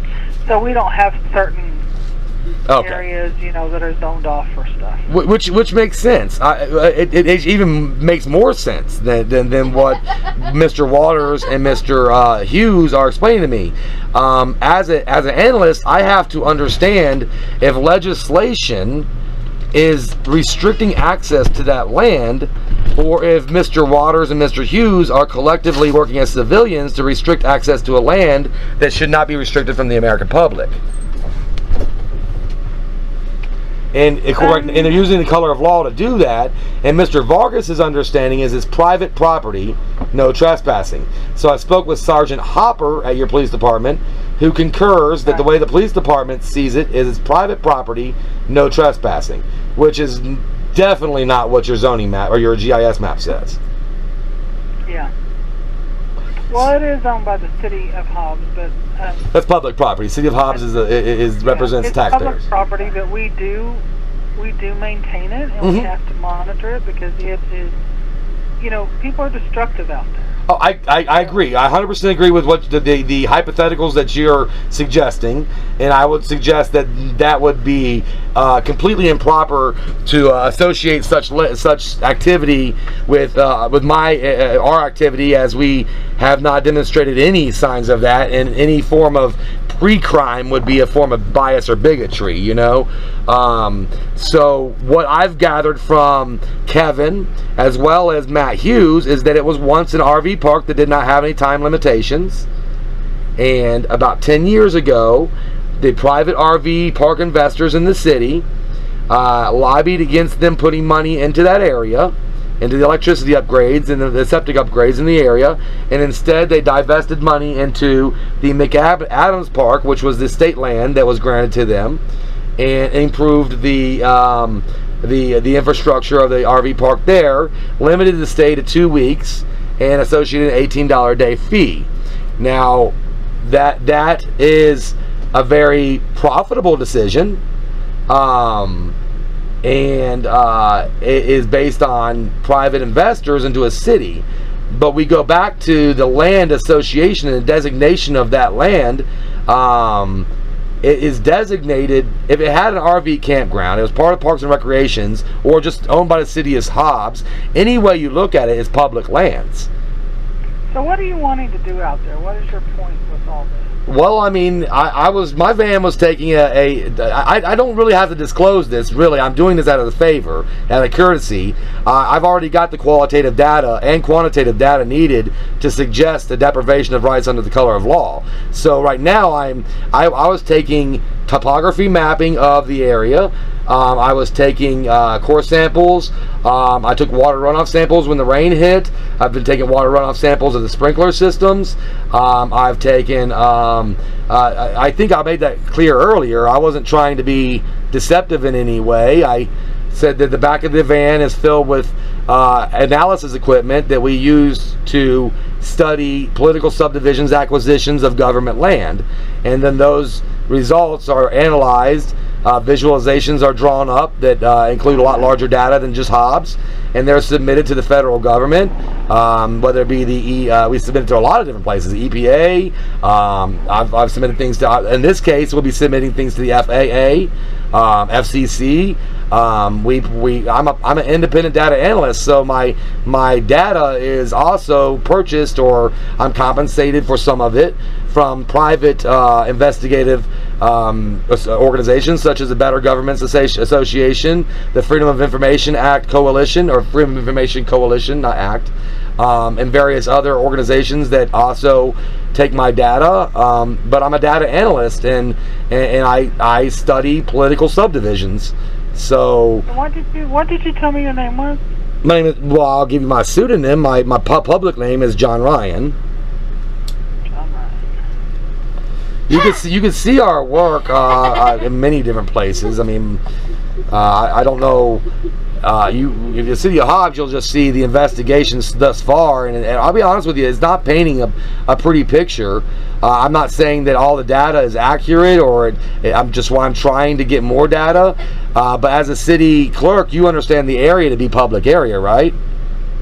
Or not clerk, the city clerk. Yeah, mostly I do.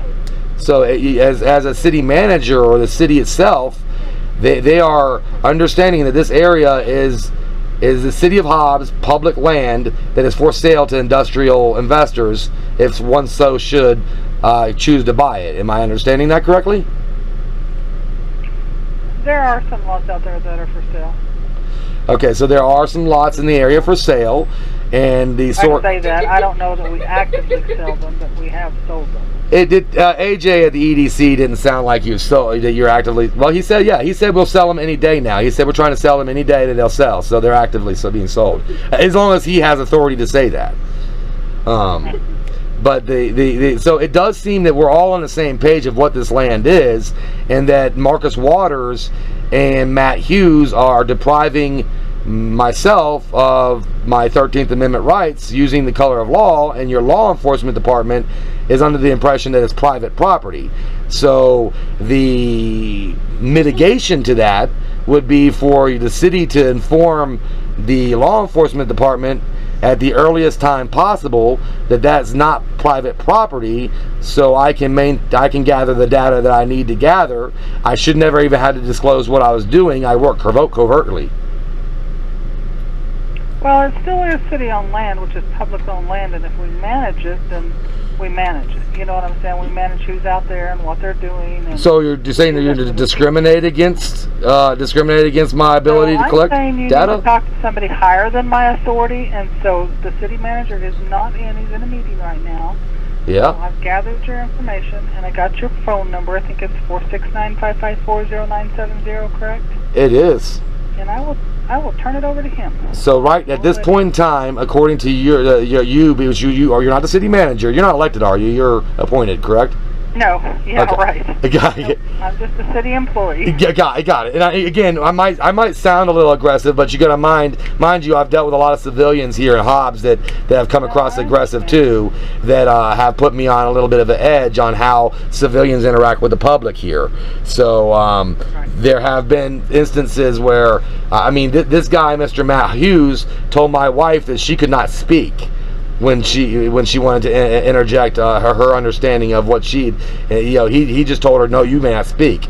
And I don't know who he thinks he is, but he's a civilian, and that wasn't the only thing. You had a fire marshal there in your city hall on Friday that when 12 o'clock rolled around and I was getting records concerning the court case in district court with the Huston family and doing public records requests to get this data understood better, he jumped aggressive with me like he was law enforcement as well. There needs to be a distinct difference between someone who's certified by the state of New Mexico to perform law enforcement functions and city employees that are hired by a political subdivision to perform certain functions for the city government. That has to be a distinctly understood, and I don't think there's a distinct line in the city of Hobbs between those two positions. So I'd like to get a call back from your city manager if you don't mind. No, I've got your information, so I will forward it to him when he gets in and let him know what's going on. And that'll be done today, correct? Yes. Thank you so much, ma'am, and I hope you have a beautiful day. God bless you now. You're welcome. Yes, ma'am.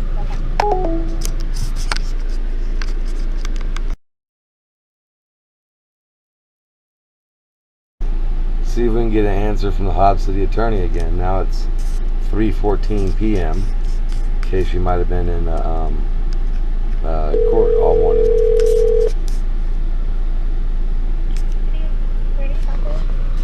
Yes, I'm sorry, I couldn't hear you. Hold on, let me turn this off so I can hear you. Are you there still? Are you there? Hello? Hello? Yeah, I'm here. Oh, okay, now I hear you. Hello? Yes, I hear you. Can you hear me now? Can you hear me? I can. Okay. And I can hear you, yes. very good. Yes. My name is John Ryan. I'm with Audit Archives. I'm investigating the city. I'm not investigating the city. I'm a traveler and I do a travel blog. And because I'm a data analyst, I take a lot of data in. I have a lot of Aaron Brockovich type instincts, so to speak. And in your police department, Officer Vargas has said that it was Sergeant Hopper has said that your department, as a legal department of the city, wants them to enforce the property that was once the Hobbs Army Air Force Base. There's a main entrance, I guess, is what Marcus Juarez referred to it as. It was open. It's apparently open. I mean, it's been open since we saw it. But this morning there was a little conflict on the fact that we put a van back there. Then I do samples of soil, water runoff. I'll be quite honest with you. Camp Lejeune's an issue right now. All right, and then I was just over in California dealing with stories with the chromium over there. And I'm a data analyst, so it's my job to collect data, preserve the data in a credible format, and then forward the data to agencies that are interested in such things. I did all the due diligence that I needed to do, came into the city hall, spoke with the EDC department, spoke with Kevin at the engineering department, spoke with somebody at code enforcement. I guess you don't have zoning now, but spoke with somebody at code enforcement. All of us concur that is public property that is designated for 30 days a year as a place that the Soaring Society rents out. United Way have done fundraiser, I guess, events back there.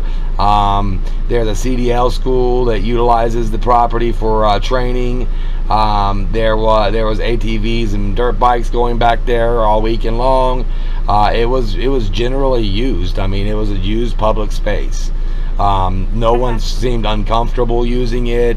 There was no, it didn't seem sneaky or any sign of anyone that would be considered local. You know, people running their ATVs and dirt bikes, we assume those are locals.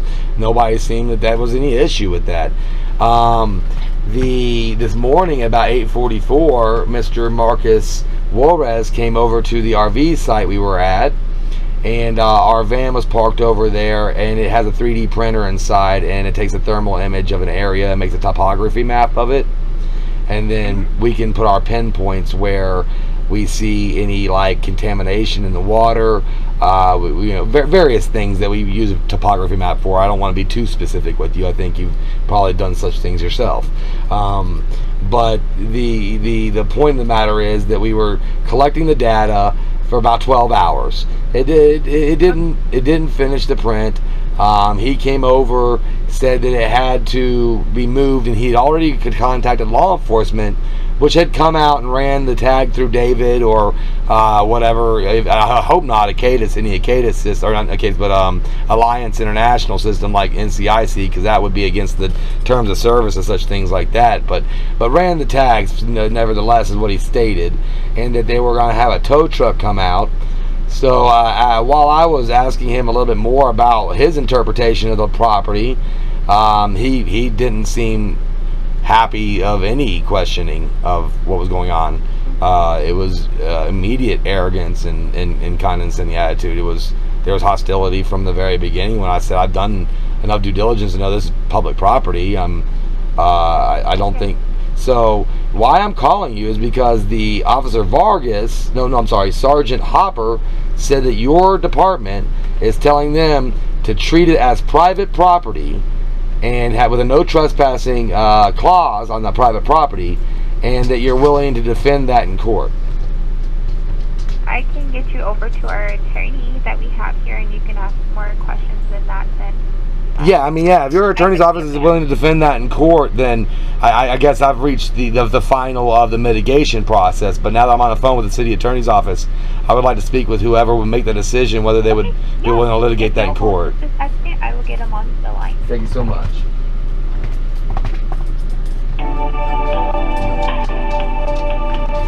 Michelle?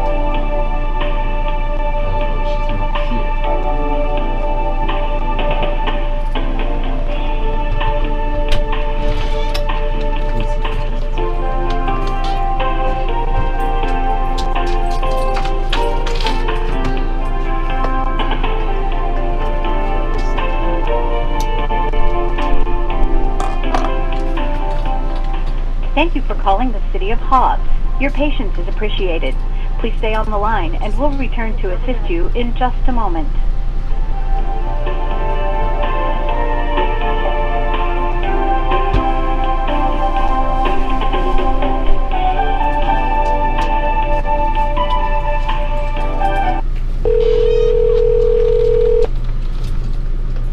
This is Ephraim. Hi, you're the city attorney for Hobbs, right?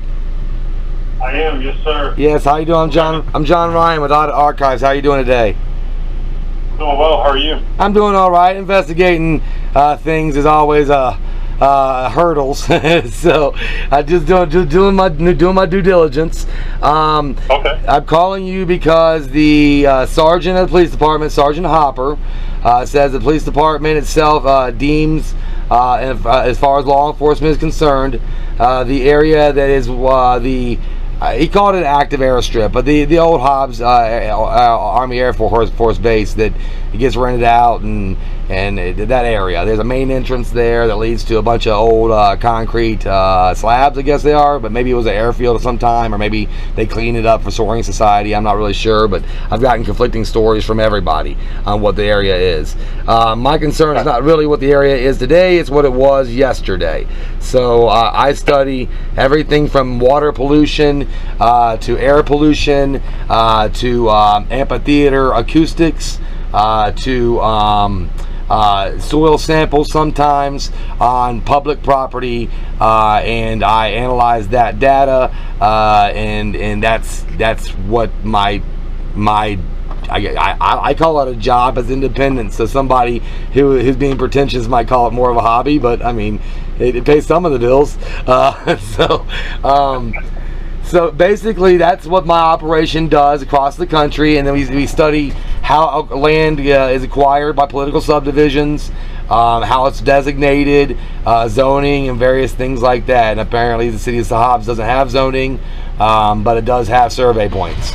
The survey points that I'm looking at on the GIS map on ArcGIS shows the area that the van was taking a 3D print of to be a public area owned by the city of Hobbs and not designated as any restricted area with any signs or monuments that would let a person know that it was restricted. Now, this morning, apparently we had a talk with Officer Vargas, who responded to a call, I guess, concerning trespassing. I guess that's what we'd call it. I mean, they were referring to the area as private property with no trespassing clause attached to it, which there's no data suggesting that that's what it is. But on a legal aspect, we established that that's how the law enforcement community will treat it, and the question that leads to your department to find out if that's the way that you would litigate it in court. It depends on what part of the property you're on. There are, and I'm sure you're aware. I am. Sounds like you've done your homework. There are certain private leases in that area, and so if it's a private leased area, of course. Well, I'm not speaking of those. I don't want to like get you to go off to a side note. But when I spoke with AJ over EDC, he already went over all of that with me, and if you want to explain it to me again, I'd be happy to listen to your interpretation as well. But I think we're all on the same page that there are areas that have safety hazards or are used for various things that people would be concerned about the public being in, and in the areas that were leased out. I think the city manager's secretary told me there were some areas that have been sold even. And then the EDC said it's all up for sale now, and they're interested in the industrial investors in the area. So I am averse, and I didn't want you to have to to repeat be redundant with something that I've already had. What I'm looking at is after all that's said and done, there are two individuals that work for Parks and Recreations, one by the name of Matt Hughes and one by the name of Marcus Juarez. They are under the understanding that it's an active runway, and that because of that fact, they are quarantining it off to the entire public.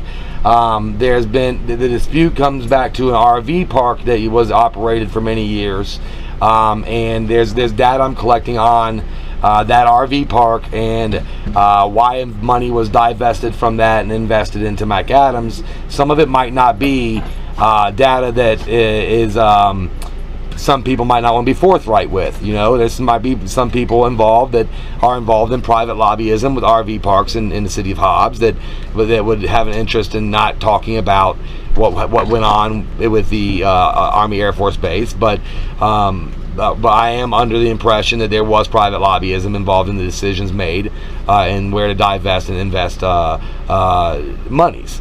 So there are reasons for us to understand that area better, and what it has seemingly been is a continuous deprivation of rights under the color of law, while a Parks and Recreation civilian works for the city, but was utilizing the law enforcement agency, who also works for the city, to enforce a trespassing order that doesn't exist, and it seems that the reasoning behind this is to disincentivize RV lifestyles for those who are not retired and sold their home and bought their RV.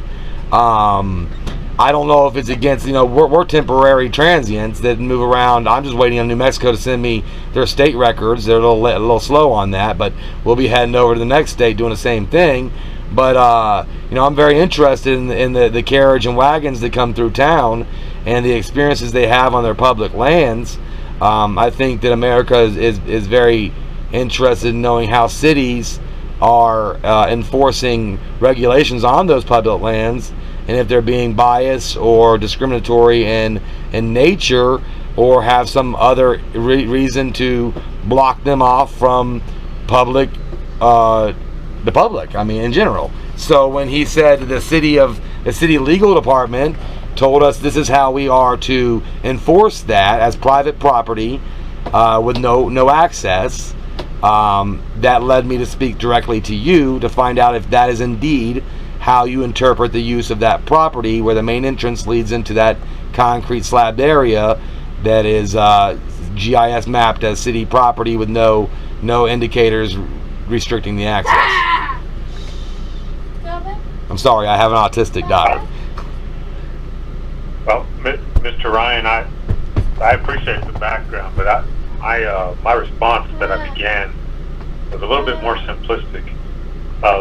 In New Mexico, we recognize property rights as of right, so something doesn't necessarily have to be posted. If it's private property, it doesn't necessarily have to be posted in order for a criminal trespass to apply. So that's why I was specifically asking you what part of HIAP you're talking about. You can't visualize where I'm talking about. I want to make sure that you can before I see what you're getting at. So when you're going down, was that Gomez? Something Gomez? Jack Gomez? Okay, right. You follow that till it T intersects into, I guess that would be industrial or A. It was called known A Ranch, I guess, one time. When the Huston family owned it, it was called the A Ranch there. But it tees right into there, and there is an entrance directly in front of you. So if you were not to turn right into the RV park, you would go through a set of, at the time, open gates. So and that's where I initially discovered it, is because it was very inviting. It had a state of New Mexico art feature for signage there, and a lot of signs that are indicative of a public space. Had a sign that said, "Campers, please sign in at RV station or park station," or whatever, the green sign there, and it was inviting. So I got very interested in the history of the area. I mean, you can see the B-17 training facility. That's a very interesting piece of American history. Right. Yeah, so all of it was genuine. But being a data analyst in nature, and that's who I am, when a guy named Marcus Juarez tells me, well, you can't, I have tools in the back of the van valued at well over $100,000. So we don't really want to park it in an old Kmart parking lot while we're surveying the area and waiting on the records. So we ask how to park the van while we're here, and he suggests that you have to rent another spot for $18 a day, which would have full hookups like it was an RV spot. We're like, well, that's weird, because there's all this public land right here that could be public parking. I don't see what the problem here is. So I go to the EDC, and the EDC concurs with what I'm saying. There's no problem. He didn't say you could park there. He just describes the land as public land, public access, and then I follow all ordinances of the city. But I mean, I'm investing in the city as a lodger to begin with, so it's kind of insulting to begin with. So I'm investing in the city as a lodger, and also investigating definitely something that's of public interest. And then the city worker, who's a civilian, is utilizing color of law to prevent that access. And it did seem like you were saying yourself that only certain areas were private parcels. Is that area just inside the main gate, where I guess there's a porta potty there for men and women, and there is some concrete slabs?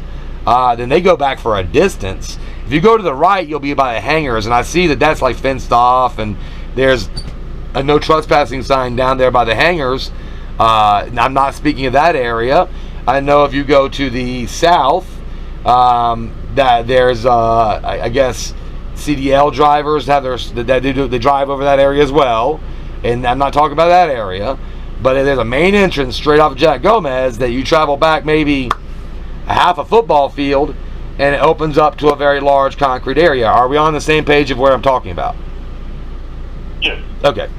That seems to be, it is on the GIS map as pink property. When I pull up the parcel address, it says it's owned by the city of Hobbs. When I talk to EDC, they say specifically that area. I was very specific of what area we were talking about while we were looking at the zoning map. I definitely wasn't trying to violate any authorities. Now, someone, I believe it was the city manager's secretary, mentioned that there's some destructive individuals that might go back there with nefarious purposes. And while I do respect that, I would not want any of our public lands to be manipulated or destroyed in any way. And I work very hard and diligently to stop that. I do believe that blocking the access off to only us would be a discriminatory action when all of it, everyone else is welcome to use it. So it was locked, and it kind of reminded me of that. Remember that old movie Lean on Me? Right. It was a very, very similar situation where I see a civilian parks director put on a lock on what appears to be access to a public access area and lock people out of that area. I'm documenting the whole thing. I can't be clear on my intentions.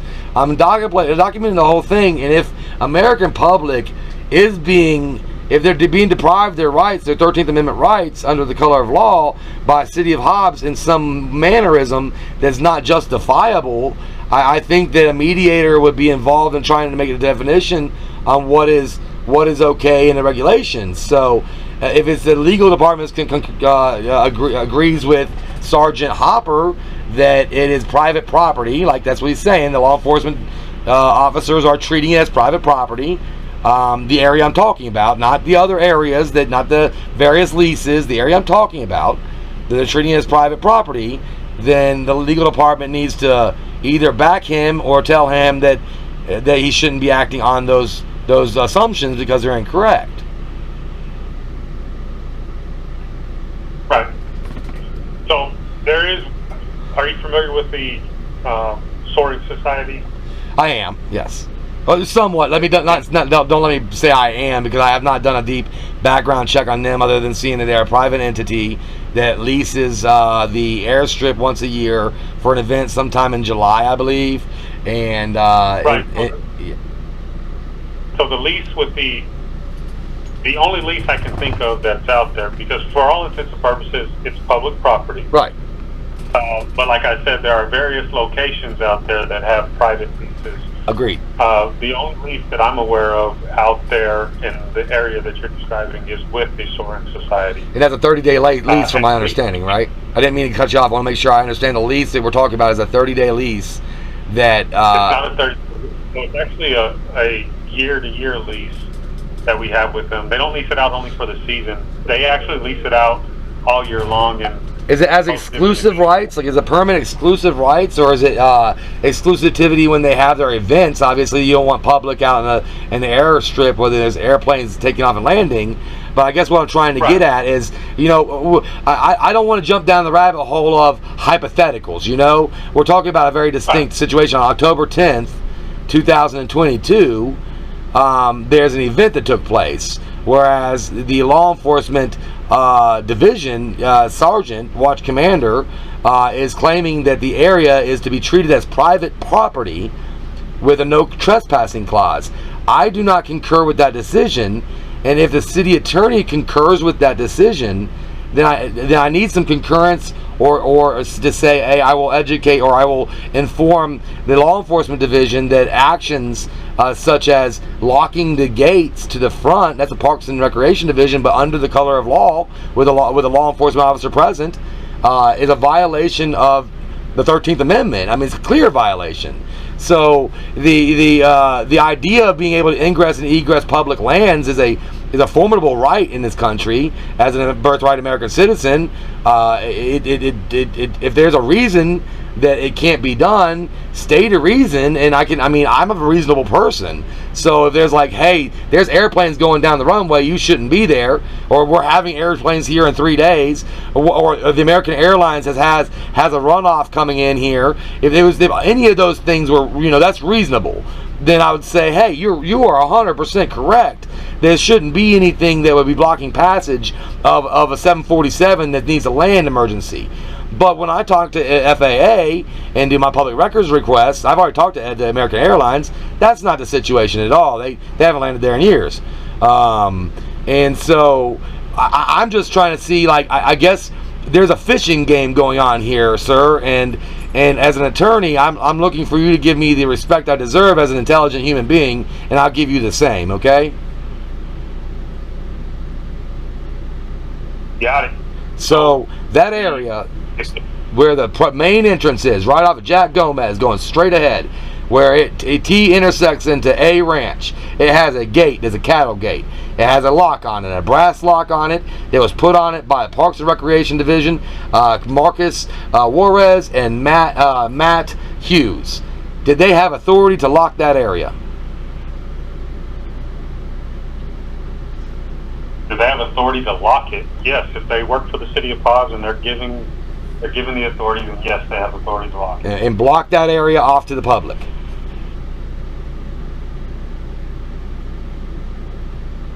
Yes. Yes. I mean, the city has the control of egress and ingress on public property. Okay, and they can do it to one. They can single out and do it to one person, not all people. No, that's not. Okay. No, that's not. Okay. So the historical reference of the use of that property has no bearing on your decision when you say they can do that. That the fact that it's historically been available to the locals, that all of that qualitative data is of no bearing on the decision that they can lock it off at this point in time. So, as I stated earlier, there is a 9.31 acre lease that the city of Hobbs has with the Soaring Society of America. And the lease estate begins at State Park entrance and Avenue A. At State Park entrance and Avenue A. So you're saying it begins at the entrance itself? State Park entrance and Avenue A is the beginning. Okay. And it's the leasehold estate. I want to make sure I have the visual correct that you're giving me. That the public would have to go through this leased area in order to ingress the remaining public lands, or any public lands in there. So part of the lease is that the city of Hobbs has concurrent use of the parcel. Okay. But understand that the Soaring Society does hold a lease to 9.31 acres, which begins at State Park entrance and Avenue A. Okay. And it runs east or westbound. So let's say if it runs, let's say how far does it run eastbound? That's the problem. Without knowing, and that goes back to my original question to you. Where specifically are you located? Because there are a patchwork of leases out there in the Hyatt property. So I'd love to give you the specific location, but if I go to pinpoint the GPS at this point in time, your law enforcement division is claiming that would be trespassing on private property, which is in conflict with all the other data we have. So it would be irresponsible for me to violate the current understanding of legislation that the law enforcement department is acting on and go and give you an exact GPS. But I can describe it as just past the RV. So there's a left-hand turn when you go into the entrance that says campers must sign in, and there's a strip of RV lots that are in disrepair and campsites. So you're in the RV lot? That's not what we're talking about, no. You go past that point and there's a strip of shrubbery, as well I'll describe it as, vegetation. And just on the other side of that vegetation are on your left-hand side would be two porta potties, a blue one and a pink one. Three porta potties. My wife just told me 3 of them are there. Are you headed north of the campsite? North of the RV park? From the entrance, it would be I'm headed east from the entrance. About 150 feet, maybe 200 feet. And then about 30 feet to the south. So about 200, let's say 200 feet to the north and about 30 feet to the south. Right at the edge of that vegetation right there. Which is what we're studying, by the way, is the vegetation itself. Okay. Well, it's hard for me. You got to forgive me. I just can't seem to pinpoint where you are visually. But what I'll tell you is this: for public property, if it is public property only with no private leases on it, in New Mexico, it has to have a posted no trespass sign. Right. My wife just pulled something up for you, really, to help you out with visualization.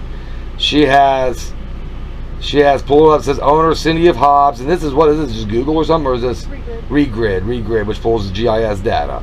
It says owner, City of Hobbs, directly pinpointing exactly where it's parked. Every bit of data suggests that that's where we are. That's where we are, right? Here's where you're parked. Yes. Every bit of data that we have suggests that this is a public area that allows for the public to be able to collect data, such as I'm collecting, even parked for 72 hours or something for emergency purposes. We're investing in the lodging of the city. There is nothing to suggest that this would be off limits to us. It's right there, yeah. I want to point So what is the position? I guess what I'm saying is there are actions that have consequences. If we pull our van back over, let's say we cut the lock, it's a city property, right? So we can't cut the lock, which is keeping us from going into the city property. That would be a crime, if I understand the crime correctly. And that may even, but then again, on BLM land where my friend has a claim. Another claim holder likes to put a lock there every season. When he drives through, he cuts the thing every year. So why I'm talking to the city attorney is because there is someone taking actions that prevent the access of that area. All right, and it would take action to then gain ingress to the area by cutting the lock or opening the lock with the key or combination, and then gaining entrance to the area. Some action would be needed to reverse the action of quarantining it off. If someone other than the Parks and Recreation Department were to take those actions into their own hands, would the city attorney then prosecute such an action? I won't answer that in hypotheticals. But what I can tell you is that if it's posted public property, then clearly the public is not allowed onto the property. If it's posted public property, clearly the public's not allowed. What? Please say that again, because I think I heard that wrong, or maybe you said it wrong. If you'll refer back to what I said previously, in New Mexico, for public property, in order to exclude the public, you have to have a no trespass sign. Right. So if it's a posted public property, then the public is excluded from that property. But it's not posted. Okay. The only other option would be, the only other thing that would keep you out as a member of the public would be if it were leased to a private leaseholder. And then the private leaseholder would make the claim of a property assertion, right? The rights. A private leaseholder would make the property assertion, the property rights assertion at that point, and notice, right? No, in New Mexico law for criminal trespass reasons, for purposes of criminal trespass, the private property owner does not have to post in order to enforce trespass rights. But the private property owner would give someone the availability to. First off, what I'm saying here is no private property owner or leasee has expressed any private property rights. What you're describing to me is a lease that runs concurrent with the city. So you're describing to me some kind of lease. I will FOIA request the lease to find out what it says exactly. But a lease with the Soaring Society that suggests that they have some kind of usage of that property, but it runs concurrent with the public, or the City of Hobbs, which is another name for the public. And unless that property is being utilized by the Soaring Society, I wouldn't even know if the Soaring Society would have some kind of property rights assertion at that time, unless they were utilizing for an event or something like that.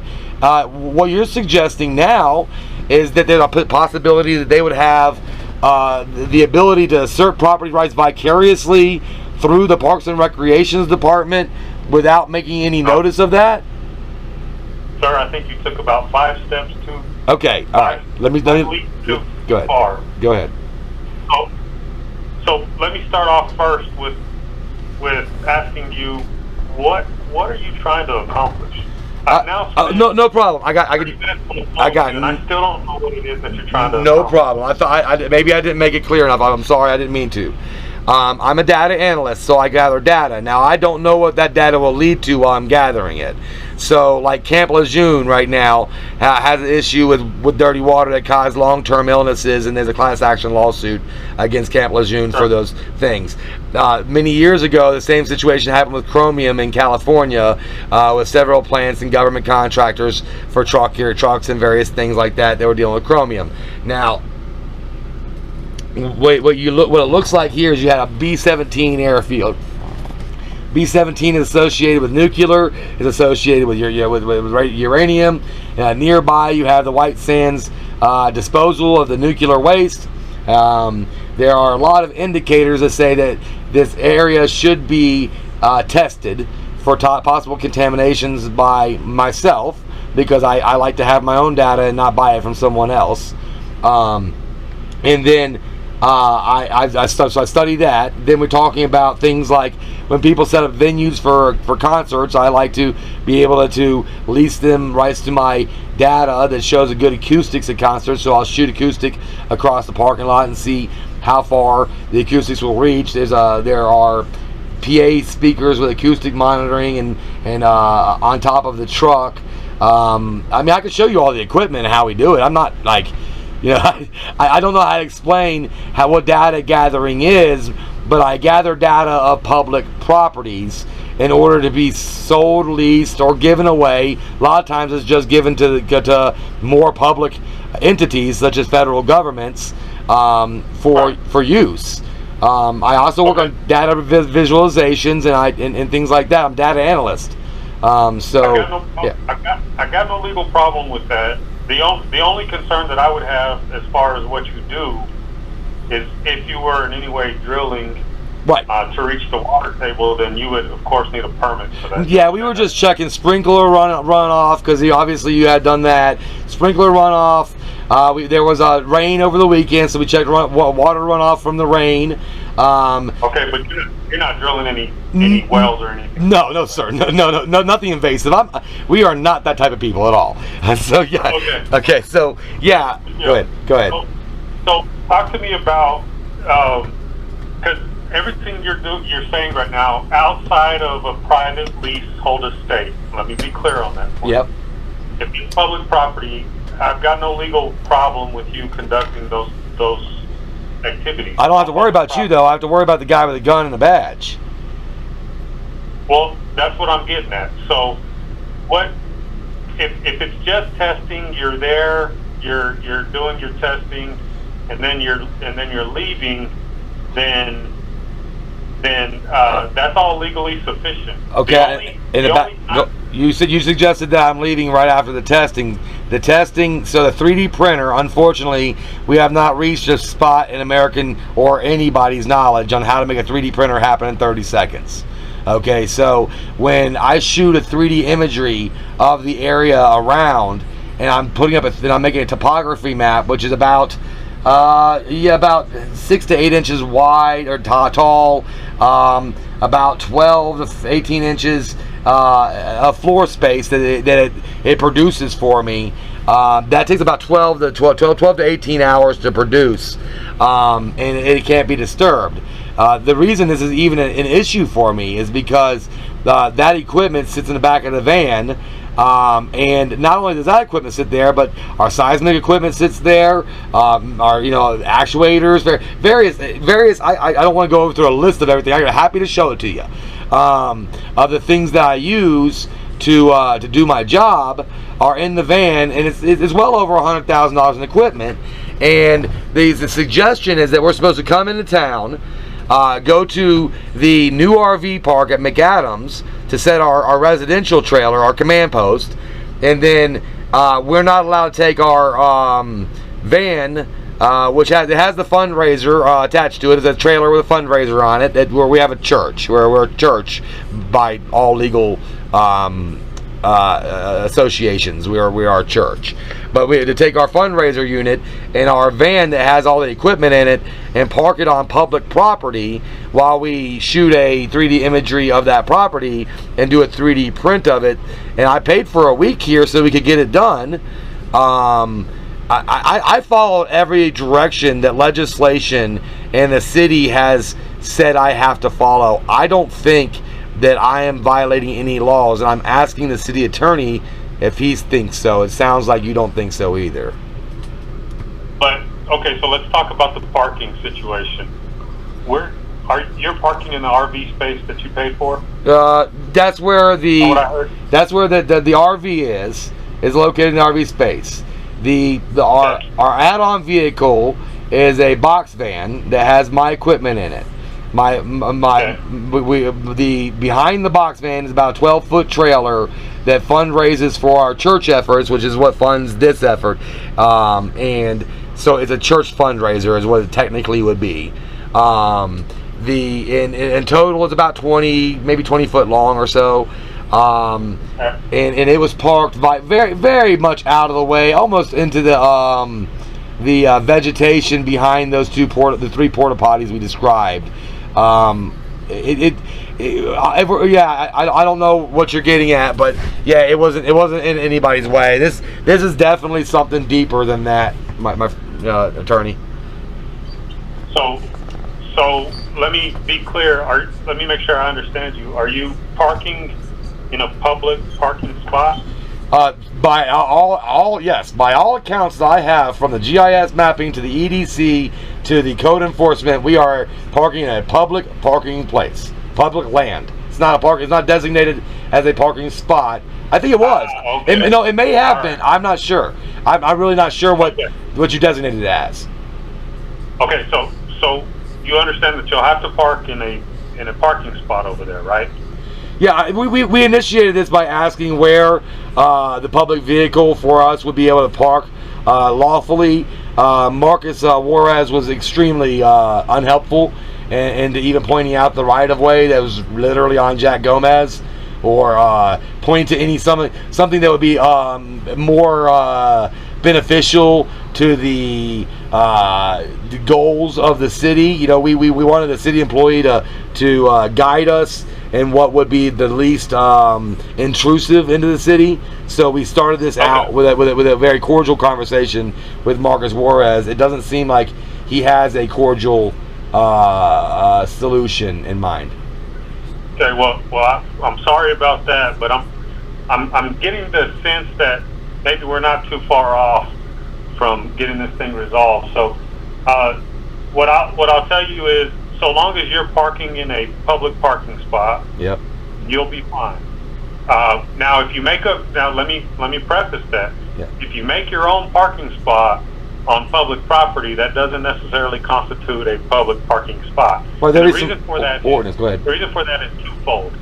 If you're parking behind the porta potties, that can be a privacy issue for those individuals that seek to use the porta toilet. Oh, this is new. Yeah, thank you. Only an attorney would come up with that, but that's a good one, though. Use the porta potties on public land is a privacy issue. That's why I parked by it. That's a new one. I've never heard that. Inside the porta toilet, I think we all expect a little bit of privacy, right? It becomes the expectation. Yeah, we're talking about an unmanned van, by the way. We're in an RV park at our command center. So the van, there's nobody there in the van. Right. The other aspect becomes a safety issue. So what if your vehicle is unmanned and there is any need to access the city right of way? That becomes a safety issue, and so our parking. We're already ahead of that. So we have what is called a parking sticker that puts our phone number in the window, just in case we have to do temporary parking in like New York and Chicago and stuff. So if there's contact information there for both me and my wife, as well as if you want to contact us on the internet, there's ways to contact us that way as well. So we made sure that would not be an issue. But yes, thank you so much for bringing that up. Okay, so let me ask this: you seem to be averse to parking the van in a parking spot. No, I'm not adverse to it. It seems that Marcus Juarez is adverse to it, and I am a little in fear because of the poor representation of what legislation spells out that I've already seen throughout this government. I'm a little bit in fear that ordinances that might suggest parking on a public area with maybe a length or a height requirement or an amount of days might be more restrictive than the amount of days that they allow you to rent a RV spot at the park for us. So we rented the RV spot for 1 week. There's a total of 2 weeks that are allowed by a lodger. There are many places that I've seen ordinances that restrict parking of vehicles on public right-of-way for over 72 hours. There are some areas like San Francisco that they have height requirements and length requirements, various things written into legislation that makes me very, I'm working nationwide, so I don't know what you have, but I do know that what I have already witnessed was a fire marshal assume the role of a law enforcement officer. I've also witnessed a Parks and Recreation official describe this area as private property. The head of it, the head of Parks and Recreation. I've seen a law enforcement officer tell me that it's private property. I've heard a sergeant for the law enforcement community tell me it's private property, and we all know it's not private property. So, pardon me if I'm a little apprehensive when I'm talking to the guy who's going to go home and to bed at night. And if I do something to make one of these cops mad, they might shoot me in the back. Do you understand what I'm getting at? I think sir, I think that was a grand leap from... Well, yes, it was a startling leap. It was a startling leap, yes. It was a startling leap, but people who got shot in the back, they started out with just a normal interaction with a police officer. So I'm not saying that would happen or wouldn't happen. I was making a dramatic closure of my my statement. So I apologize for being maybe a little melodramatic. But I think that it's safe to say that in all situations where people are injured and use of force is taken against them, there was no intention for the use of force to begin with, and the escalation led to those examples. So, do I know what would happen to me if law enforcement believed that their city attorney would be okay with them enforcing private property rights on public property in an ineffective, in unlawful way? And they're willing to go to bat for them. If I disputed that in some fashion, could that cause the escalation into an unlawful arrest, abuse of power, maybe even a use of force? I don't think it's unreasonable to believe that. Okay. Sure. So how do you feel about this now that we've discussed it for this amount of time? Am I going to have to worry about the health and my safety and welfare while I'm conducting my business on public lands in this political subdivision? Well, what I believe the city has asked you to do is simply move the empty van into a parking spot. No, so that is incorrect information. Okay, so what did they ask you to do? They've completely restricted it from access. Pedestrian, motor vehicle. They've not moved the van off, and we're going to restrict this from vehicular access. That's not at all what has been described to me. Okay, so if the resolution was for you to move the van into a parking spot, would that bring a resolution for this situation? I'll be honest with you, I have to research further on what exactly is the restriction on this land, because what it appears, for me, I'm just a data analyst, so I'm going to concede to whatever makes the city satisfied. But if that satisfaction comes at the violation of a constitutionally protected right, then it would be my duty to exploit that or disseminate that. Let me ask you this, and maybe we can get somewhere with this question. You would agree that the city has the right and responsibility of maintaining order in the RV park, right? I mean, just think if there was no order in the RV park. Are we describing the one in McAdams, or are we describing the one that used to exist in the Air Force Base? Or in the RV park. The one that currently exists is currently allowed operating. Yes, I do agree with that. Yes. Okay. And without that ability, then you can have your stuff taken by anybody. You can be vandalized, and there would be no recourse or repercussions. Right. Etc. Right. So that same logic would apply to parking in that area, because maintaining some semblance of order allows the city to protect not only your property, but also the property rights of other people. So, agreed.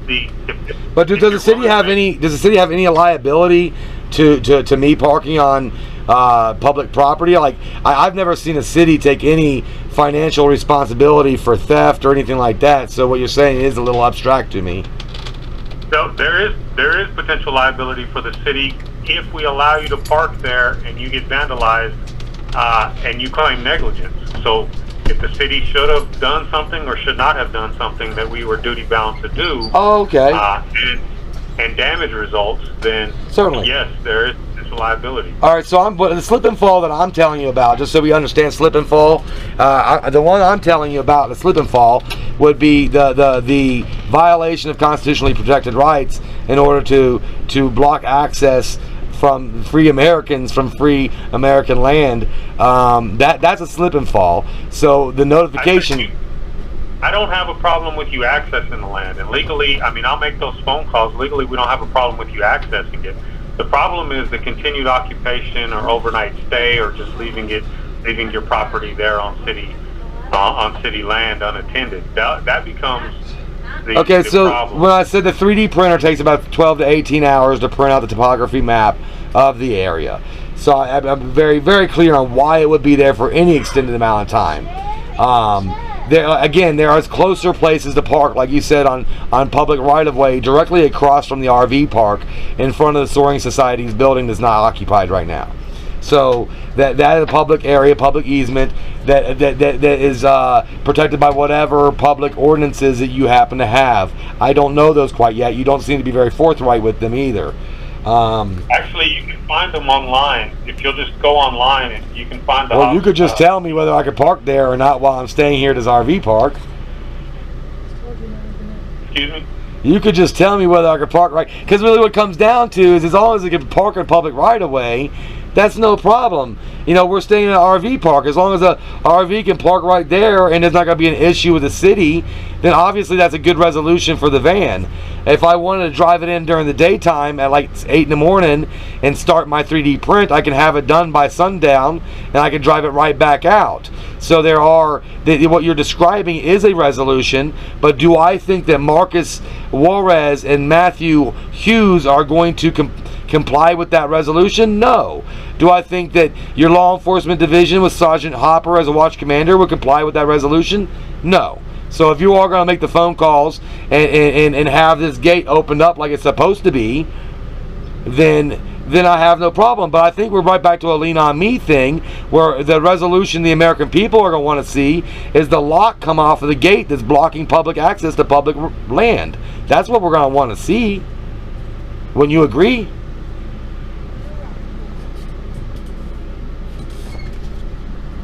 Sir, at this point, I'm reluctant to say anything. We've spent 45 minutes on the phone, and I don't know that we're further along than when we started. I think we are. I think you're admitting that that's public land with public access and it's being restricted from us in a discriminatory fashion. I think that's what's going on. I'm not saying it's discriminatory fashion. Well, I mean, I just watched people using it very freely and willy-nilly for the last 3 days. Recorded it. I have this EDC saying is that people can use it willy-nilly. I've got members of your government saying the exact opposite.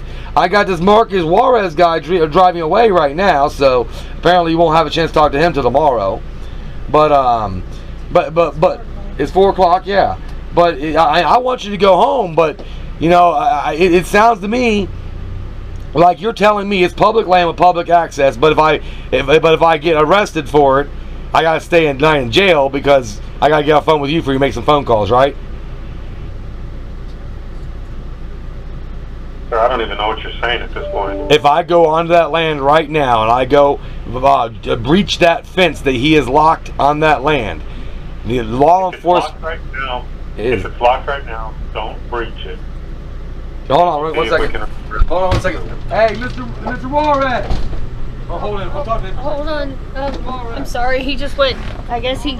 Sorry, I'm his wife. I guess he just saw Mr. Juarez pulling out, and he wanted to go ask him a question real quick. It's like right outside the door. Okay. I think he was asking him a question in relation to the same conversation. but it looked like he was leaving for the day. Okay, well, I'm going to get off, and I will see what I can do about getting the gate unlocked for tomorrow. Okay. And the only thing I would need, what I need from you two is if you can please just comply with the parking requirements. Park in public space. We absolutely would not breach the gate while it's locked or try to go over there at all while it still has a city lock on it. I appreciate that. As far as the parking is concerned, if you can just park in public access places, that would help. So public parking spots, please, helps protect your property, helps protect other people's property. Right now, it's parked. It's parked on the right of way, right where the police officer this morning told me I could park it. Okay. So what I'll do is I'll work on getting access to the IAP. So Mr. Juarez says he doesn't care. The city attorney can call him. I don't care. Okay, hold on. He just told me that he's going to work on getting it unlocked for tomorrow morning. This guy is condescending to the law. He has contempt for legislation. I'm just going to tell you, this guy has contempt for the laws of this land. And if you have contempt for the laws of the land, then why do you serve for a city political subdivision? I don't understand, attorney. Sir, I've been practicing long enough to know that it's not good practice for me to guess people's intent, so I wouldn't venture to. Oh, I'm aggravated. You're not in my shoes. I'm guessing, but I'm more ranting to you than anything, mister. Well, you said you were attorney. I couldn't tell him the attorney's name. You say it was Eric something? My name is Efren Cortez. Efren, like you know what? Years ago, and this has nothing to do with you, I was working a DOD contract to track down Efren Taylor, who was, I think it's Efren is how he said it, but it's spelled the same way, I think. But he was wanted for making a bunch of touchscreen video games that were gambling. He was putting them in bars, and he had Creflo Dollar. Had Creflo Dollar at the Atlanta church that was like boosting him, getting him a bunch of money. He had made like he was the youngest black billionaire or millionaire or something like that. A millionaire. And I tracked this guy down everywhere, man. He was running around in a Mercedes. I'm sure me and you would get along, but the point of the matter is that at this point in time, I appreciate the need and necessity for a city to manage its resources in the way that's most beneficial for the members of the city and the residents of the state and the residents of this nation. I more than wholly appreciate that and respect that. What are you trying to say, Michelle? I was just going to catch you up on what he said. He said, I told him, obviously, we're not going to attempt to... Can he hear you? Because you're not talking very loud. I talk loud. You don't. We won't attempt to go through a locked city gate. We will remain parked where the police officer told me we could park, and he's going to attempt to get it unlocked tomorrow morning. That's a fair resolution. I just don't. I won't talk. Yeah, I don't want to talk to anybody else then, because I really don't want any more condescending conversations. I don't like that. It's not something that I look forward to. I'm not a cop watcher. I'm a data analyst. So I appreciate your time today. I know it's Efren Cortez, Mr. Cortez, and it's time for you to go home and enjoy your evening now, isn't it?